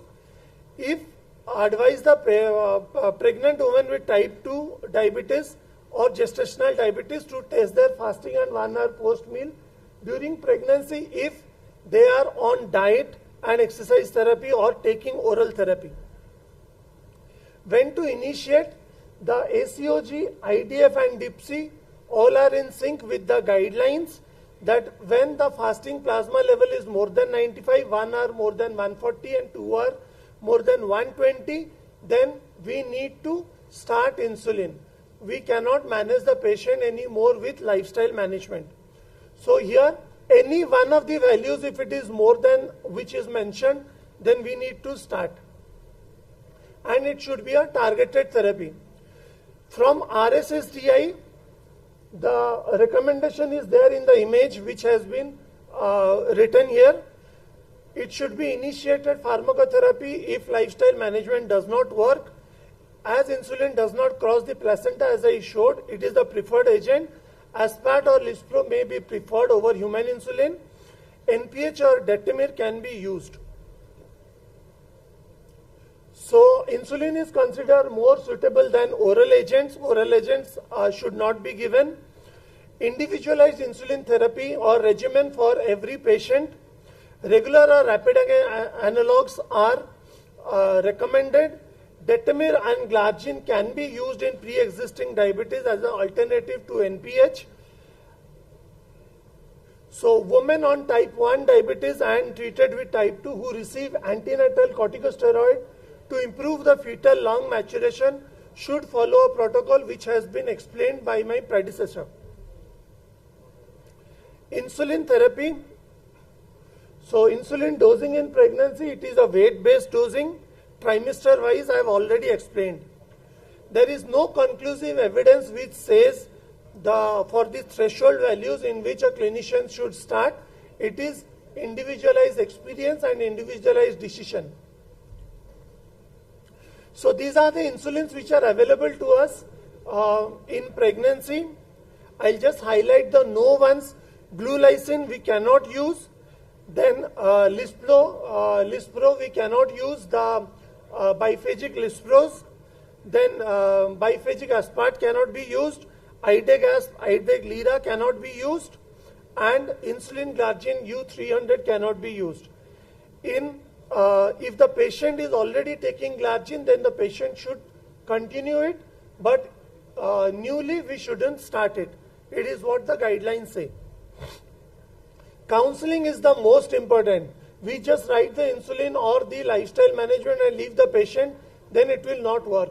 We have to give extra 5 minutes to the patient in order to counsel them regarding the nutrition and the activity, the glycemic goal, the SMBG, the insulin technique, dose titration, hypoglycemia care, and sick day guidance.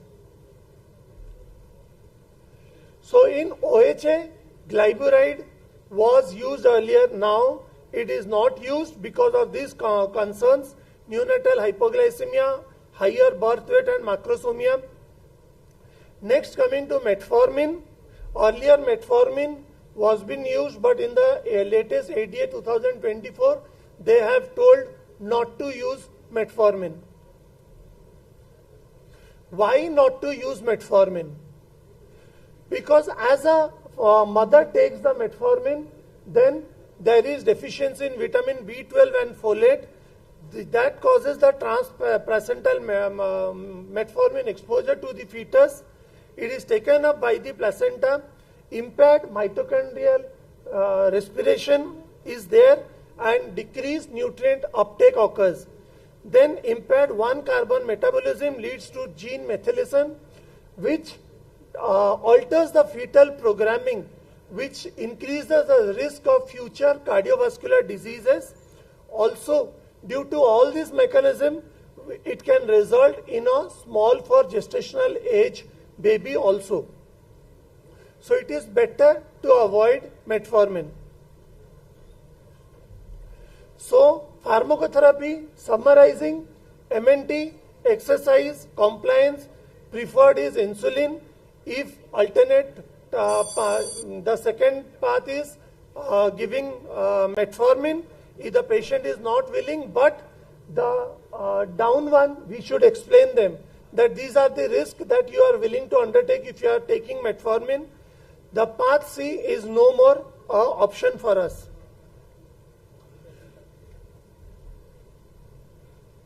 Before hospital discharge, we should discuss the risk for diabetes in future, encourage breastfeeding, schedule postpartum follow-up.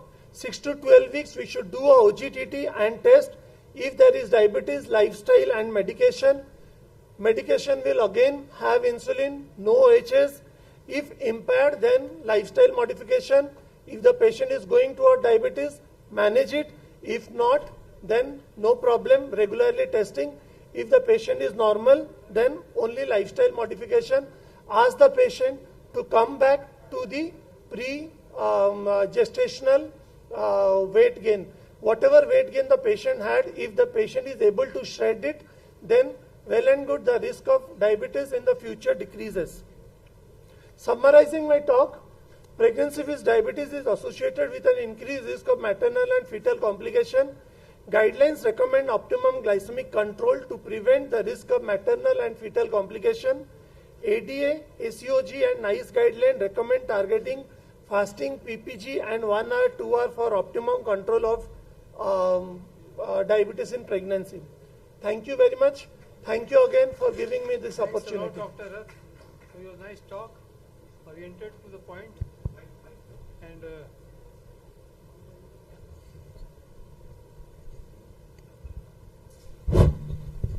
a few points I have liked very much, like the doses of insulin weight-wise. Number one. Number two, why metformin is not used nowadays. You have given a sound reasoning behind that fact. Very much. Thanks a lot. Thank you. With these words, I say thanks again to you.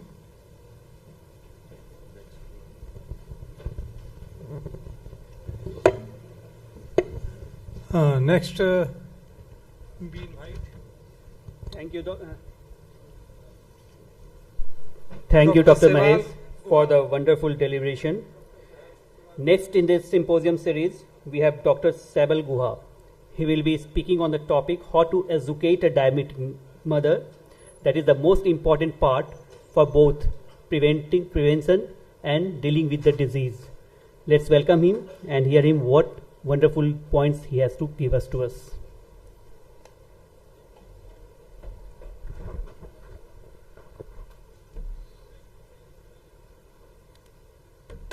Respected respected chairperson sirs, and seniors and dear friends in the audience, warm good evening to you all. Am I audible?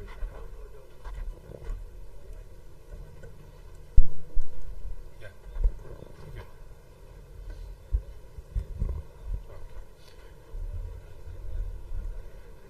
At the outset, I would like to thank Team CCDSI for giving me this opportunity to come over here. And I would congratulate Dr. Madhukar Rai sir along with Dr. Vinay Dandania and Dr. Gagan for keeping an exhaustive session on pregnancy and diabetes, which is the need of the day, and it's a much needed topic to be discussed upon, but it's often neglected in most of the conferences. So as most of the topic and it has been dealt with extensively, my talk would be something like the summary slide of a talk. I would be briefly covering up whatever everybody else has said. Now to start with, education of a diabetic woman is slightly dicey because it entails two different components. Education about diabetes to the diabetic mother, and education about motherhood and the care she needs to take about pregnancy. So diabetic mothers face a unique challenge managing their own diabetes as well as managing the care she needs for pregnancy and the complications, as well as ensuring the well-being of the child she is carrying. So as physicians, educating these mothers becomes a very crucial part in taking care of that patient. So a two-pronged approach is needed. We should need to educate them about healthy upbringing of their children. Whether the children is diabetic or not, that is different. And we also need to educate them about diabetes, the general education about the risk factors of diabetes, about the complications, the means and ways to control diabetes and how to prevent the complications. So a two-pronged approach is needed. Training her about pregnancy and training about diabetes. So first the do's. What needs to be done? We'll come to the don'ts later. First and foremost is to train the diabetic mother about checking the blood sugar levels. We have to train her how to use the glucometer properly, because glucometer is the mainstay of therapy. The mother can't go to the lab every time and so frequently to check her blood sugar levels. So glucometer is an essential component of treatment of diabetes in pregnancy. So we have to train her properly. And we have to talk about the frequency and timing of the blood sugar checks, how frequently she should check them, and when to check them, especially in the odd hours. Like everybody knows that she has to check it in fasting and 2 hours glucose, but we need to tell her that she also needs to check them in the evenings, at late night. Once she gets up for the washroom at night, she needs to rule out any hypos at that time. So those are the times, dicey small items we need to train her. Then we have to encourage her daily blood glucose monitoring if the sugar levels are fluctuating. However, if the sugar is stable, we can go about checking every 2 or 3 days. Then educate how to understand and interpret the blood sugar readings without rushing to her healthcare professional every time. She has to see when the sugar is going down, and we have to train her regarding adjusting her diet to keep up the sugar levels within the normal limits. She has to adjust the sugar. If she is when she is on insulin, we have to train her on self-monitoring of sugar as well as self-adjustment of insulin dose, as we have learned by 2 units reduction and 2 units increment every day if the sugar levels are high or low respectively. So we have to train her for that as well. Then we have to teach them to recognize the various signs of hypoglycemia and hyperglycemia so that she can take prompt preemptive action. She doesn't go into deep hypos or doesn't land up with hyperglycemic emergencies. Number 2 is emphasize the importance of a diet, which is very important, and we all know it. We have to guide them on the importance of a well-balanced diet, which is rich in fiber, low in refined sugar, and appropriate in portion sizes. Stress the importance of regular meal timings that should not be varied, and so that especially in pregnancy, because meal times varies, then that will lead to blood sugar fluctuations, which may be detrimental for the baby. And how to count the carbohydrates and use a carbohydrate exchange list. She has to calculate that. She has to plan her meals and snacks to maintain a stable blood sugar levels, and understand the glycemic index and its impact on blood sugar, and do a regular meal substitution. She should reduce the meals which are meal components which have a high glycemic index with the lower ones, so that the blood sugar spikes are lesser. And third is encourage physical activity.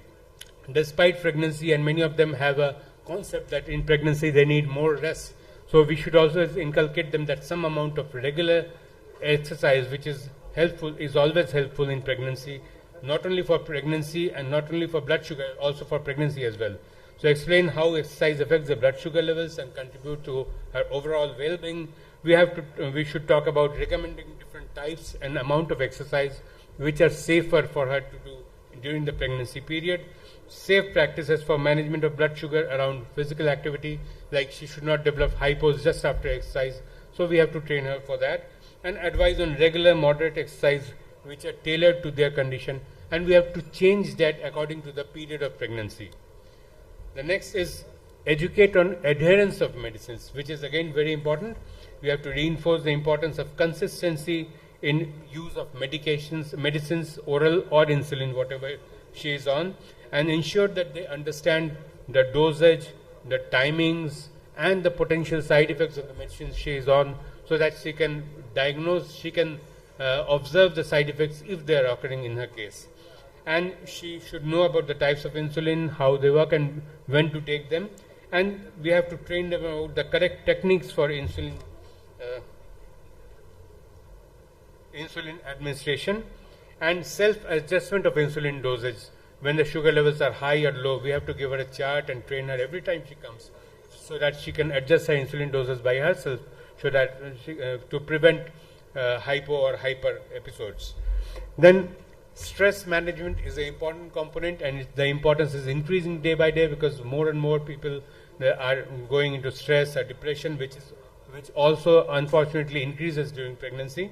So we have to highlight techniques for managing stress. We have to train her to do yoga and other meditation and other relaxation techniques, and how we have to teach her how stress impacts the blood sugar levels.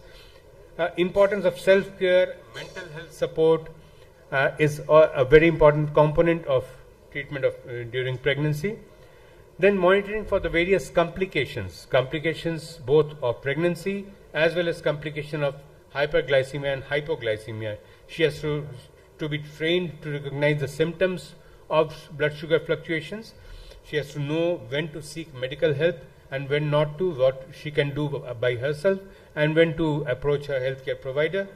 And she has to be very stringent about her regular checkups for diabetes related complications, and be regular about it. And then support systems are very important, not only for a pregnant diabetic lady, but even for a diabetes otherwise. So we have to build a proper support network which includes her healthcare providers, and they should always be in sync with her families and friends, so that if she cannot contact her healthcare providers, her immediate family can contact and help her in that case. And she should be encouraged to join the various diabetic support groups or online communities, which also would keep her engaged and also improve her mental health, and also she would gain something from others' experiences as well. And then education and resources obviously is very important. A healthcare provider or a nutritionist need to educate her in every visit about diabetes, about the meal timings, about the meal quality, various resources of diabetes, and she should understand and utilize the available tools. She can be trained about various diabetic management apps which are now available, and if she had to be made slightly tech savvy, so that she can do many of these things herself. So that is more about the do's, what we need to do. But now the don'ts. What ideally a diabetic mom should not do. First and foremost and the most common thing which occurs in the society is skipping meals. So we should always stress upon the fact that she should never skip a proper meal, and we have to train her, educate her about the risk and importance of regular meat eating habits, and what all consequences she can have if she misses a meal, and how can she compensate if the meal is delayed by some reason, and how skipping meals can lead to dangerous fluctuation in blood sugar, and if at all it happens, how she can manage that herself in the initial phase. Then again, we have to discourage her from getting self-medications. We have to warn against the use of over-the-counter medications without consulting a doctor. We have to tell her to avoid using various herbal and traditional remedies which are so common in the society, which her peer groups may keep on suggesting her to take during pregnancy, because there is a concept, especially in our society, that anything allopathic has side effects, anything other than allopathy is safe. So that myth has to be broken. She has to be trained that anything which has an action can have a side effect. So she should consult her doctor before taking anything, before experimenting with any new drug during her pregnancy period. Then we have to stress the importance of not ignoring the symptoms like blurred vision, excessive thirst or frequent urination, and we have to train her about, as I said, the various symptoms about hypoglycemia, hyperglycemia, about the complications of diabetes. We have to train her to report fever if it occurs even at the earliest stage. These could be signs of poorly controlled diabetes or complications, so she should be told about that.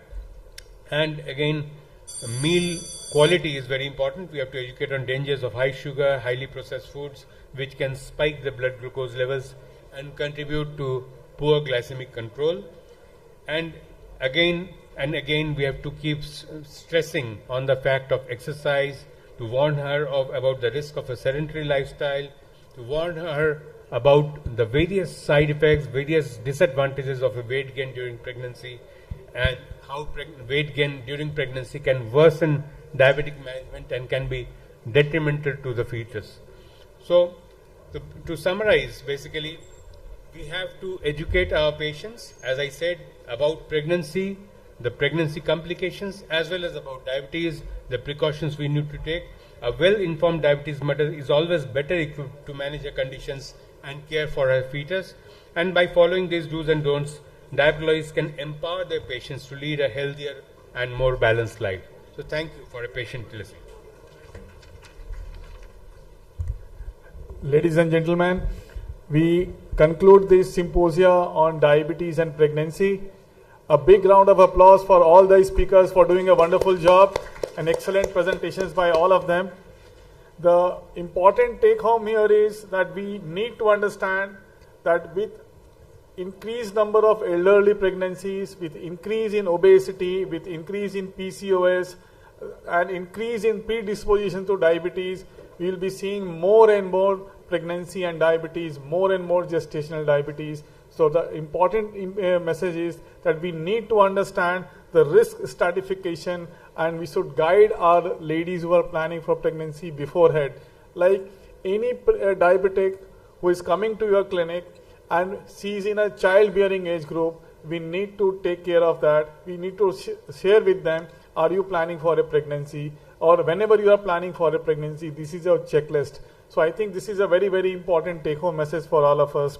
And next is how to manage these ladies when they are pregnant with diabetes.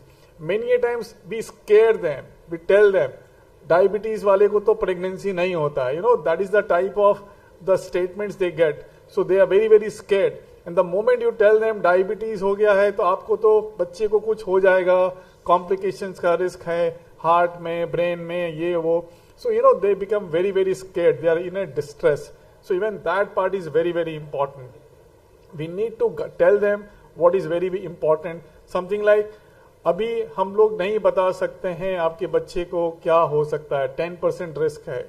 हम लोग अगर बच्चा का development अच्छा नहीं होता है तो अपने आप मिसकैरेज हो सकता है, या हमारे को जब हम लोग एंटीनेटल चेकअप में 4 to 5 months में we do scan, anomaly scan, then we can tell you what is the status of your organ. Or later on, if you don't manage well, you can land up with macrosomia or even intrauterine death. So we need to share them and counsel them. This is the sequence of a bacha in a diabetic mother. You need not be in a distress, and everyone has discussed what are the criteria, what are the target values, what are the important of SMBG, CGM, education in the end. So this is what is a very important take home for all of us. So I thank you all for your patient listening, and I hand it over to the chairperson to conclude this session. Thank you. Yes, yes, sir. You can have questions, sir. Yep, sir. Sometimes there are certain high-risk pregnancies Sometimes there are few high-risk pregnancies where the gynecologist advise strict bed rest. So how will you strategize exercise in these patients? A very tricky question, sir, as expected from you. We have to do a graded exercise in those patients, sir, ideally. We have to start with breathing exercises or meditation, which are not stressful, which don't increase their blood sugar, blood pressure also, and which don't entail much change of posture. So breathing exercises, free hand exercises in sitting posture, or just simple leg raising and leg folding exercises sitting on a chair. So we have to start with that graded exercises, and if the gynecology permits further that we can increase the intensity of exercises, then we can gradually increase them. But simple breathing exercises and free hand exercises can be done by anybody. Right, sir. Thank you very much. So over to the chairpersons to conclude this symposium. Any other questions? So I think mother's health is most important part for prevention of non-communicable diseases which are increasing every day. And I acknowledge the presence of Dr. A.N. Rai. I will like to have a few words of wisdom from him on this topic, important topic of gestational diabetes.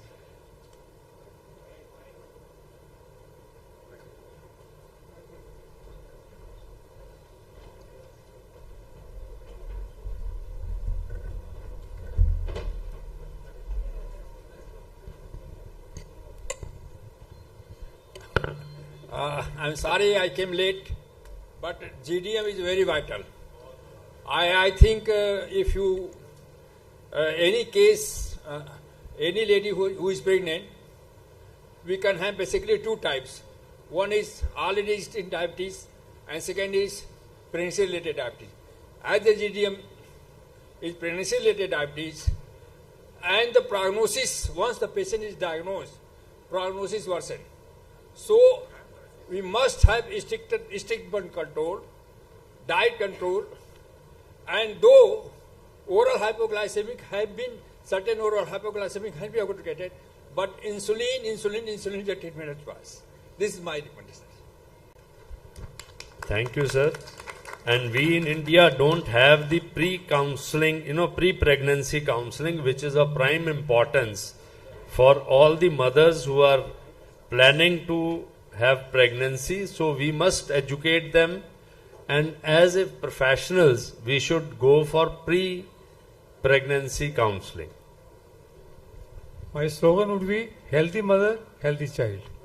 Thank you.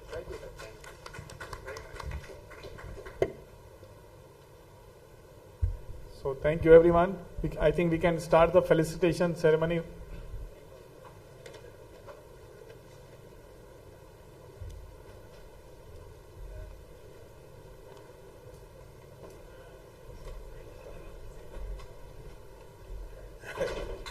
I would like to take this opportunity to thank Dr. Dandania profusely for conducting this and taking a lot of pain. And with his help, it is on a very important topic. Unfortunately, we did not have that much of audience which we expected.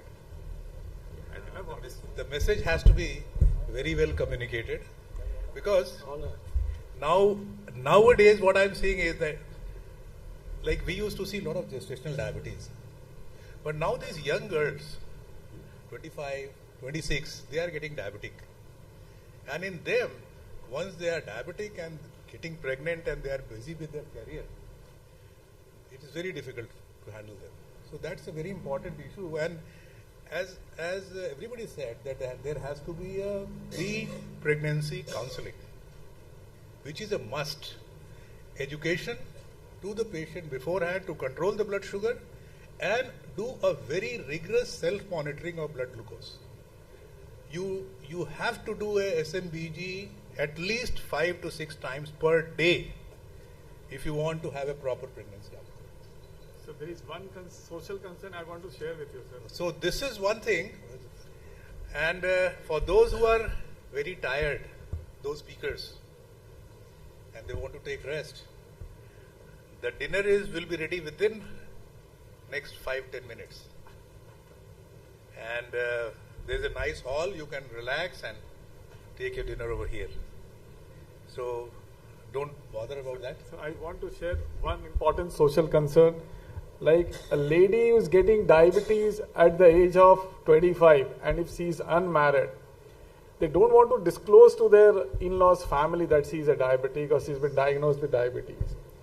And till she becomes pregnant, haywire, sometimes taking medicines, sometimes taking insulin, sometimes not taking insulin. These are the ladies who are actually landing up with problems, and they become very, very critical in managing during their pregnancy. So this is a very important social taboo as well. And the only important thing is we need to tell them beforehand, even if you are getting married without conveying to your in-laws, few things that can be done easily is you follow few steps.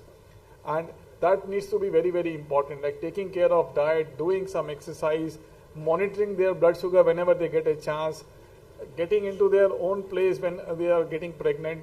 So few things can be modified, and that is how they can take care of it. But this is a real social problem in our area in Jharkhand. I face a lot of ladies who actually don't want to convey to their in-laws place that they are having diabetes. Yeah, I beg to differ with you, Dr. Vinay. Yes, sir.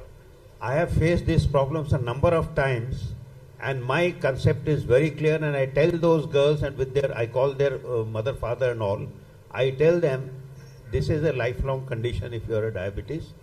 Please tell your to-be husband if he is ready to stay with you or not. Otherwise, tomorrow you will face problems.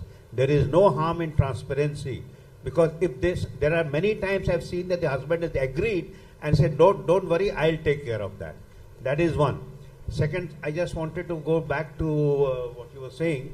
There is a recent concept now that earlier the traditional was that GDM occurs somewhere after 24 weeks. But now the question is, we must try to diagnose early GDM within 4 to 6 weeks of conception.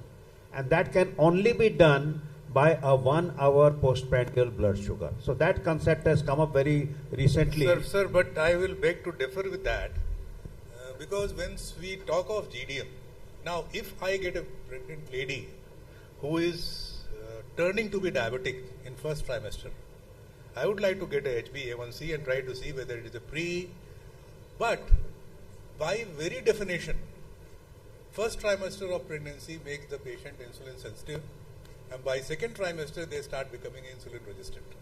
So they should never develop diabetes if it is turning into the first trimester. I will think of a pre-gestational diabetes. That is.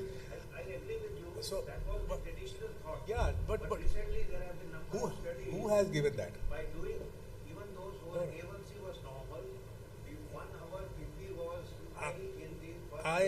I again, you know, when I tell about pregnancy is a state of accelerated starvation.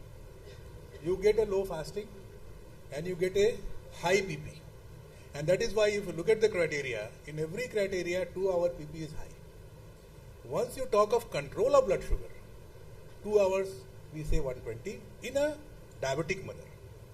So that is why, because conceptually when you think of it, why should a diabetes come into vogue at 1 month? Because there is no counter-regulatory hormone excess. In fact, GDM. It is by the term that has been given by Professor Sushaya.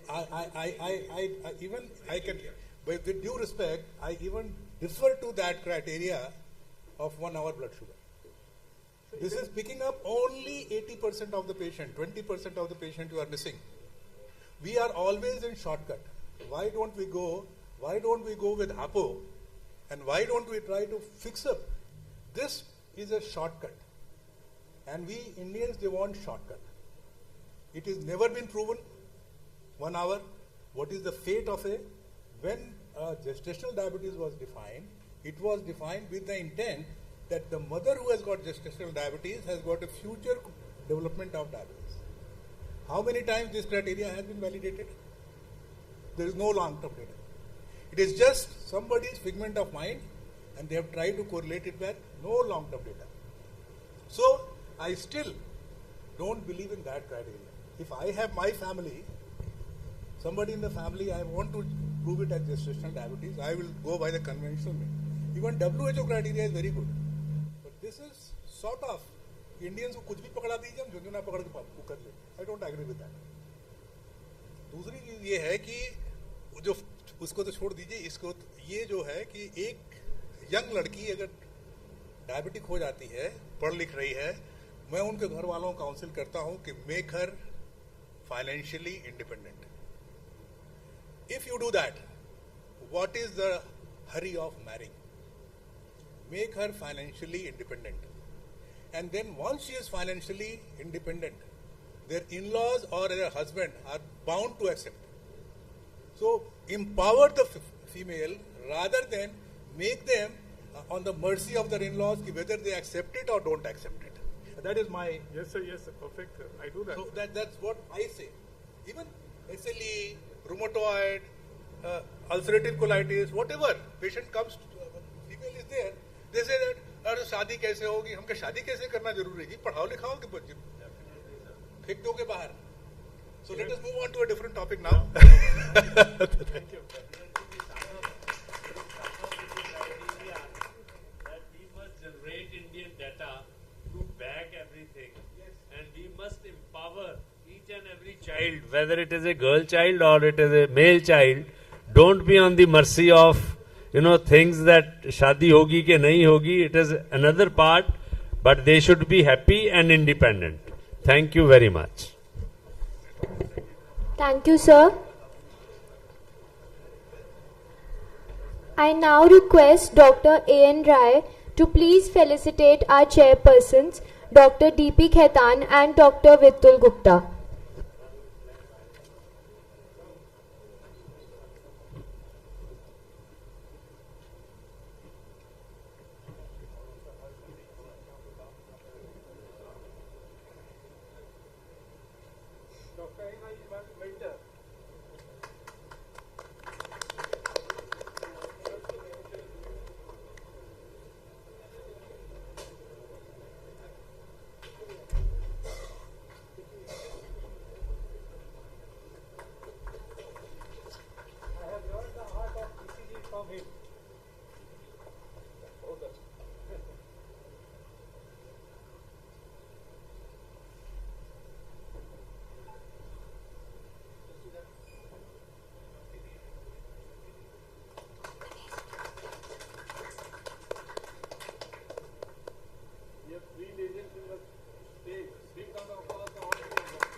May I now request Dr. A.N. Rai to please felicitate our speakers for the Pregnancy Symposium. First, we have Dr. Vinay Dhandania. Please, I request you, sir, please to come up on the stage.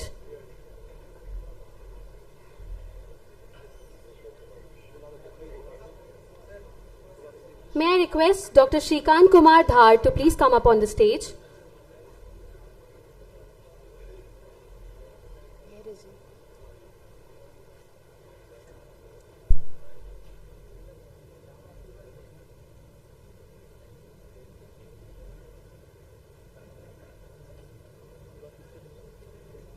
I request Dr. Bijay Patni to please come up on the stage.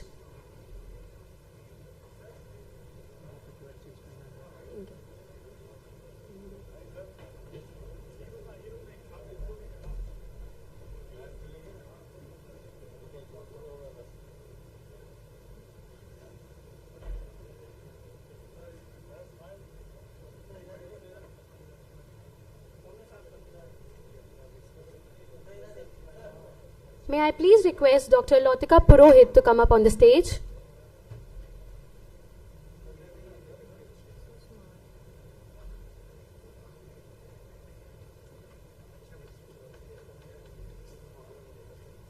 May I request Dr. Noni Singha to please come up on the stage?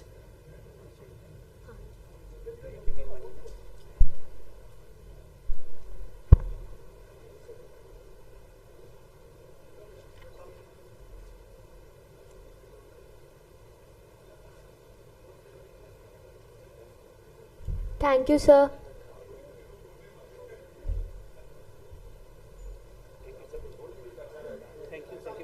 Thank you, sir. I now request Dr. A.K. Veermani to please come up on the stage and felicitate the speakers.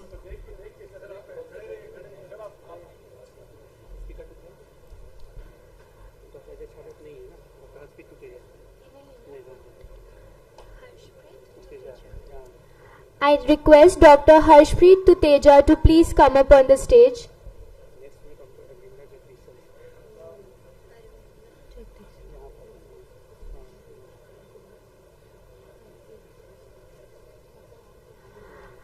I request Dr. Arvind Jagdesa to please come up on the stage.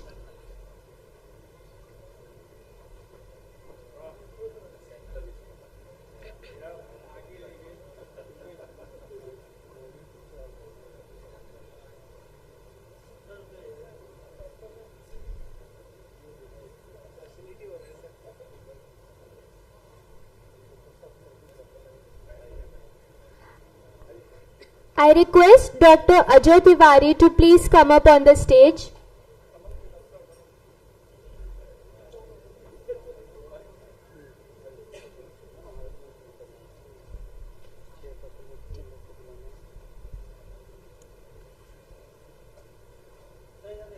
I request Dr. Mahesh Rath to please come up on the stage.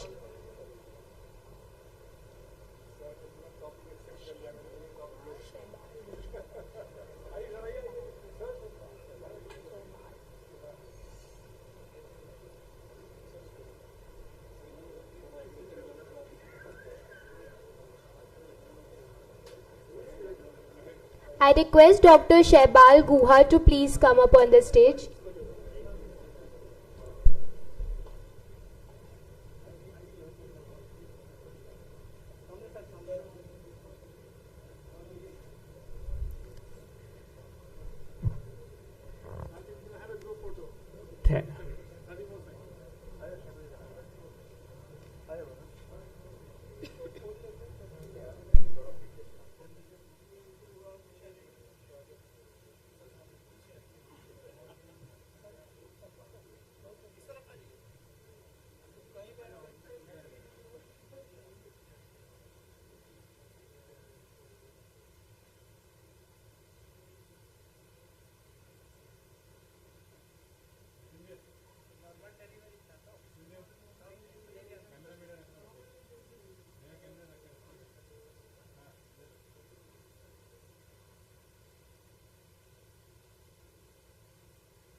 Thank you everyone for the cheese photo session. And now we move on to the next segment of the symposium, that is pregnancy symposium leftover part we have. In this series we have 3 session talks based on hypertension in pregnancy. Another deadly complication along with diabetes and hypertension, the duo deadly combination that is related to pregnancy. We move on with the next part, that is hypertension in pregnancy. And now we invite the chairpersons to take their place.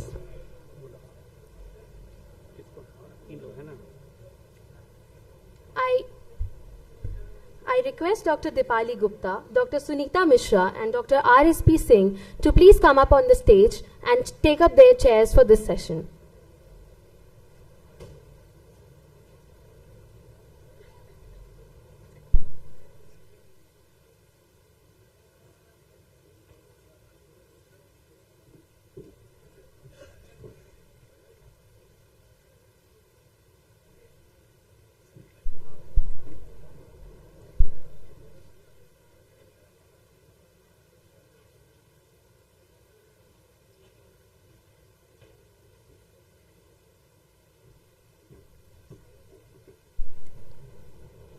May I request our chairpersons, Dr. Dipali Gupta, Dr. Sunita Mishra and Dr. R.S.P. Singh to please come up on the stage.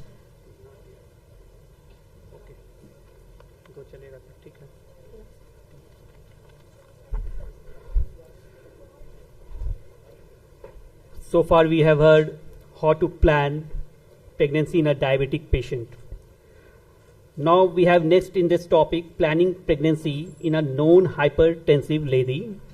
And we have a senior physician, consultant physician, Dr. R.K. Modi from Purnia, Bihar with us. Let us hear what basic and input he has for us.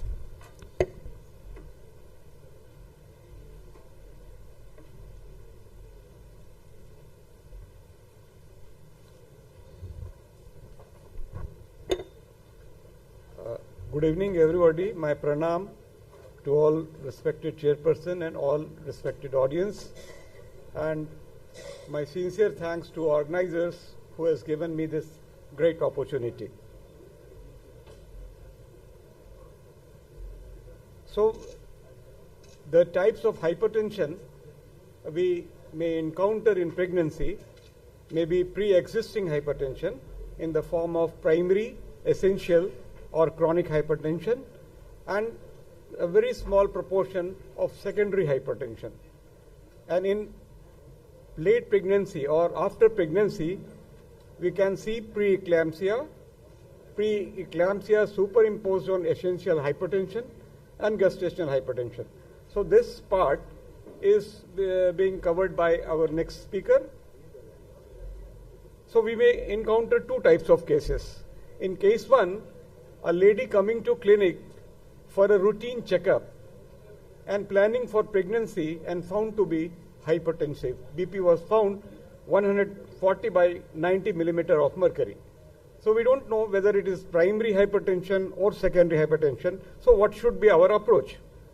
Our approach is first to establish a correct diagnosis by doing a detailed workup.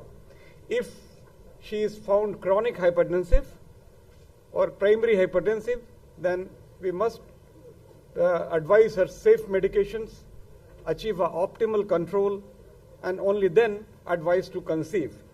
But if she is found to be hypertensive who is having a secondary cause, then we must delay the pregnancy, manage secondary hypertension first, and then to decide. We know there are few causes of secondary hypertension like coarctation of aorta, where pregnancy is a contraindication.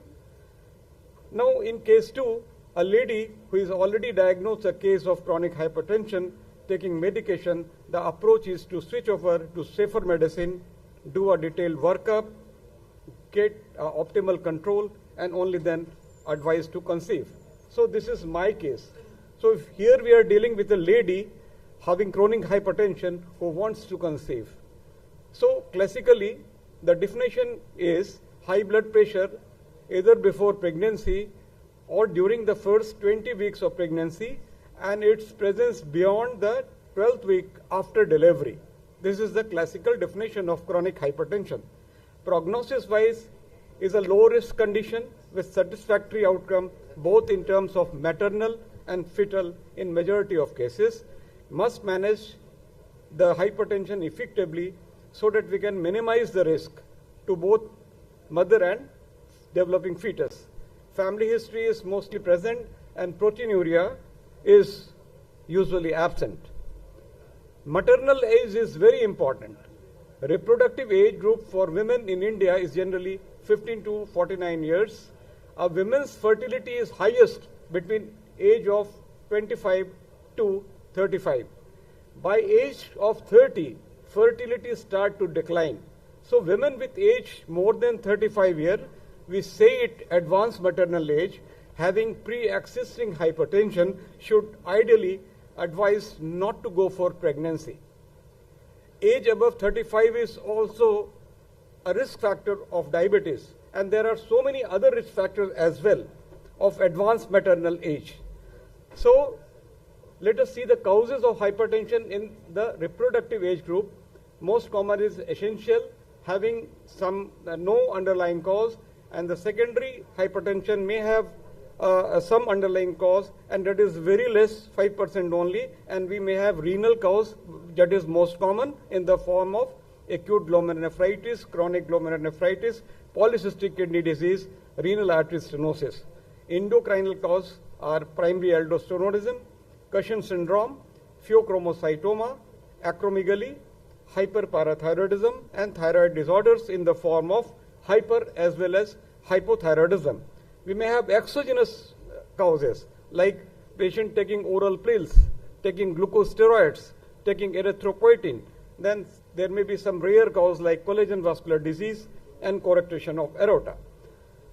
Although it is difficult, not difficult, it is extensive to diagnose a secondary cause, and we may need a battery of investigation. But few clinical clues like young age of onset, history of renal disease, change in the appearance, muscle weakness, spells of sweating, tremors and palpitation, erratic sleep, snoring and daytime sleeping, presence of systolic brew in the abdomen, radiofemoral delay on the clinical examination, presence of hypokalemia, hyperthyroidism, hypothyroidism, and when there is a history of oral pills, steroids, NSAIDs, and erythropoietin. So these are few important clinical clues that points towards a secondary cause, and we must ask in history and see in the examination. So why evaluation is important in chronic hypertension? Because we know there are multiple risks to, that is maternal risk as well as fetal risk. Maternal risk in the form of superimposed preeclampsia. That is very common, complicating about 20%. There is threefold increased risk of abruptoplacenta, risk of accelerated hypertension with target organ damage, increased maternal death, and cerebrovascular accident. In terms of fetus, there may be perinatal death, intrauterine growth retardation, and premature delivery. But remember, uncomplicated chronic hypertension with pregnancy is usually a very successful outcome. So, how to minimize the risk? By doing pre-pregnancy counseling.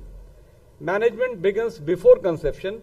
Pre-conception counseling is very important. Aim to get optimal blood pressure control before conception with a target less than 130 by 80 millimeter to reduce the risk. And that I have already mentioned what are the risks. Duration of hypertension is very important. If more than 5 years, then must evaluate for target organ damage, and we know the target organs like kidney, heart and eyes. Other is medication review. Stop AC inhibitor, ARBs, direct renin and inhibitors, because all are contraindicated in pregnancy and they can adverse the pregnancy as well. We must switch to safer alternative like labetalol, methyl dopa, nifedipine. This details of drug and selection of drug will be described in the next talk. The decision to start or continue antihypertensive medication is balanced between controlling the mother's blood pressure and ensuring adequate placental perfusion for the baby. This is very important. We should be aware of the fact that excessive lowering, less than 120 by 80, may cause reduction in the uteroplacental perfusion and could potentially affect fetal growth and development. So one should be very cautious when reducing blood pressure. We must keep in mind that BP normally falls in the first trimester due to vasodilation and other factors. And after 20 weeks, it reaches to pre-pregnancy level that is seen in the third trimester. This is due to increase in the blood volume, cardiac output, return of the vascular tone, and placental resistance. This is physiological fall, and this is exaggerated in chronic hypertension. The ideal target is systolic blood pressure 130 to 150 and diastolic blood pressure 80 to 100 millimeter of mercury to reduce the risk of severe hypertension and its complication, while also considering fetal blood flow. And this, the level, because this is a very confusing level, and it is mentioned differently in different association. But I have quoted this 130 to 150 systolic and diastolic 80 to 100 from Harrison textbook of medicine. You must educate patient about the signs of poor placental circulation, such as reduced fetal movement. BP more than 160 by 110 millimeter is called severe hypertension, and it definitely increases the risk of maternal complication in the form of stroke, heart failure, heart attack, and abruptoplacenta. Assessment of comorbidities is very important: diabetes, thyroid disorder, obesity, organ damage, cardiovascular risk like sedentary life, obesity, smoking, alcohol, positive family history must be assessed and managed aggressively before conception. Otherwise, it may lead to so many complications that we have already mentioned. Since diabetes and thyroid disease are common, mentioning few targets are very important at this juncture. In diabetes, insulin is indicated, everybody knows. We must know that we have to achieve HbA1c less than 6.5 before conception. For a hypothyroid lady, the desired level of TSH is less than 2.5, and for a hyperthyroidism patient, we must stop neomercazole and switch to propyl thiouracil. Anti-lipids must be stopped at least 2 months before conception. Statins are contraindication, everybody knows this, and we can advise bile acid resins like colivacelam. Low dose aspirin daily after 3 months is indicated, and it must be continued until delivery. Different laboratory tests are important: hemogram, baseline renal function, lipids, glucose level, serum electrolyte, ECG, echocardiography, as well as fundus examination for looking the hypertensive changes in the eyes. Lifestyle modification is very important: a balanced diet, regular exercise. You must stop alcohol, smoking, encourage adequate consumption of fruits and green leafy vegetables. Explain the demand of calories is increased and they need additional 350 kilocalorie per day. Even protein requirement, the demand is increased and they may need 78 grams of protein per day. This is a ICMR data. Exercise is also important, and in previous lecture also it was mentioned, mainly aerobic. Start slowly with low intensity exercise like walking, swimming, and gradually increase the intensity to moderate. Avoid weightlifting and Valsalva maneuver in pregnancy. Monitoring and follow up, frequent BP checkup, including home monitoring. Teach her to self-monitor. And it is important to mention here that sitting posture is ideal, as gravid uterus may reduce the venous return to heart and may produce abnormal readings. Adherence to treatment and frequent visit to clinician is very important, because only then one can detect preeclampsia or superimposed eclampsia or other complications. So finally, take home is preconceptional counseling is very important.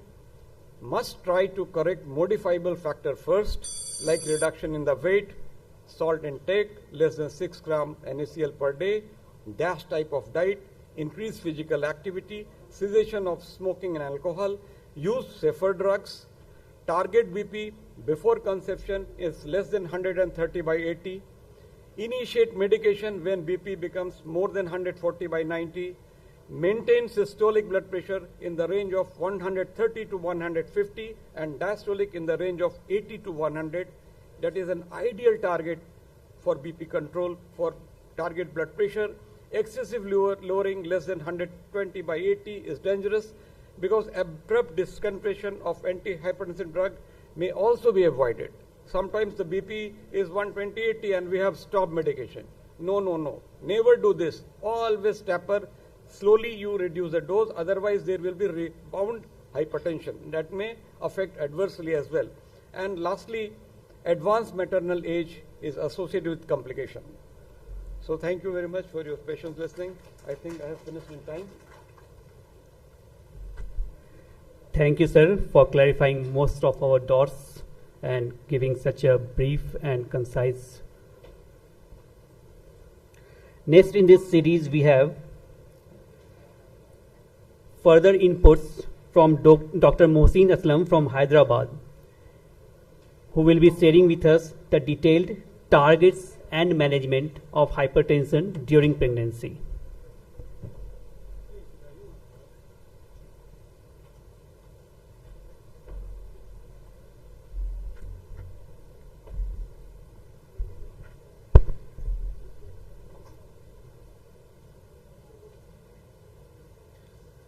So,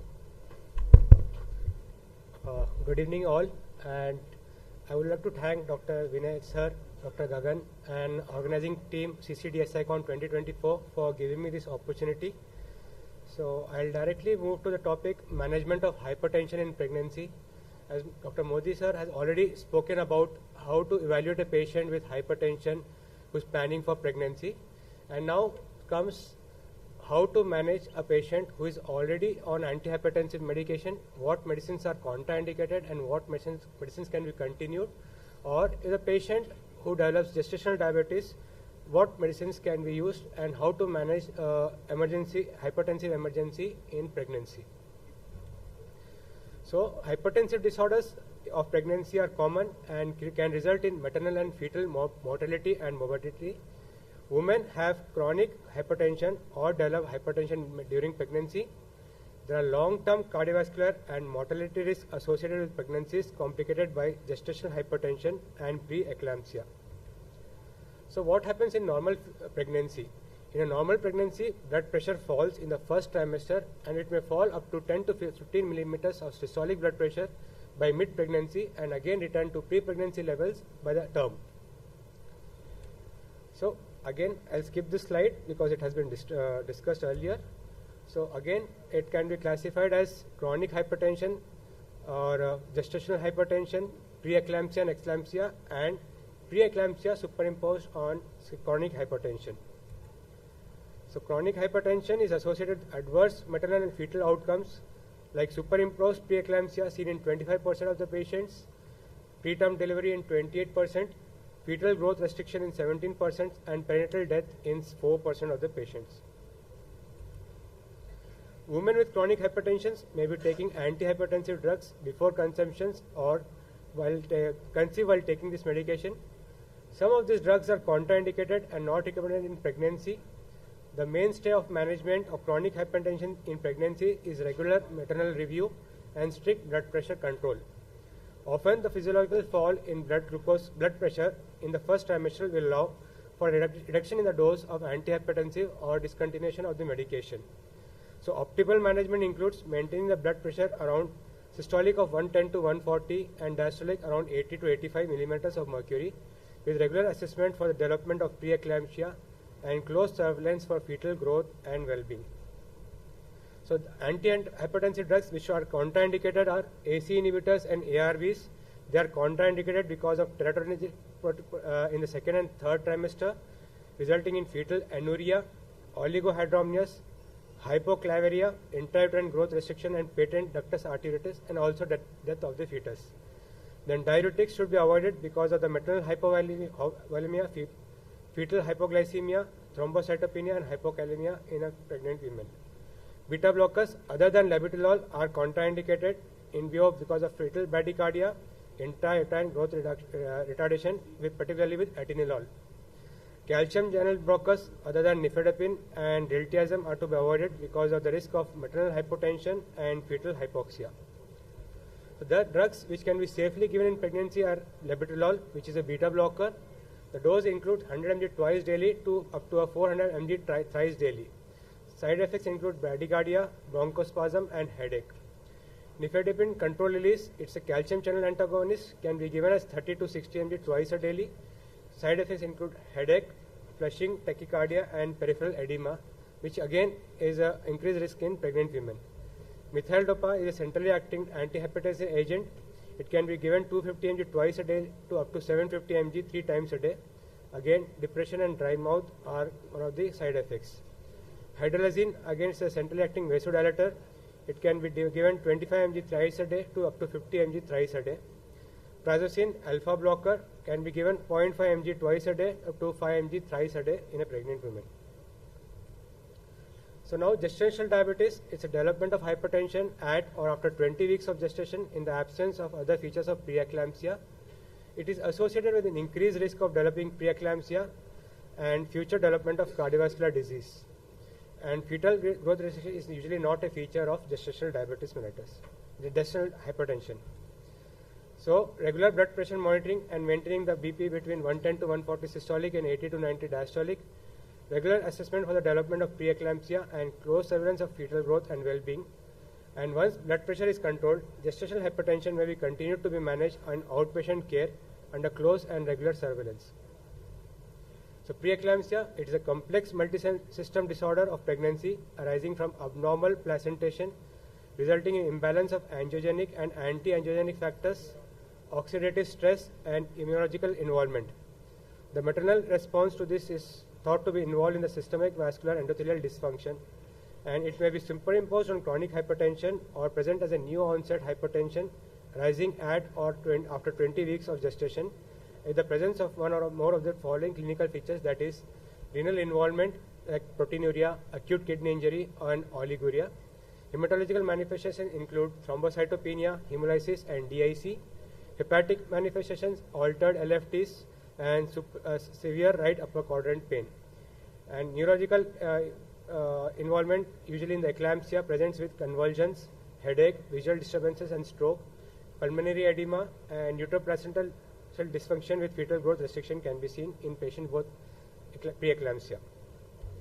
So risk factors include higher maternal age, primary priority at the high increased age, previous preeclampsia, multiple gestations, prolonged interpregnancy interval, and assisted reproduction therapies. Other factors include underlying renal diseases or hypertension, APLA syndrome, SLE, diabetes, and obese patients. Complications, again, adverse maternal outcomes include eclampsia, stroke, multi-organ failure, major hemorrhage, and death. Fetal complications of preeclampsia include growth restriction, preterm delivery, placental abruption, and perinatal death. So management, whether preeclampsia is new onset or superimposed on chronic hypertension, a multidisciplinary approach with maternal and fetal outcomes as delivery is the only definitive cure. For severe hypertension, urgent management is indicated and drugs are required to rapidly lower the blood pressure. An infusion of magnesium sulfate can be considered as it reduces the rate of seizures by 50%.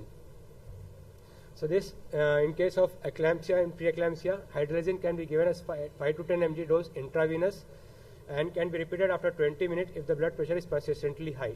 Onset of action takes 20 minutes. Labetalol can be used in the dose of 20 to 80 mg IV, bolus dose of 20 mg over 2 minutes. Repeat after 10 minutes if the blood pressure is persistently high. Onset of action is in 5 minutes. Again, labetalol 200 mg oral tablet and nifedipine 10 mg oral tablets can be given in cases of less severe hypertension. Magnesium sulfate intravenous bolus 4 grams over 20 minutes followed by 1 gram per hour infusion can be continued for 24 hours in cases of eclampsia to prevent the seizures. Prediction and prevention, a number of options are available in the first trimester for predicting the risk of preeclampsia. This includes maternal blood pressure and risk factor monitoring and combined prediction models. Then again, role of aspirin in pregnancy. The ASPIRE trial has shown that a 62% reduction in the preterm preeclampsia at less than 37 weeks gestation in women who took aspirin 150 milligrams per day. Women are at higher risk of developing preeclampsia, so early obstetric review and starting aspirin before 16 weeks is most effective. Preeclampsia prophylaxis, aspirin should be continued until 36 weeks of gestation, and aspirin reduces the risk of preterm birth, fetal growth restriction, and fetal death, but may increase the risk of postpartum bleeding. Calcium intake, inadequate dietary calcium intake again raises the increased risk of preeclampsia. So achieving a normal daily intake of 1000 mg either through diet or supplementation is needed to reduce the risk of preeclampsia. Postpartum management, again this is also important because after pregnancy the blood pressure tends to increase. So after delivery, hypertension, if this is a gestational hypertension, it typically resolves within 12 weeks of women. And if it is a chronic hypertension, again the patient might need to be continued on the previous antihypertensive medicine. So drugs in postpartum period, again the antihypertensive drugs that are safe in pregnancy are also safe in lactation. Methyl dopa is associated with 20% increased risk of depression, so it has to be stopped postpartum. ACE inhibitors, particularly enarapil, have a very low concentration in breast milk and can be used in patients who are lactating. Angiotensin receptor blockers are not recommended due to lack of available safety information. Long-term implications, gestational hypertension and preeclampsia are associated with 2 to 4 times increased risk in the future risk of cardiovascular disease. They developed hypertension, stroke, diabetes, venous thromboembolic disease or chronic kidney disease, and cardiovascular events are more common in the middle age. So given this risk, the cumulative risk associated with several pregnancies complicated by severe preeclampsia or preterm delivery Preconception counseling before future pregnancies is recommended. And women with a history of hypertension in pregnancy require indefinite follow-up. They are recommended to have an annual reviews of blood pressure, fasting lipids and blood glucose levels, counseling on a healthy lifestyle and diet, maintenance of an optimal BMI, smoking cessation and regular exercises are essential for optimizing long-term health outcomes in pregnant women. Thank you. And I will also extend the reminder what Dr. Ajay Tiwari sir had said. All are requested to cast their votes. Elections are starting from tomorrow. Thank you. Yes, sir. Yes, sir. Sure, sir.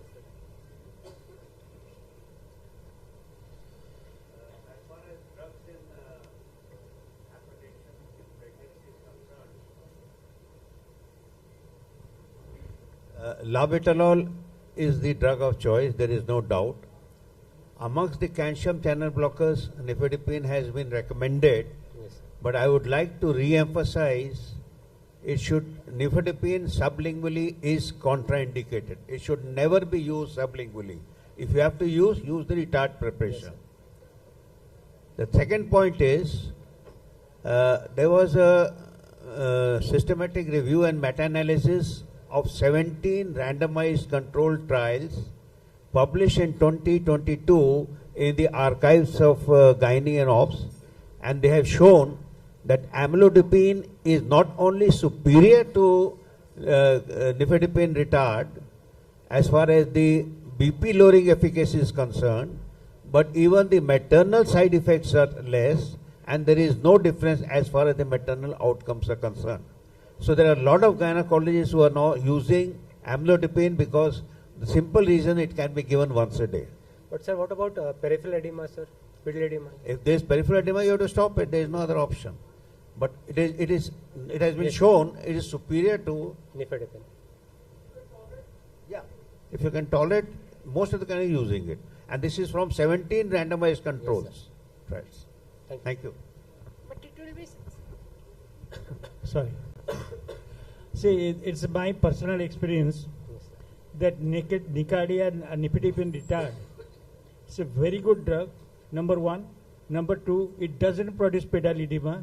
Number three, that the blood pressure control is optimum.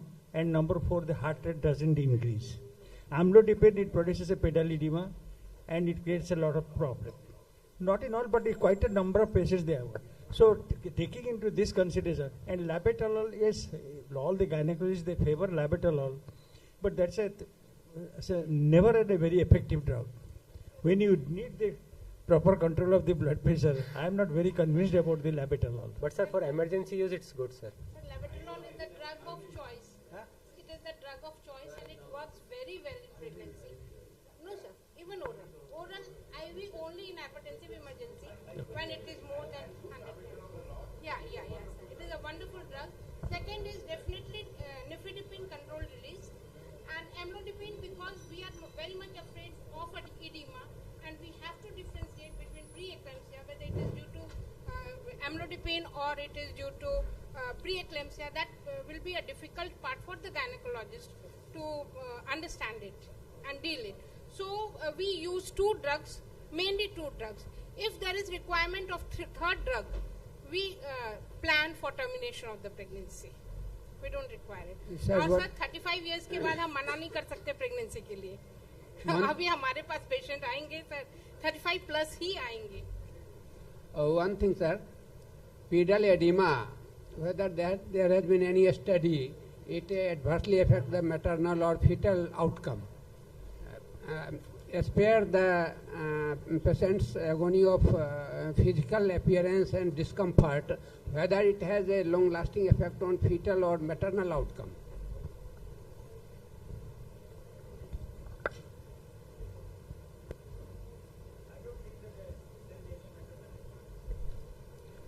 Thank you, Dr. Masood. Thank you. Now it's time for Master Award. Now I request Dr. A.N. Rai sir to please come on the stage and provide and give away the award to Dr. Master Teacher Award to Dr. Jayant Kumar Panda sir. Please, Dr. Jayant Panda, sir, please come on the stage. We also have Dr. A.K. Veermani, sir, on the stage. Congratulations to Dr. Jayant Panda, sir.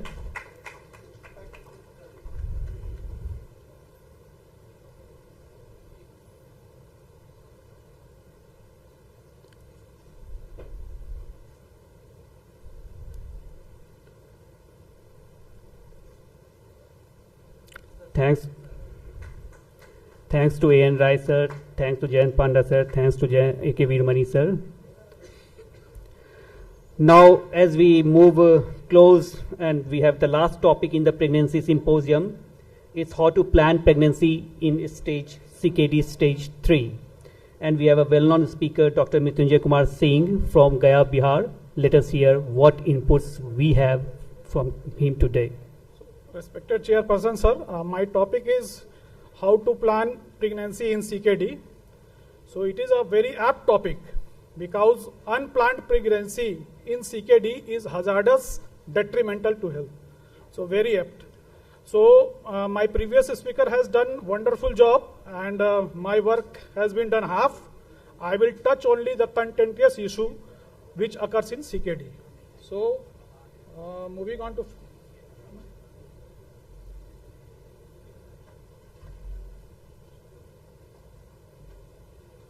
So, reproductive health is a recognized human right, and according to WHO, it is the basic rights of all women to decide freely and responsibly the number, spacing, and timing of their children, and the right to attain the highest standard of sexual and reproductive health.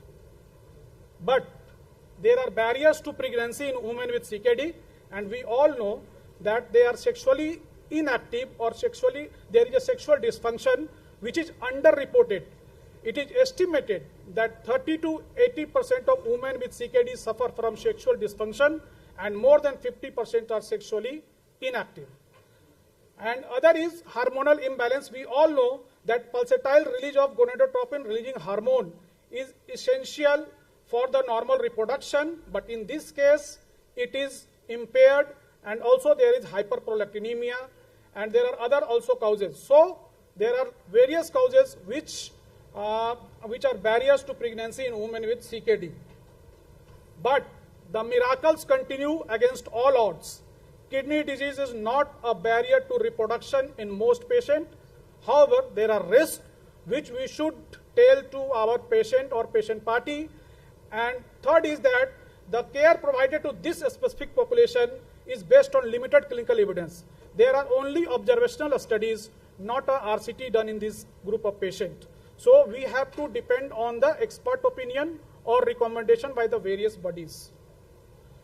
Now we start with preconception counseling. We have to tell the patient party, or we have to take the confidence of patient that the possible effect of pregnancy on the underlying kidney disease, what will occur to the kidneys, the effect of CKD on pregnancy, preconception risk stratification is required, and we should also mention the risk of teratogenic medicine. So first, preconception counseling, we should tell our patient or patient party that pregnancy is associated with progression of CKD. Women with advanced CKD have 46% risk of renal disease progression in pregnancy or up to 1 year postpartum. Why it happened? Because in normal pregnancy, renal blood flow increases, but the kidneys in CKD cannot adapt to this situation, and so there is a hyperfiltration, there is a glomerular hypertension, and there is a enhancement of progression of CKD. Again, women with any form of underlying CKD have a 10-fold increased risk of preeclampsia. In normal population, the risk is only 3 to 5%. In this patient, the risk is 40%. A 5-fold increased risk of preterm delivery and responsible gestational age infants. More frequent AKIs occur in these patients, and almost 3-fold increased risk of cesarean delivery and worsening of systemic disease like SLE and diabetes mellitus. So how will you risk stratify? So there are various parameters, but 3 parameters are very important: blood pressure, proteinuria, and kidney function. So if your patient is going to conceive, you have to tell your patient that first blood pressure should be controlled, proteinuria should be adequately treated, kidney function should be normal for a certain period. Diabetes, and we should also see for the autoimmune diseases. There are various autoimmune diseases which can flare in the pregnancy. So first we should see for the activity of those diseases by seeing the active urinary sediments, serum C3 or C4 or other autoimmune parameters. Then we should decide on the pregnancy of that patient. And other things are obesity and type of diseases. Now, pre-conception risk stratification. Importantly, women with CKD who enter pregnancy with well-controlled BP, treated proteinuria, and stable kidney function can have excellent outcomes, making pre-conception kidney care critical. Pre-conception counseling also include stop smoking, alcohol, and drugs. Weight reduction is required, and prophylactic use of daily 400 microgram of folic acid before conception. Pre-conception genetic counseling is also required because many of the CKD diseases occur in family clustering like IgA nephropathy, membranous nephropathy, and many of the diseases are having monogenic form of the hereditary disorder like ADPKD, this Alport syndrome. So in these cases, there should be pre-conception genetic counseling, and others are like if patient is having CKD at younger age, then we should have a genetic counseling in those patients. Now, what's about the medications? So there are only 3 teratogenic medications: methotrexate, cyclophosphamide, and mycophenolate mofetil. And these drugs should be stopped at least 3 to 6 months before conception. And we have to switch on to the other safer drugs like azathioprine in these cases. Others are like ACE inhibitor and ARB. They can cause congenital malformation. So they should be stopped before conception, but they can be continued up to 9 weeks of pregnancy. Others molecule like rituximab, they can cause neonatal B cell depletion, so we should avoid it. Eculizumab, they are beneficial in certain subset of patients, but the risk is high. And certain medication which are quite safe are like calcium channel blocker, as my previous speaker is saying, that nifedipine, even amlodipine is safe in pregnancy. Methyl dopa, hydralazine, levotiol, propanol, these all are safe. But 3 molecules which I have highlighted is prednisolone, tacrolimus, and cyclosporine. They are although safe, but they can cause gestational diabetes mellitus. So if patient is taking this medicine, so we should screen for gestational diabetes mellitus. Again, metformin can be used in pregnancy for women with pre-pregnancy eGFR more than 30 and a stable renal function during pregnancy. So these are the kidney changes occurs in normal pregnancy. Kidney size increase by up to 30%. There will be enlargement of the urinary collecting system, hydronephrosis in up to 80% of women. Kidney blood flow increases by 80% above baseline. Serum creatinine will fall to 0.4 to 0.5 mg per dl. GFR rises by 40 to 50%. Osmolality fall, uric acid fall, burn fall. So how will you interpret kidney function in pregnancy? So before conception, eGFR, you should do eGFR, and you should rely on eGFR before conception. But once pregnancy sets in, due to dynamic changes, you have to only rely on serum creatinine. eGFR is not recommended during pregnancy. And for proteinuria, you can go with spot urine protein creatinine ratio or spot urine albumin creatinine ratio. Diagnosis of pregnancy again is hard in this patient because beta HCG partially excreted by kidneys and is dependent on the creatinine clearance, unreliable in late CKDs. So preferred method is serial monitoring of beta HCG and ultrasonography. Now coming to the treatment option, diet restriction is very important. So salt restriction is very important. If patient is having CKD without hypertension, without proteinuria, then 6 grams salt in 24 hours. If patient is having CKD and hypertension, then salt restriction should be more stricter and it come to the 3 gram in 24 hours. And if proteinuria is high, then it can go up to 1.2 gram in 24 hours. Again, there should be stricter protein restriction in these patients, less than 0.8 gram per kilogram ideal body weight. This can be combined with these alpha ketone analogues. Now, this is the contentious issue, superimposed preeclampsia in CKD, because diagnosis is challenging in this case. However, low dose aspirin throughout pregnancy can help to reduce the risk of preeclampsia for women who are allergic to aspirin, diparacetamol can be alternative. But diagnosing preeclampsia in CKD is quite challenging. We all know that in general population, how we diagnose? Gestational hypertension is must in all cases with proteinuria or target organ damage.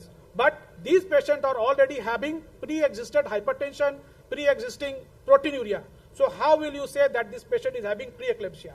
So the development of sustained severe hypertension, more than 160 by more than 110, or doubling of antihypertensive agent is there, or a substantial rise in proteinuria, more than 100% rise in proteinuria, can give us the clue to diagnose preeclampsia in this CKD patient. Others are, we can combine maternal risk for preeclampsia with these vasoactive markers like this serum pregnancy associated plasma protein or soluble FMS like tyrosine kinase or this placental growth factor, and the ratio of these with mean arterial pressure and uterine arterial pulsatility index. This can be combined so that we can diagnose this challenging case of preeclampsia in CKD patient. Now, antenatal screening consideration, we should screen this patient for venous thromboembolism, and in women with nephrotic syndrome, nephrotic range proteinuria, SLE with antiphospholipid syndrome, low molecular heparin should be offered until 6 weeks postpartum if there are no contraindication. A glucose tolerance test should be done at 24 to 28 weeks, and these women with CKD should have access to usual trisomy screening. Routine screening and treatment of anemia should be done, and serum ferritin and early iron replacement should be considered. Erythropoietin treatment should be offered to improve anemia. IV iron replacement in second and third trimester of pregnancy should be done to keep the serum ferritin level more than 200 microgram before epiotherapy. Bone health, women with CKD who are vitamin D deficient should be given vitamin D supplementation in pregnancy. Calcium mimetics and non-calcium based phosphate binder should be discontinued in pregnancy. Specific renal conditions like glomerular disease and vasculitis, I have already said that leukonephritis can flare up to in pregnancy. So we have to see that lupus patient have at least 6 months, the disease is quiescent for at least 6 months before conceiving. All women with lupus should be advised to take hydroxychloroquine in pregnancy to reduce flares, preeclampsia, prematurity, and fetal heart block. Lupus disease activity should be monitored at least monthly during pregnancy. Women who are positive for anti-Ro or anti-La antibodies should have the fetal heart rate monitored weekly after 16-week gestation in view of the increased 1 to 2% risk of heart block. Women with reflux nephropathy, congenital anomaly of kidneys and urinary tract, women with CKD taking immunosuppression, and women with history of recurrent UTI should be offered antibiotic prophylaxis during pregnancy. Even asymptomatic bacteria we should treat in pregnancy and can be given antibiotic prophylaxis throughout the pregnancy. Women with ADPKD, there is a higher rate of preeclampsia and severe UTI, and the pre-existing hypertension is detrimental in these cases. Near-term care, monitoring should be done with ultrasound 2 to 4 weekly intervals from 28 weeks. Pregnancies can be continued till term if the patient has stable course of CKD and there is no evidence of fetal compromise. Mode of delivery as per obstetric indication, but vaginal delivery is has got upper hand than cesarean section. Aspirin should be stopped 5 days prior to surgery. For induction, oxytocin is the choice, and if magnesium sulfate is required, we should lower the maintenance dose of magnesium sulfate. Postnatal care, encourage breastfeeding. Drugs avoided during breastfeeding are MMF and methyl dopa. Low molecular heparin to be continued for 6 weeks postpartum if BT risk is high. Contraception, all type of contraception are safe, tolerated, effective with minimal drug interaction. Renal biopsy in pregnancy, the main indication are severe nephrotic syndrome in the first or second trimester, nephrotic syndrome with progressive renal failure in all trimesters, suspicion of acute GN in patient with progressive renal failure with glomerular erythrocyturia with or without proteinuria. So take home message is, pregnancy can be planned in most women with CKD. Pre-pregnancy counseling can facilitate informed decision making. CKD increases the risk of adverse pregnancy outcome, including preeclampsia, fetal growth restriction, preterm delivery, and postpartum loss of maternal renal function. Control of blood pressure and proteinuria is the key. Low dose aspirin is given to all pregnant women with CKD. Thank you very much.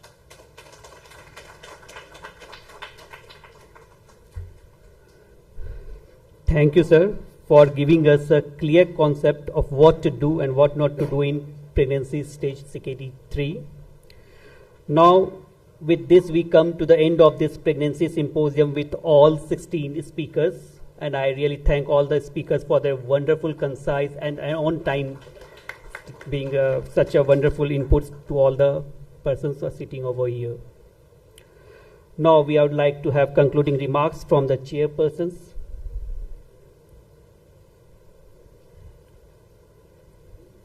Mike.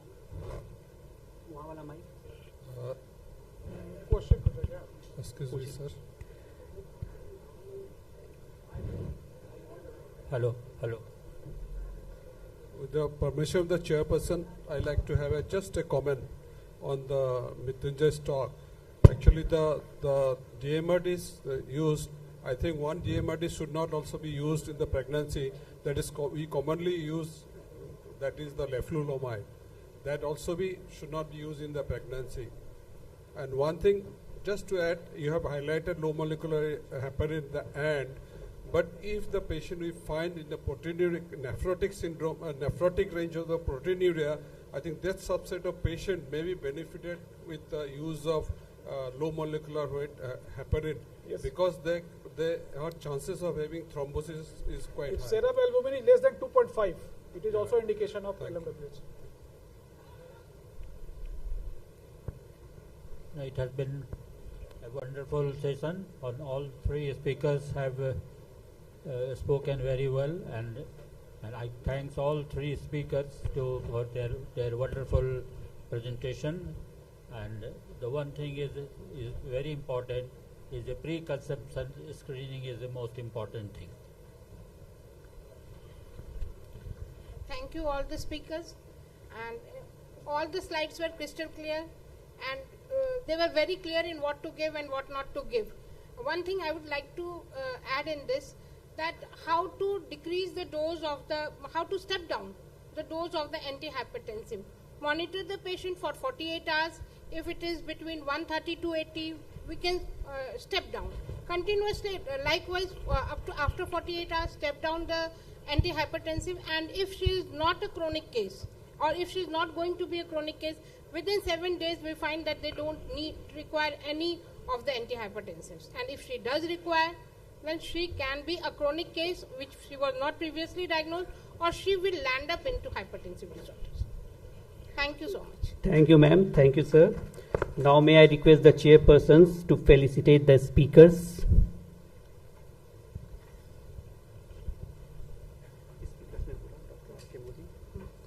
I request Dr. R.K. Modi to please come up on the stage.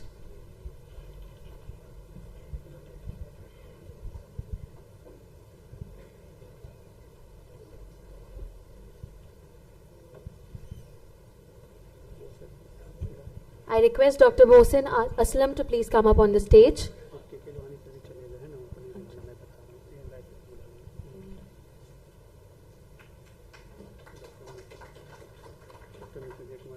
May I please request Dr. Mrityunjay Kumar Singh to please come up on the stage.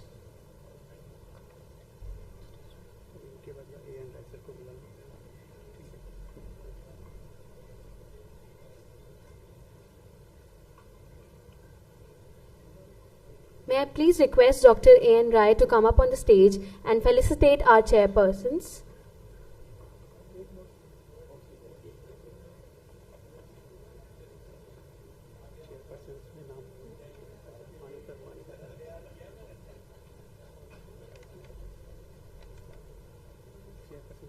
Our chairpersons, Dr. R.S.P. Singh and Dr. Dipali Gupta.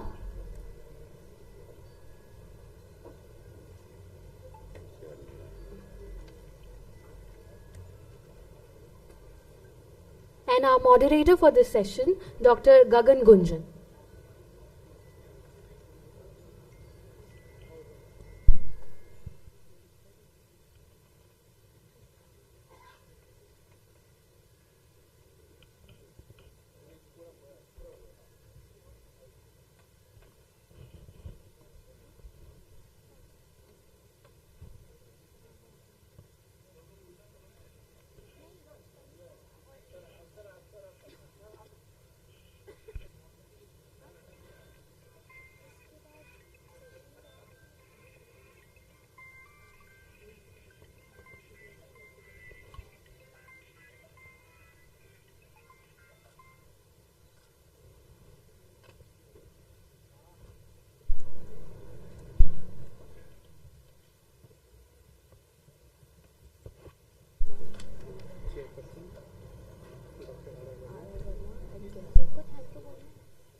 Thank you to the chairpersons and the speakers. Now on to the next session. I request Dr. R.R. Verma and Dr. N.K. Naval to please come up on the stage and chair this session. Dr. R.R. Verma, Dr. N.K. Naval and Dr. Apu Adhikari to please come up on the stage and chair the next session.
Good evening, everyone.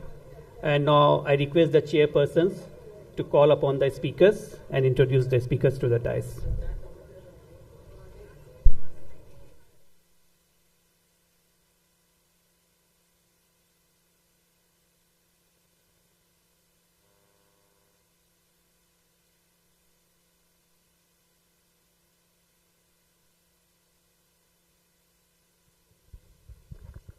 Hello. I request Dr. Binod Mittal to come to dais.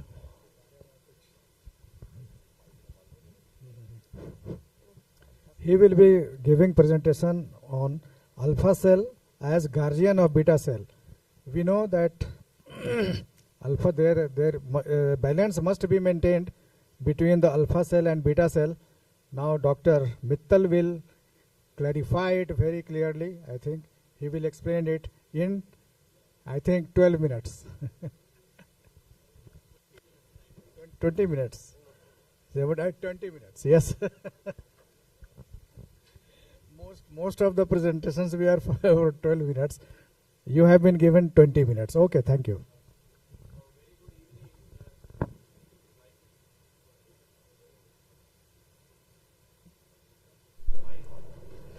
Okay. No, it's okay. No, it's okay. Very good evening, and it's my proud privilege to be here to share my knowledge on alpha cell as the guardian of beta cell. I convey my thanks to Dr. Rai and the entire team for giving me this opportunity. This is a little out of the box talk, but I'm sure this would give some food for thought and would be really thought-provoking talk. Now, so this is purely, academic talk, no conflict of interest. The background is that type 2 diabetes is a progressive disorder, we already know, and we generally think that at the time of diagnosis, 80% of beta cells have already, died, and it is apoptosis. And subsequently, every 5 years, they would be dying at a rate of 6% every year. But that is not true. The current concept is that some of these beta cells become dysfunctional and there's a de-differentiation. So this point has to be well understood, because even in patients who are having diabetes for 20 years, sulfonylureas are still effective. So that means some beta cells are remaining till, even after 10 to 20 years of diabetes. So all the beta cells don't die, and some of them become dysfunctional, that is de-differentiation, and they can be brought to normal by certain drugs and weight reduction. Now, so restoration of de-differentiation of beta cell is possible, if we relieve this chronic stress, that is inflammation, and by weight loss is one of the feature. Now, so basically, if we can see here that all the beta cells don't. This is not working. Okay, so all the beta cells don't undergo apoptosis. There is significant number of them undergo dedifferentiation and transdifferentiation. So these cells which have undergone dedifferentiation can be brought back to normal beta cells by redifferentiation and by transdifferentiation from other cells. Alpha cells and beta cells are in close proximity, and basically there is a intricate crosstalk going on between the two cells, and that is through paracrine functions interaction. Alpha cells play a very important role in maintaining the beta cell health, and they protect beta cell from stress, that is inflammation, oxidative stress, toxic substances, and promote beta cell survival. So they are also designated as the guardian of beta cells. So one is through production of GLP-1, which is a growth factor which protects and stimulates the proliferation and regeneration of beta cells and enhances the beta cell function by augmenting glucose-stimulated insulin secretion, promoting beta cell proliferation and protecting against apoptosis. So that's one mechanism. Now other is, so these are different, we can see between alpha and beta cell, number of paracrine interaction through transcription factors like PAX4, PDX1, exendin 4, GABA, and artemisinin. These are certain chemicals also which can be used to convert interconversion from alpha cells to beta cells. And even delta cells also. So there's so many cells in the close proximity, and they're having interaction between among themselves to maintain a normal glucose homeostasis. Now this is a very important slide, and in this we can see the progenitor cell, that is stem cell, leads to first alpha cell and then beta cell. So alpha cell comes first and then beta cell, and if there's a beta cell deficiency or there is beta cell dysfunction, there's proliferation of alpha cell to compensate for this beta cell deficiency. So that's an important thing which we have to understand. Now alpha cell, like whenever there's an inflammation, lipotoxicity is the first thing to come before glucotoxicity. So when there is inflammation, lipo or glucotoxicity, alpha cells survive more than beta cells because alpha cells have anti-apoptotic protein, that is BCL-XL, BCL2L1 and BCL2. So this is maybe a probable reason that whenever there is an inflammation, there is suppression of beta cell function. Beta cell functions get suppressed, but alpha cells proliferate, and so in type 2 diabetes, what happens? There is a beta cell suppression, means insulin deficiency. Initially there is a hyperinsulinemia and hyperglucogonemia because alpha cells try to protect beta cells by proliferation. So ultimately in type 2 diabetes, what happens? There is insulin deficiency, hyperinsulinemia, and hyperglucogonemia. That's how the mechanism is there. But ultimately everything fails, and there is development of diabetes. So glucotoxicity leads to cytokines, free fatty acids, oxidative stress, endoplasmic reticulum stress, mitochondrial dysfunction, leading to beta cell dysfunction and impairment of glucose-stimulated insulin secretion. Now in normal course, the calorie-dense diet, we already know, the sedentary lifestyle and unhealthy eating habits, calorie-dense diet, leads to reduced expression of beta cell transcription factors. And FOXO1, we know this is a very important transcription factor. This translocates to nucleus as a compensatory mechanism to stimulate glucose oxidation and suppress fatty acid oxidation. This is a normal compensatory mechanism. So FOXO1 is in response to basically as a compensatory mechanism so that there is no development of diabetes. But ultimately, like this is what is metabolic flexibility. FOXO1 targets transcription factors MAFA and NeuroD, which through continued activation of insulin secretion preserve beta cell function. So how can we have reversal of this beta cell dedifferentiation? By losing weight. We already know when a person loses weight, there is, whenever there is a gain in weight, there is more triglycerides in the liver, and a part of this free fatty acids also taken up by the pancreas. Even 1 gram of fat or free fatty acids, if taken up by the pancreas, just 1 gram will lead to beta cell suppression. Weight loss will lead to this reversal of this triglycerides from the liver as well as pancreas, and that leads to a kind of remission of diabetes, or we call reversal of diabetes. There's nothing reversal of diabetes. So weight loss leads to reversal of triglycerides and fat from the liver and from the pancreas. And same can be, but this reversibility or rather remission is not possible or difficult after 10 years of diabetes. This point has to be well understood, that this happens only in the early years. If you start doing that later on, then the reversibility or the remission may not be to the same extent.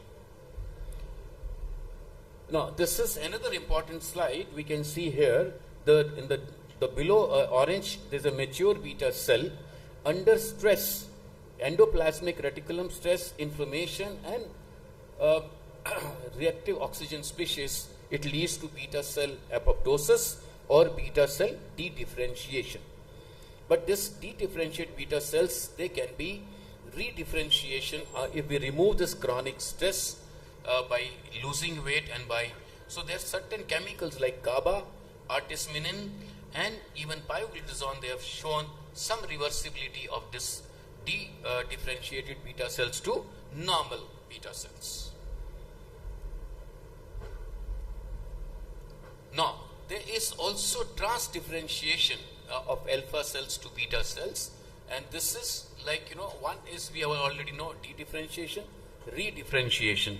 Dedifferentiation is dysfunctional beta cells from mature beta cells, and redifferentiation is those differentiated cells becomes normal functioning cells. But if alpha cells and other cells get converted to beta cells, and that is what is transdifferentiations, and alpha cells can be used to get transdifferentiated into beta cells. This is what is happening now, because we are losing the battle in treating diabetes, we are losing the battle in controlling weight. So this may be the future. So we can see here that by alpha to beta, and within this there's a alpha to beta cell reprogramming. If there's a beta cell deficiency, intraductal infusion of PDX1 and MAFA, if it is done in the pancreatic duct, there can be reprogramming and restoration of beta cell mass. So this is what is the future, and a lot of work is going on this, that can we reprogram alpha cells to beta cells, and it is possible. Now, this is basically alpha cells to beta cells. Again, we can see transdifferentiation, and this is, we can see on the top, artemisinin and GABA, gamma aminobutyric acid. They can help mature alpha cells to get differentiated into mature beta cells. And even DPP4 inhibitors and GLP-1 analogs. Now we know there's so much of noise on GLP-1, and take my words, the last decade it was SGLT2 inhibitors, and the future is now GLP-1 analogs, dual or triple GLP-1 analogs. This is a study which was done in mouse, and we can see the GABA induced transdifferentiation of alpha cells to beta cells in a mouse model, and then in zebrafish also artemether and aspartic acid, they lead to transdifferentiation of alpha cells to beta cells. This was in a zebrafish. So overall, number of other cells can also be used to transdifferentiate to beta cells, and these are hepatocytes, enterocytes, alpha cells, ductal or acinar cells, and self-replication of pre-existing beta cells. So overall, there's a lot of things in future, and one is redifferentiation of this dedifferentiated beta cells and transdifferentiation of alpha cells to beta cells. Now, the problem is there is a lot of structure and functional difference in the alpha cells of rodent and adult human being. So, what is done is the alpha cells, are transplanted in the anterior chamber of rodent. From human cells, they are taken alpha cells and transplanted in the anterior chamber of the eye of a rodent, and the studies are done. That's how the studies are being done. So overall, just 1 minute more, limited data is there as of today. It is in infancy stage, but there is integrating possibility, generation of human alpha cells from pluripotent cells and then from alpha cells to beta cells. Now, development of novel treatment targeting alpha cell is already in the pipeline. We have GLP-1 already we're using. We have dual, agonist, GLP-1 agonist, and we also have triple, which is going to come in next 2 years. And there are advances in gene editing, CRISPR, Cas9 and other gene editing technologies, their role in enhancing alpha to beta cell differentiation.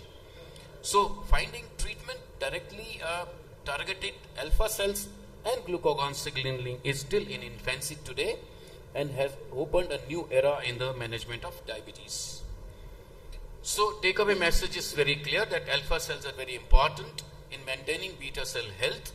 Alpha and beta cells are highly similar in many respects, both developmentally and physiologically.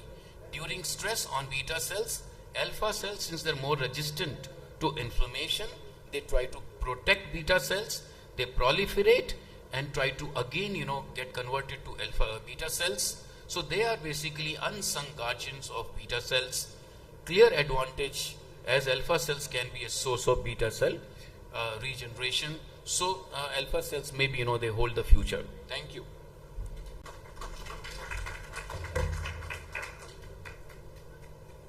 Audience is very less, but this should have been, like it's a kind of out of the box topics, more people.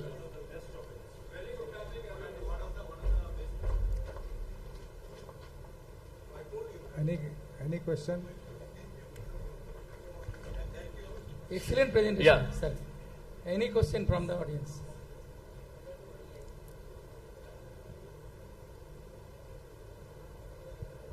So now we are towards completion, and as Dr. Mittal has clearly said, beta cell goes to apoptosis, the beta cell dies, but there is a future that alpha cells can be changed into beta cell, which is a very good indication. I think it holds the future.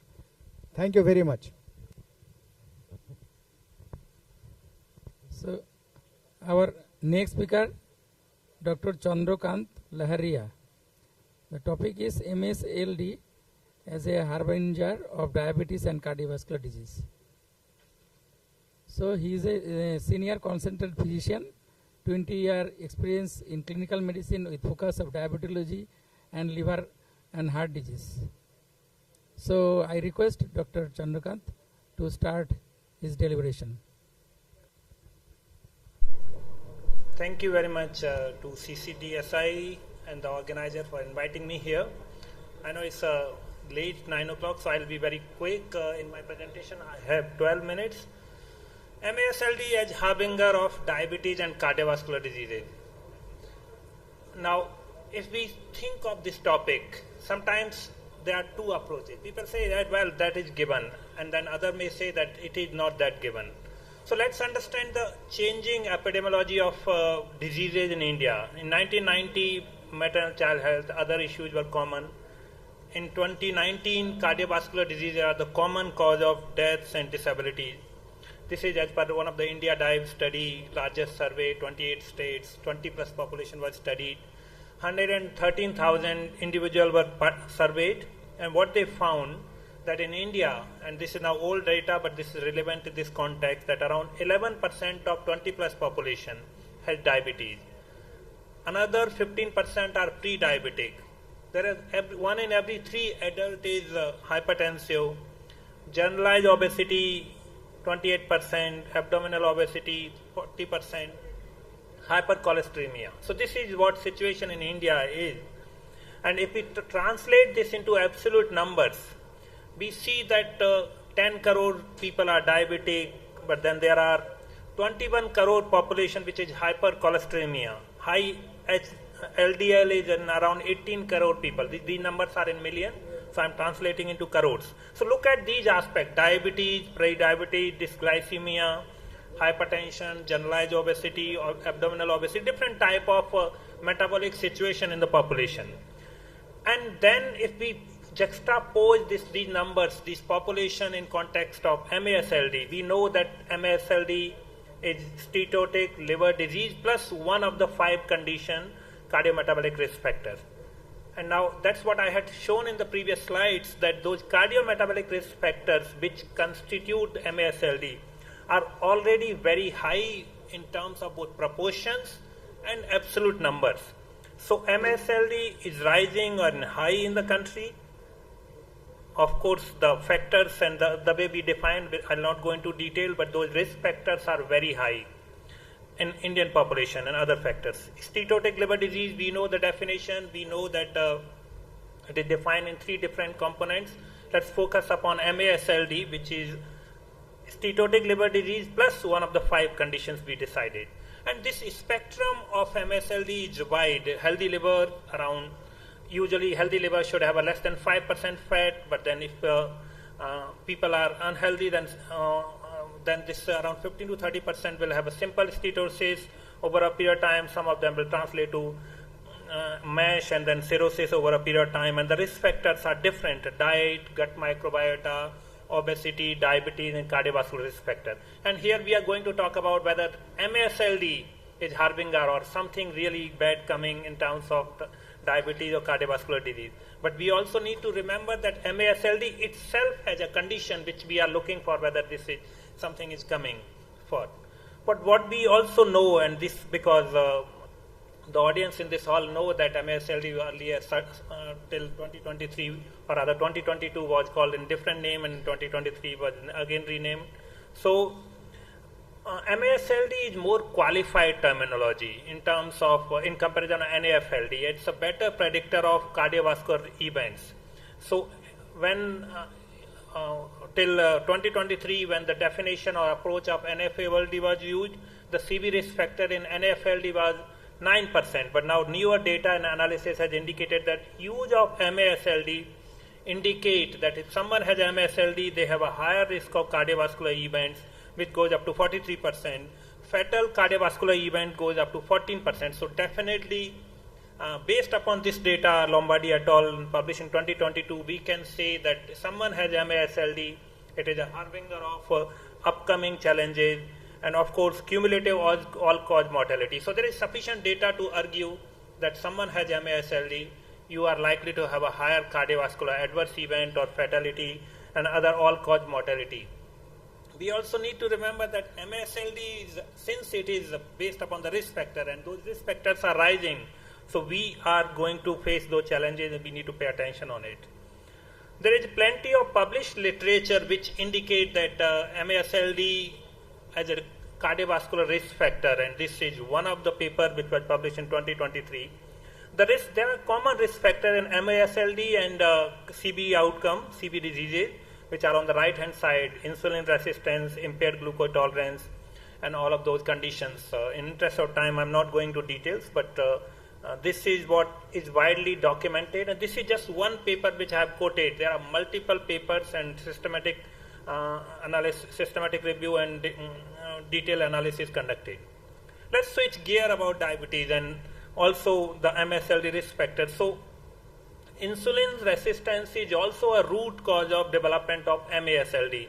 And this is given here that once someone has a beyond healthy liver, someone develop obesity, those extra fat cells get deposited in the liver.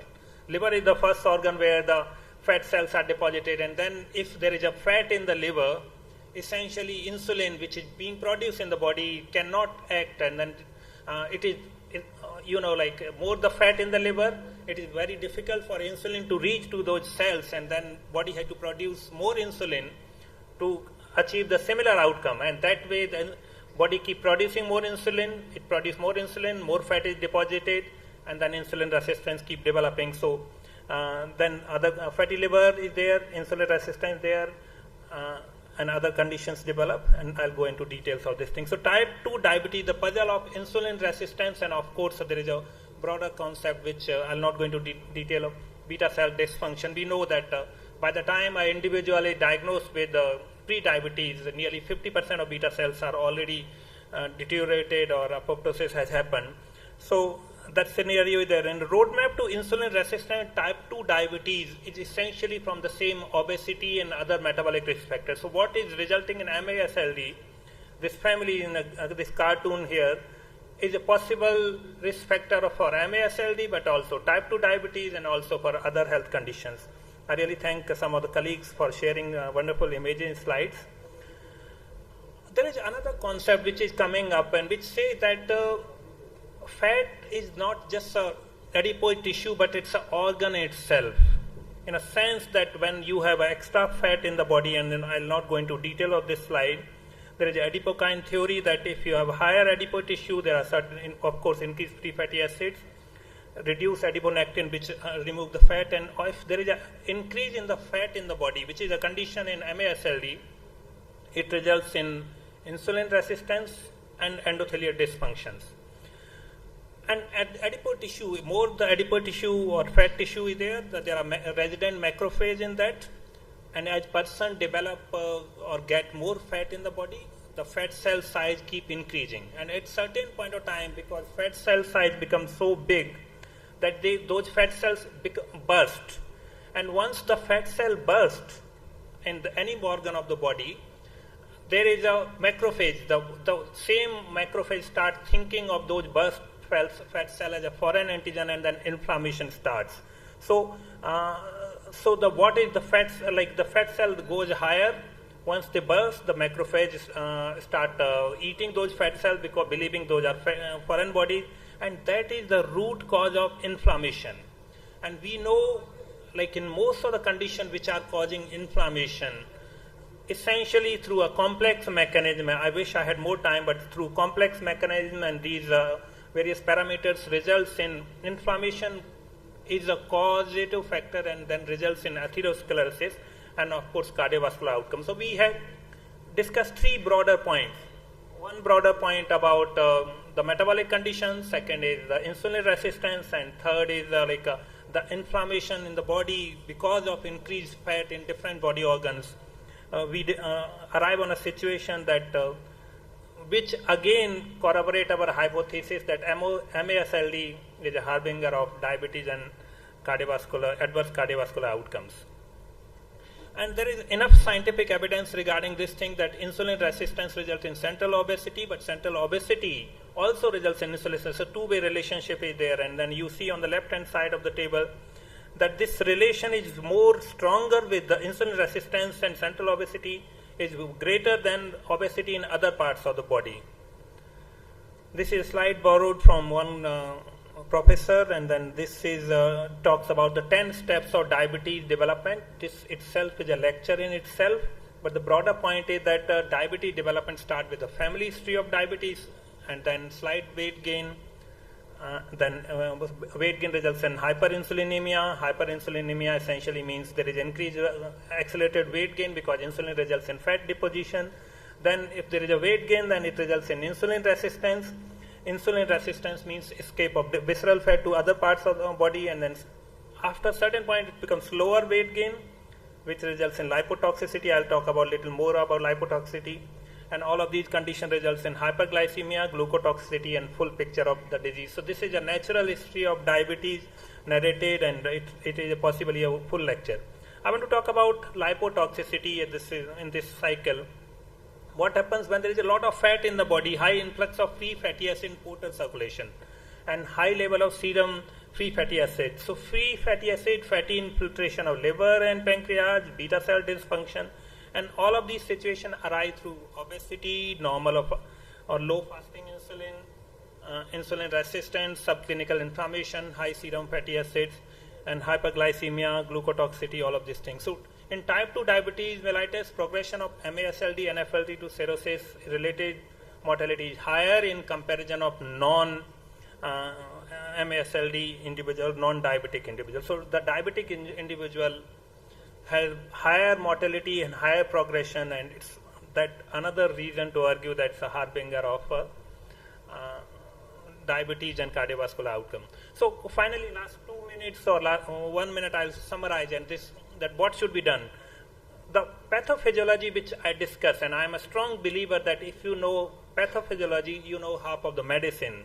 And now we have understood all those factors, so we should work on those factors. Of course, if you reduce body weight, the first place from where the fat disappears is liver. So liver is the first place where fat get deposited, but if you reduce fat weight, liver fat will be reduced, and it will result in reduction in MASLD and the metabolic risk factors. Without going to details, so recently American Association of Clinical Endocrinology clinical practice guidelines for primary care physician endocrinologists, you need to do all the things that reduce the risk factor, pre-diabetic or type 2 diabetes, obesity, hepatic steatosis, AST, ALT higher than 30. So essentially, if you do all of those, of course, you are preventing MASLD, but also preventing cardiovascular disease and cirrhosis and other risk factors. So we reduce the risk factor, you will take care of the things. And then prevalence of elevated AST and ALT in steatosis or fibrosis in patients, and usually people are not aware. So SGPT is one of the markers which every patient should be done, or FIB-4 score and all of other things, risk factors are done. I'll not go into detail. So to control of this, it requires multidisciplinary approach. There is a role of primary care physician. There is a role of every physician in the screening. More important that we need to know about these associations. What physician need to know? Manage cardiovascular risk through weight loss, which will also reduce risk of MASLD, increase physical activity, optimize blood pressure, treat dyslipidemia, optimize HbA1c, manage of course liver disease. So both the condition, you do one, you achieve the other. And then through summary, this is the last slide.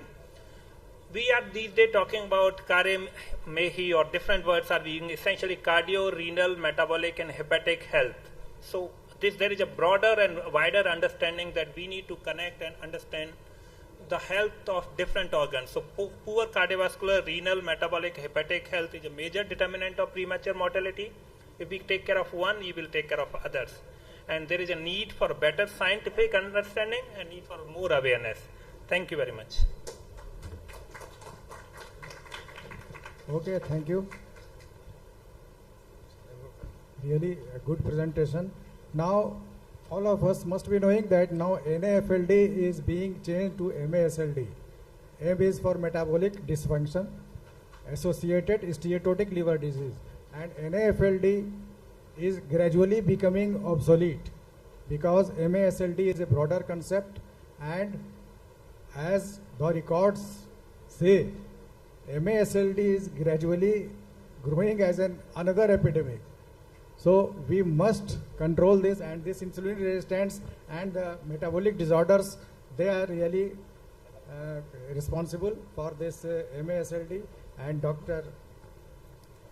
Laharia has rightly said so many things, and we should keep them in our mind. And thank you very much, Dr. Laharia.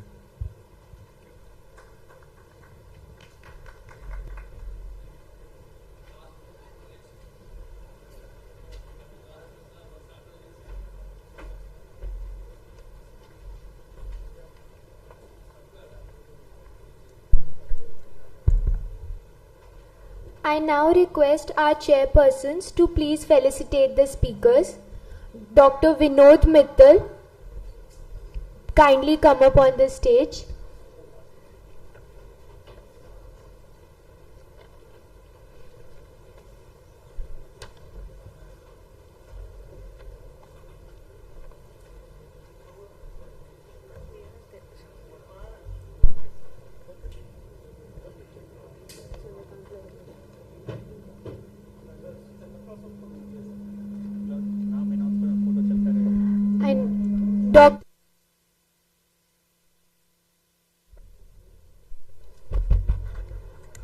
I request Dr. Chandrakant Laharia to please come up on the stage.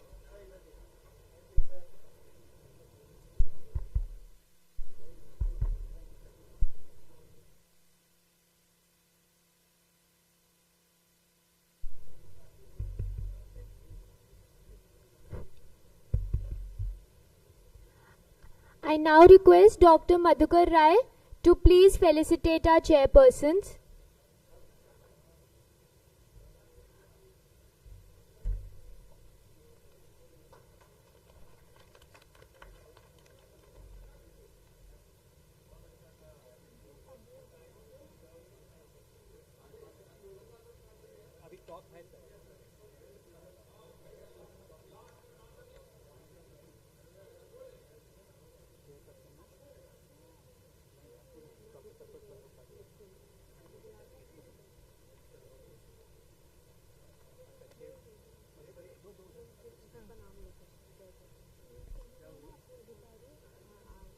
Dr. R.R. Verma, Dr. N.K. Naval and Dr. Apu Adhikari.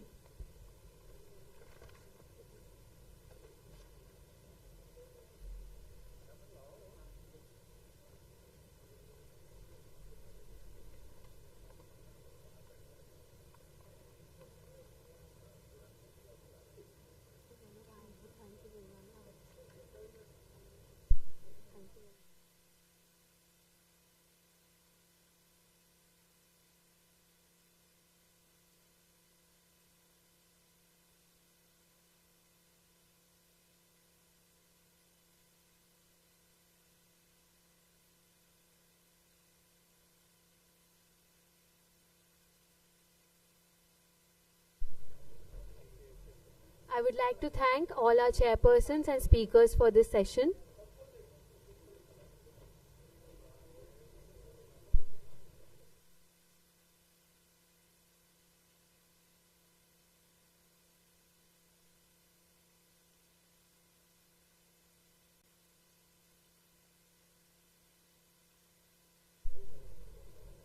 For our next session, we have Dr. Santosh K. Singh, Dr. Devasis Chakrabarti, and Dr. Tapas Bandopadhyay. I request you, sirs, to please come up on the stage.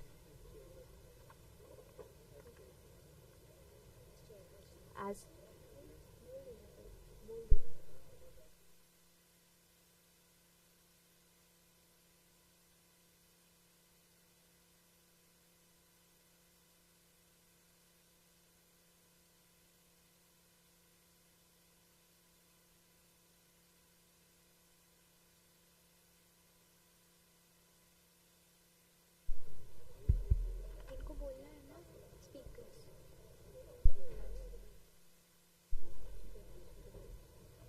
our chairpersons, please introduce the speakers for this session.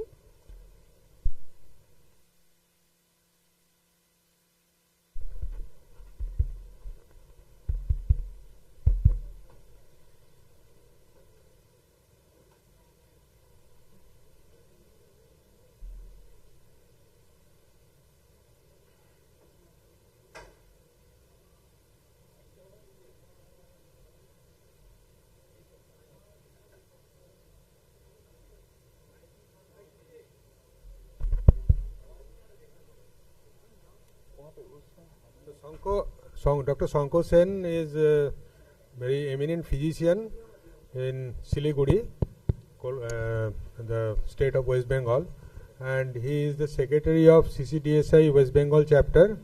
He is MD, fellow of American College of Physician, and fellow of CCDSI. So I do not want to elaborate anymore. I request Dr. Sanko Sen to talk on infections in diabetes or life-threatening infections in diabetes mellitus. Sanko, stage is yours. Thank you. Good evening. I am the last tail-ending batsman, but it feels nice that so many of you are still there at late at night. It's dinner time. Sir. So Ashwin, yesterday Ravichandran Ashwin scored a century, not being a top-order batsman. So probably it's good time to be a tail-ender. So I thank the organizers. Oh, नीचे का नाम. So, I thank the organizers, mainly Dr. Siddiqui, Dr. Madhukar Rai sir, and the whole team CCDSI, our guardian, Dr. A.N. Rai sir, my close friend, Dr. Mrityunjay, and all who are involved in CCDSI. And it feels proud that on behalf of West Bengal CCDSI, I bring my messages from our state. We are passing through some turbulent times, and still we could finally attend after 1.5 months of mourning and protesting and many things, because we lost one of our sister on the 9th of August. So life moves on, and my topic is on life-threatening infections in diabetes. So I will discuss on infections in diabetes in the beginning.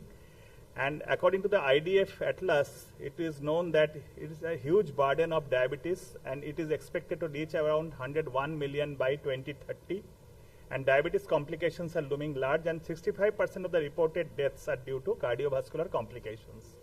But very importantly, diabetes also confers an increased risk of developing and dying from infectious diseases, which we tend to ignore.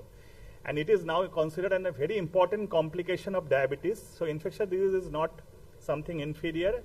Along with cardiovascular mortality, we lose patients to sepsis, and the sepsis, septic shock are one of the most important confounders, and diabetic patients die from sepsis, and we all know in our clinical practice. So the morbidity and mortality associated with infectious diseases like even influenza and pneumonia, which are preventable by appropriate vaccination, is also very high. So vaccination is something also important. I will show 2 to 3 slides on vaccination also at the end. And very importantly, these patients are usually of extremes of age. Certain underlying medical conditions like diabetes, asthma, cardiovascular disease aggravate the risk of these infectious diseases, mainly pneumonia, influenza. So what are the infections in diabetes? It causes considerable mortality and morbidity, as I said, and it causes metabolic derangements, and conversely, metabolic derangements can facilitate infection. The infections in diabetes, the common in diabetes, as you have said, just that pneumonia, tuberculosis, urinary tract infections in the form of pyelonephritis, cystitis, perinephric abscess are very common. Skin and soft tissue infection, including diabetic foot and osteomyelitis, is very common. Necrotizing fasciitis most commonly occurs in diabetic patients who are uncontrolled, and mucocutaneous candidiasis is another important common findings in diabetics. But there are certain infections which are exclusively found in diabetes, and most of them are quite fatal. Invasive malignant otitis externa, rhinocerebral mucormycosis. This mucormycosis concept came into being long back, but during the COVID times, we lost many people to rhinocerebral mucormycosis. Emphysematous infections in the form of pyelonephritis or emphysematous cholecystitis are very important things which are found exclusively in diabetics. Why does this happen? Because the neutrophil function is depressed, affecting the adherence to endothelium, chemotaxis, and phagocytosis. Cell-mediated immunity is also probably depressed. Antioxidant systems involved in bactericidal activity may be compromised, and these impairments are exacerbated by hyperglycemia and acidosis, which are also reversed by normalization of glucose and pH levels. There are certain infections like zygomycosis in diabetes. There are incidences that it is quite rising nowadays.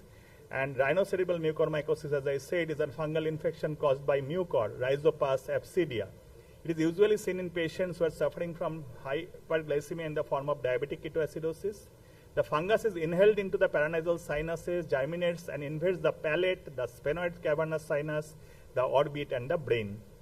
Neurological deficits occur when fungus involves vessels, and proptosis and visual loss, ophthalmoplegia, cranial nerve palsies also occur. Imaging is by CT or MRI. Biopsies can be done with, and the discharge can be stained with KOH, and it shows the broad accepted branching hyphae. Fungal cultures can also help. The treatment, as you all know, the mainstay of treatment is surgery. Adjunctive treatment with high dose of amphotericin is the drug of choice. Other options are posaconazole. Cure is dependent on the clinical and radiological resolution, negative cultures and biopsies with recovery from immunosuppression. Despite each and every therapy, if already done, the mortality is around 20%. Another important common infection is malignant otitis externa. 90% of the patients are diabetic. Pseudomonas aeruginosa, as you all know, is the most common infective pathogen. ear pain, extensive granulation tissue in the ear canal, radiological evidence of even erosion of the canal at the features. Intracranial extension into the temporal bone with involvement of the facial nerve, temporomandibular joint, mastoid ear cells, base of skull, and sigmoid sinus and the meninges are important features. Diagnosis is definitely done with MRI with gadolinium contrast and also CT scan. Surgical debridement is again the mainstay of the treatment for the debridement of the necrotic tissue and deep tissue biopsy for cultures. And anti-pseudomonal therapy should be given for a long term. Periodontitis is very important thing. It leads to tooth loss and decreased nutrition. This is quite a simple infection if diagnosed early. Pulmonary infections like Staph aureus, gram-negative bacteria, and Mycobacterium tuberculosis. Here tuberculosis comes into the picture. And diabetics are 3 times more likely to colonize Staph aureus in the nasopharynx.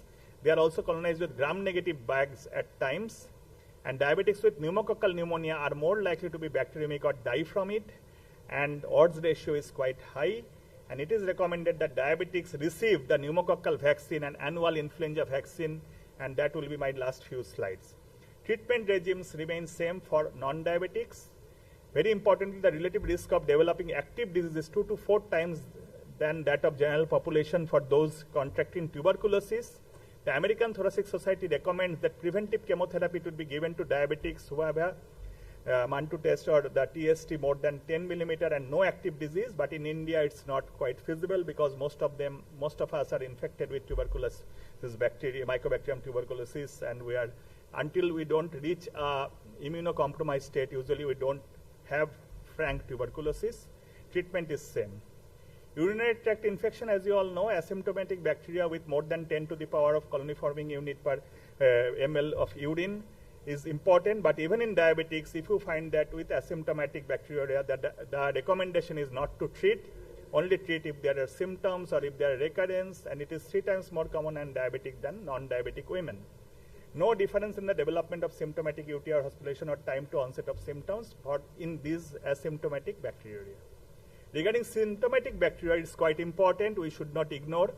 Dysuria, frequency of urine, suprapubic pain are quite important, and high incidence of upper UTI. Hence, treatment is 7 to 14 days in a diabetic. So, in diabetic patients, we should not give a short course of antimicrobials, because if there is incidence of upper urinary tract infection, we should give for a longer term, so that the recurrence of urinary tract infection is quite important in our diabetic patients.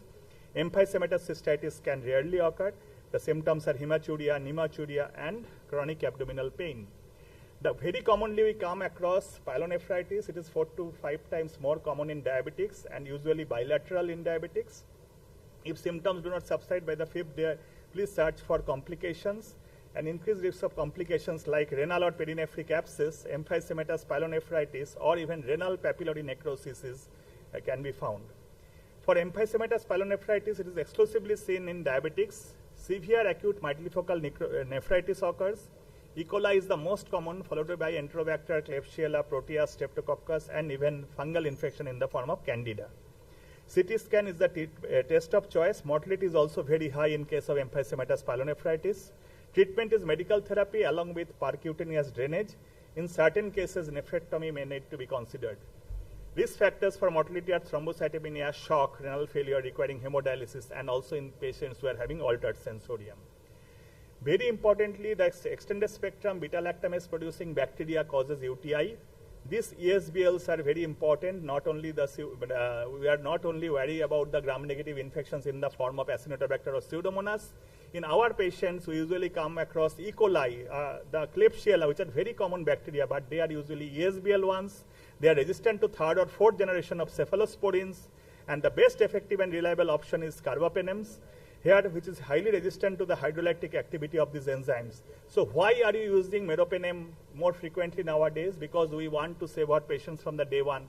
Because we come across patients now that most of these are bacteria in the form of E. coli or Klebsiella, ESBL producers, that is extended spectrum beta-lactamase producers.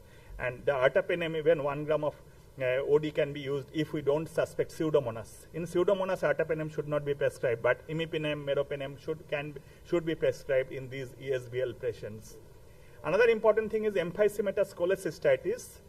The abdominal crepitus may be present, and it is usually polymicrobial, gram-negative, and anaerobes. Both are present. Often complicated by gallbladder gangrene or perforation. Mortality is around 15 to 25%. And treatment of choice is rapid removal of the gallbladder and broad-spectrum antibiotic therapy. There are certain enteric pathogens which we commonly come across. Salmonella is 3 times higher. Campylobacter is 4 times higher. Listeriosis acquired through GI tract causes bacteremia and meningitis. Higher mortality in diabetics. For skin and soft tissue infection also, the sensory neuropathy, atherosclerotic vascular disease, and hyperglycemia all predispose patients to skin and soft tissue infections. And other risk factors include dry skin, pus cellulitis, edema, peripheral vascular disease, and tinea, which are very common in our diabetic patients. Intertrigo is something quite important. It can be easily treated with miconazole, clotrimazole, or ketoconazole, and it can be diagnosed by KOH staining. Dermatophyte infection in the form of epidermophyton, trichophyton, and microsporum are quite common in our diabetic patients. Among another bad infection is pyomyositis, which is bacterial infection of the skeletal muscle. It is commonest organism is Staph aureus, and surgical drainage along with anti-staphylococcal antibiotics is important. Synergistic necrotizing cellulitis is another thing which includes necrotizing fasciitis. Skin, muscle, fat, and fascia are infiltrated. Usually these are severely painful soft tissues with necrosis, ulcers draining discolored, foul-smelling fluid. Mostly gram-negatives and anaerobes are there. And if we need surgical debridement, along with that, we need broad-spectrum antibiotics like piperacillin, tazobactam with clindamycin, and in certain cases even the meropenem in the form of carbapenems in the form of meropenem.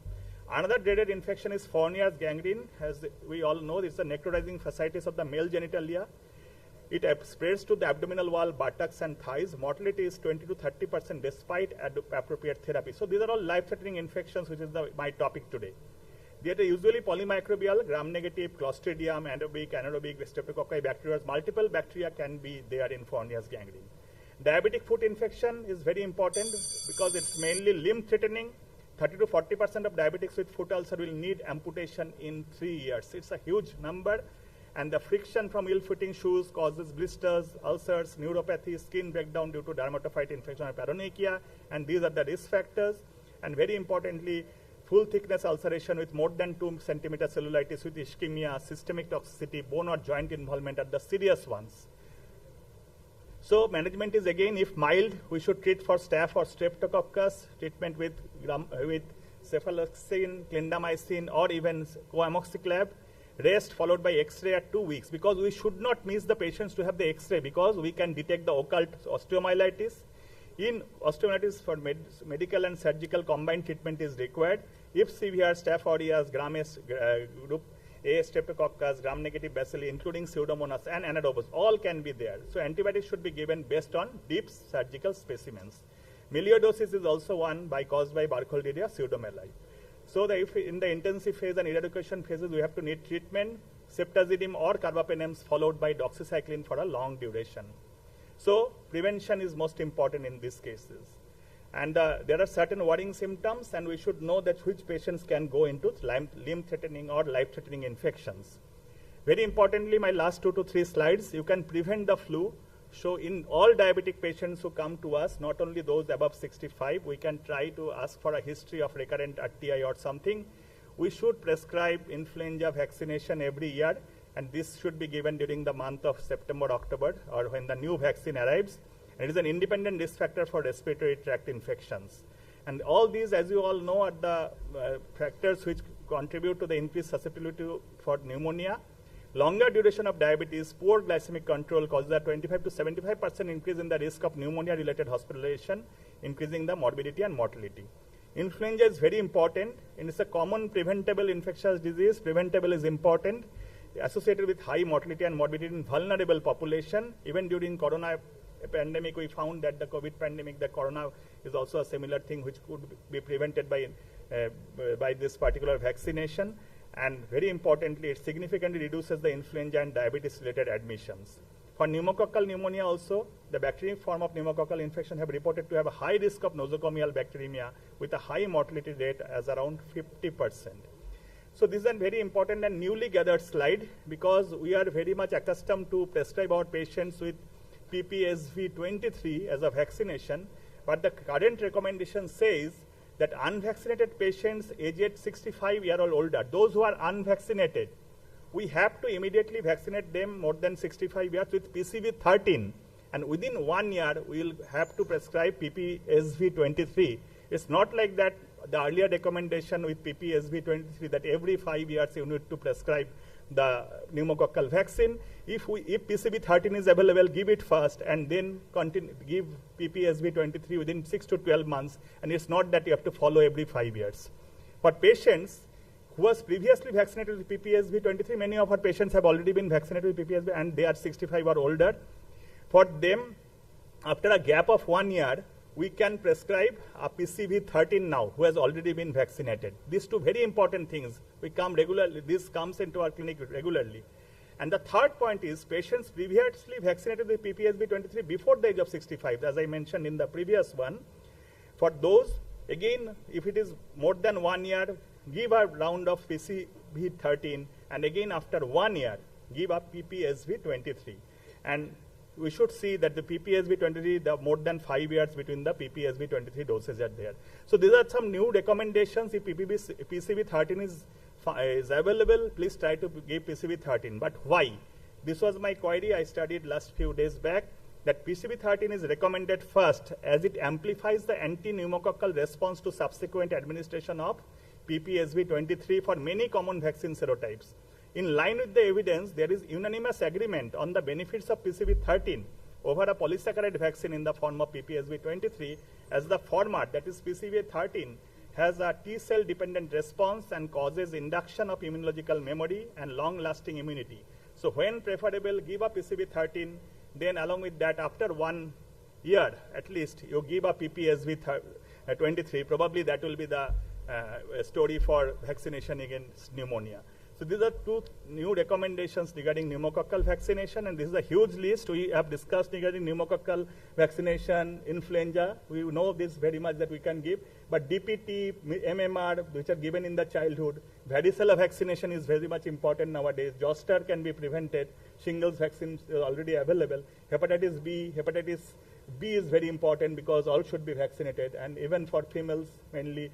The human papillomavirus is nowadays recommended, and even 3 doses through the age of 20 years for males also is being recommended. Thank you all for your patient hearing, and probably you are not bored by now. Thank you. Thank you, Dr. Seth, for your lucid and elaborate discussion about the topic on life-threatening infections in diabetes. As this is the last session, last talk basically of the first day of CCDSI, I would like to request our senior members present over here about some comments regarding this topic. Professor Rai, sir, some comments, sir. Yes, sir, Madhukar, sir. I think this was a very apt topic, and I expected a lot more audience, because in Indian context, diabetes and infections are very, very important. And we don't know, when we used to talk of your cerebral mucormycosis, you know how many faces were mutilated, and most of them were non-diabetics. Maybe we attribute it to many other reasons, but infection in a diabetics, and every clinician should know which is the life-threatening infection. A pneumonia could be life-threatening. Emphysematous pyelonephritis could be life-threatening. Emphysematous cholecystitis could be life-threatening, and they are not due to gas producing, like they are due to lactose fermentation. And there it can produce devastating, and most of the time you have to go for a surgical with proper antibiotic therapy. That's very, very important.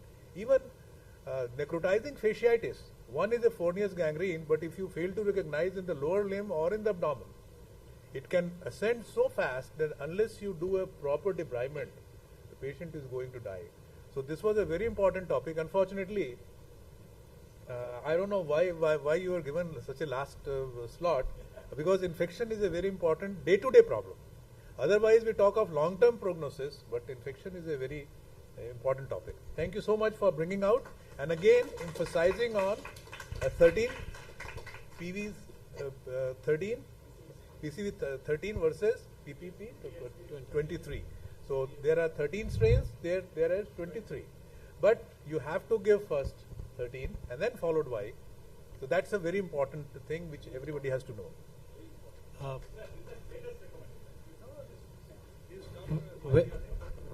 Thank you, Madhukar Rai sir, for enlightening to us. Okay, sir.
So with these words, thank you, Dr. Sank. I will conclude. Thank you. Yet Thanks a another lot. thing before we conclude, one is the faculty dinner is organized in the food court below. You can simply go there and enjoy your dinner after this. Sir. And second is, I would like to compliment my young team for being there constantly, and another compliment to the senior members of CCDSI who are present throughout the conference. And this is so I expect the youngest one also to be here so as to get the learning experience, and it seeps into your ear and you don't know where do you store, and subsequently you can use it. So I think everybody should be there. Thank you so much. Okay. Thank you.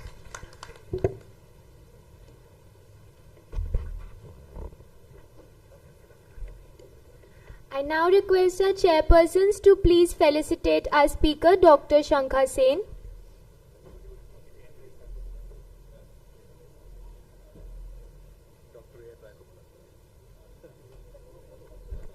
I request Dr. A.N. Rai sir to come on the stage, please.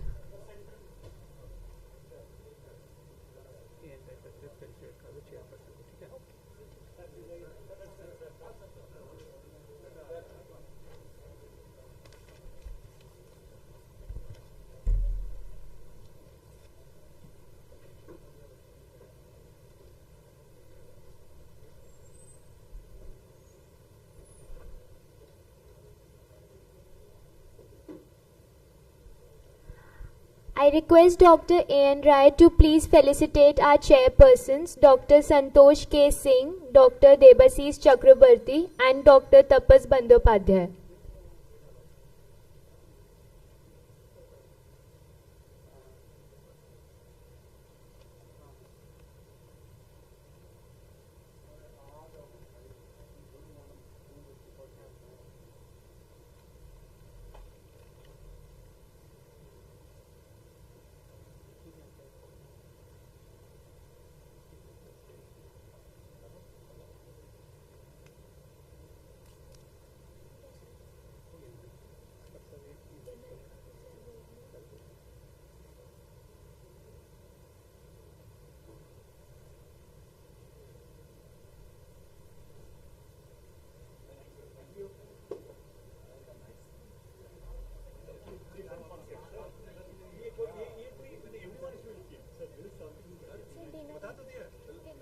Everybody is invited for dinner, for a faculty dinner.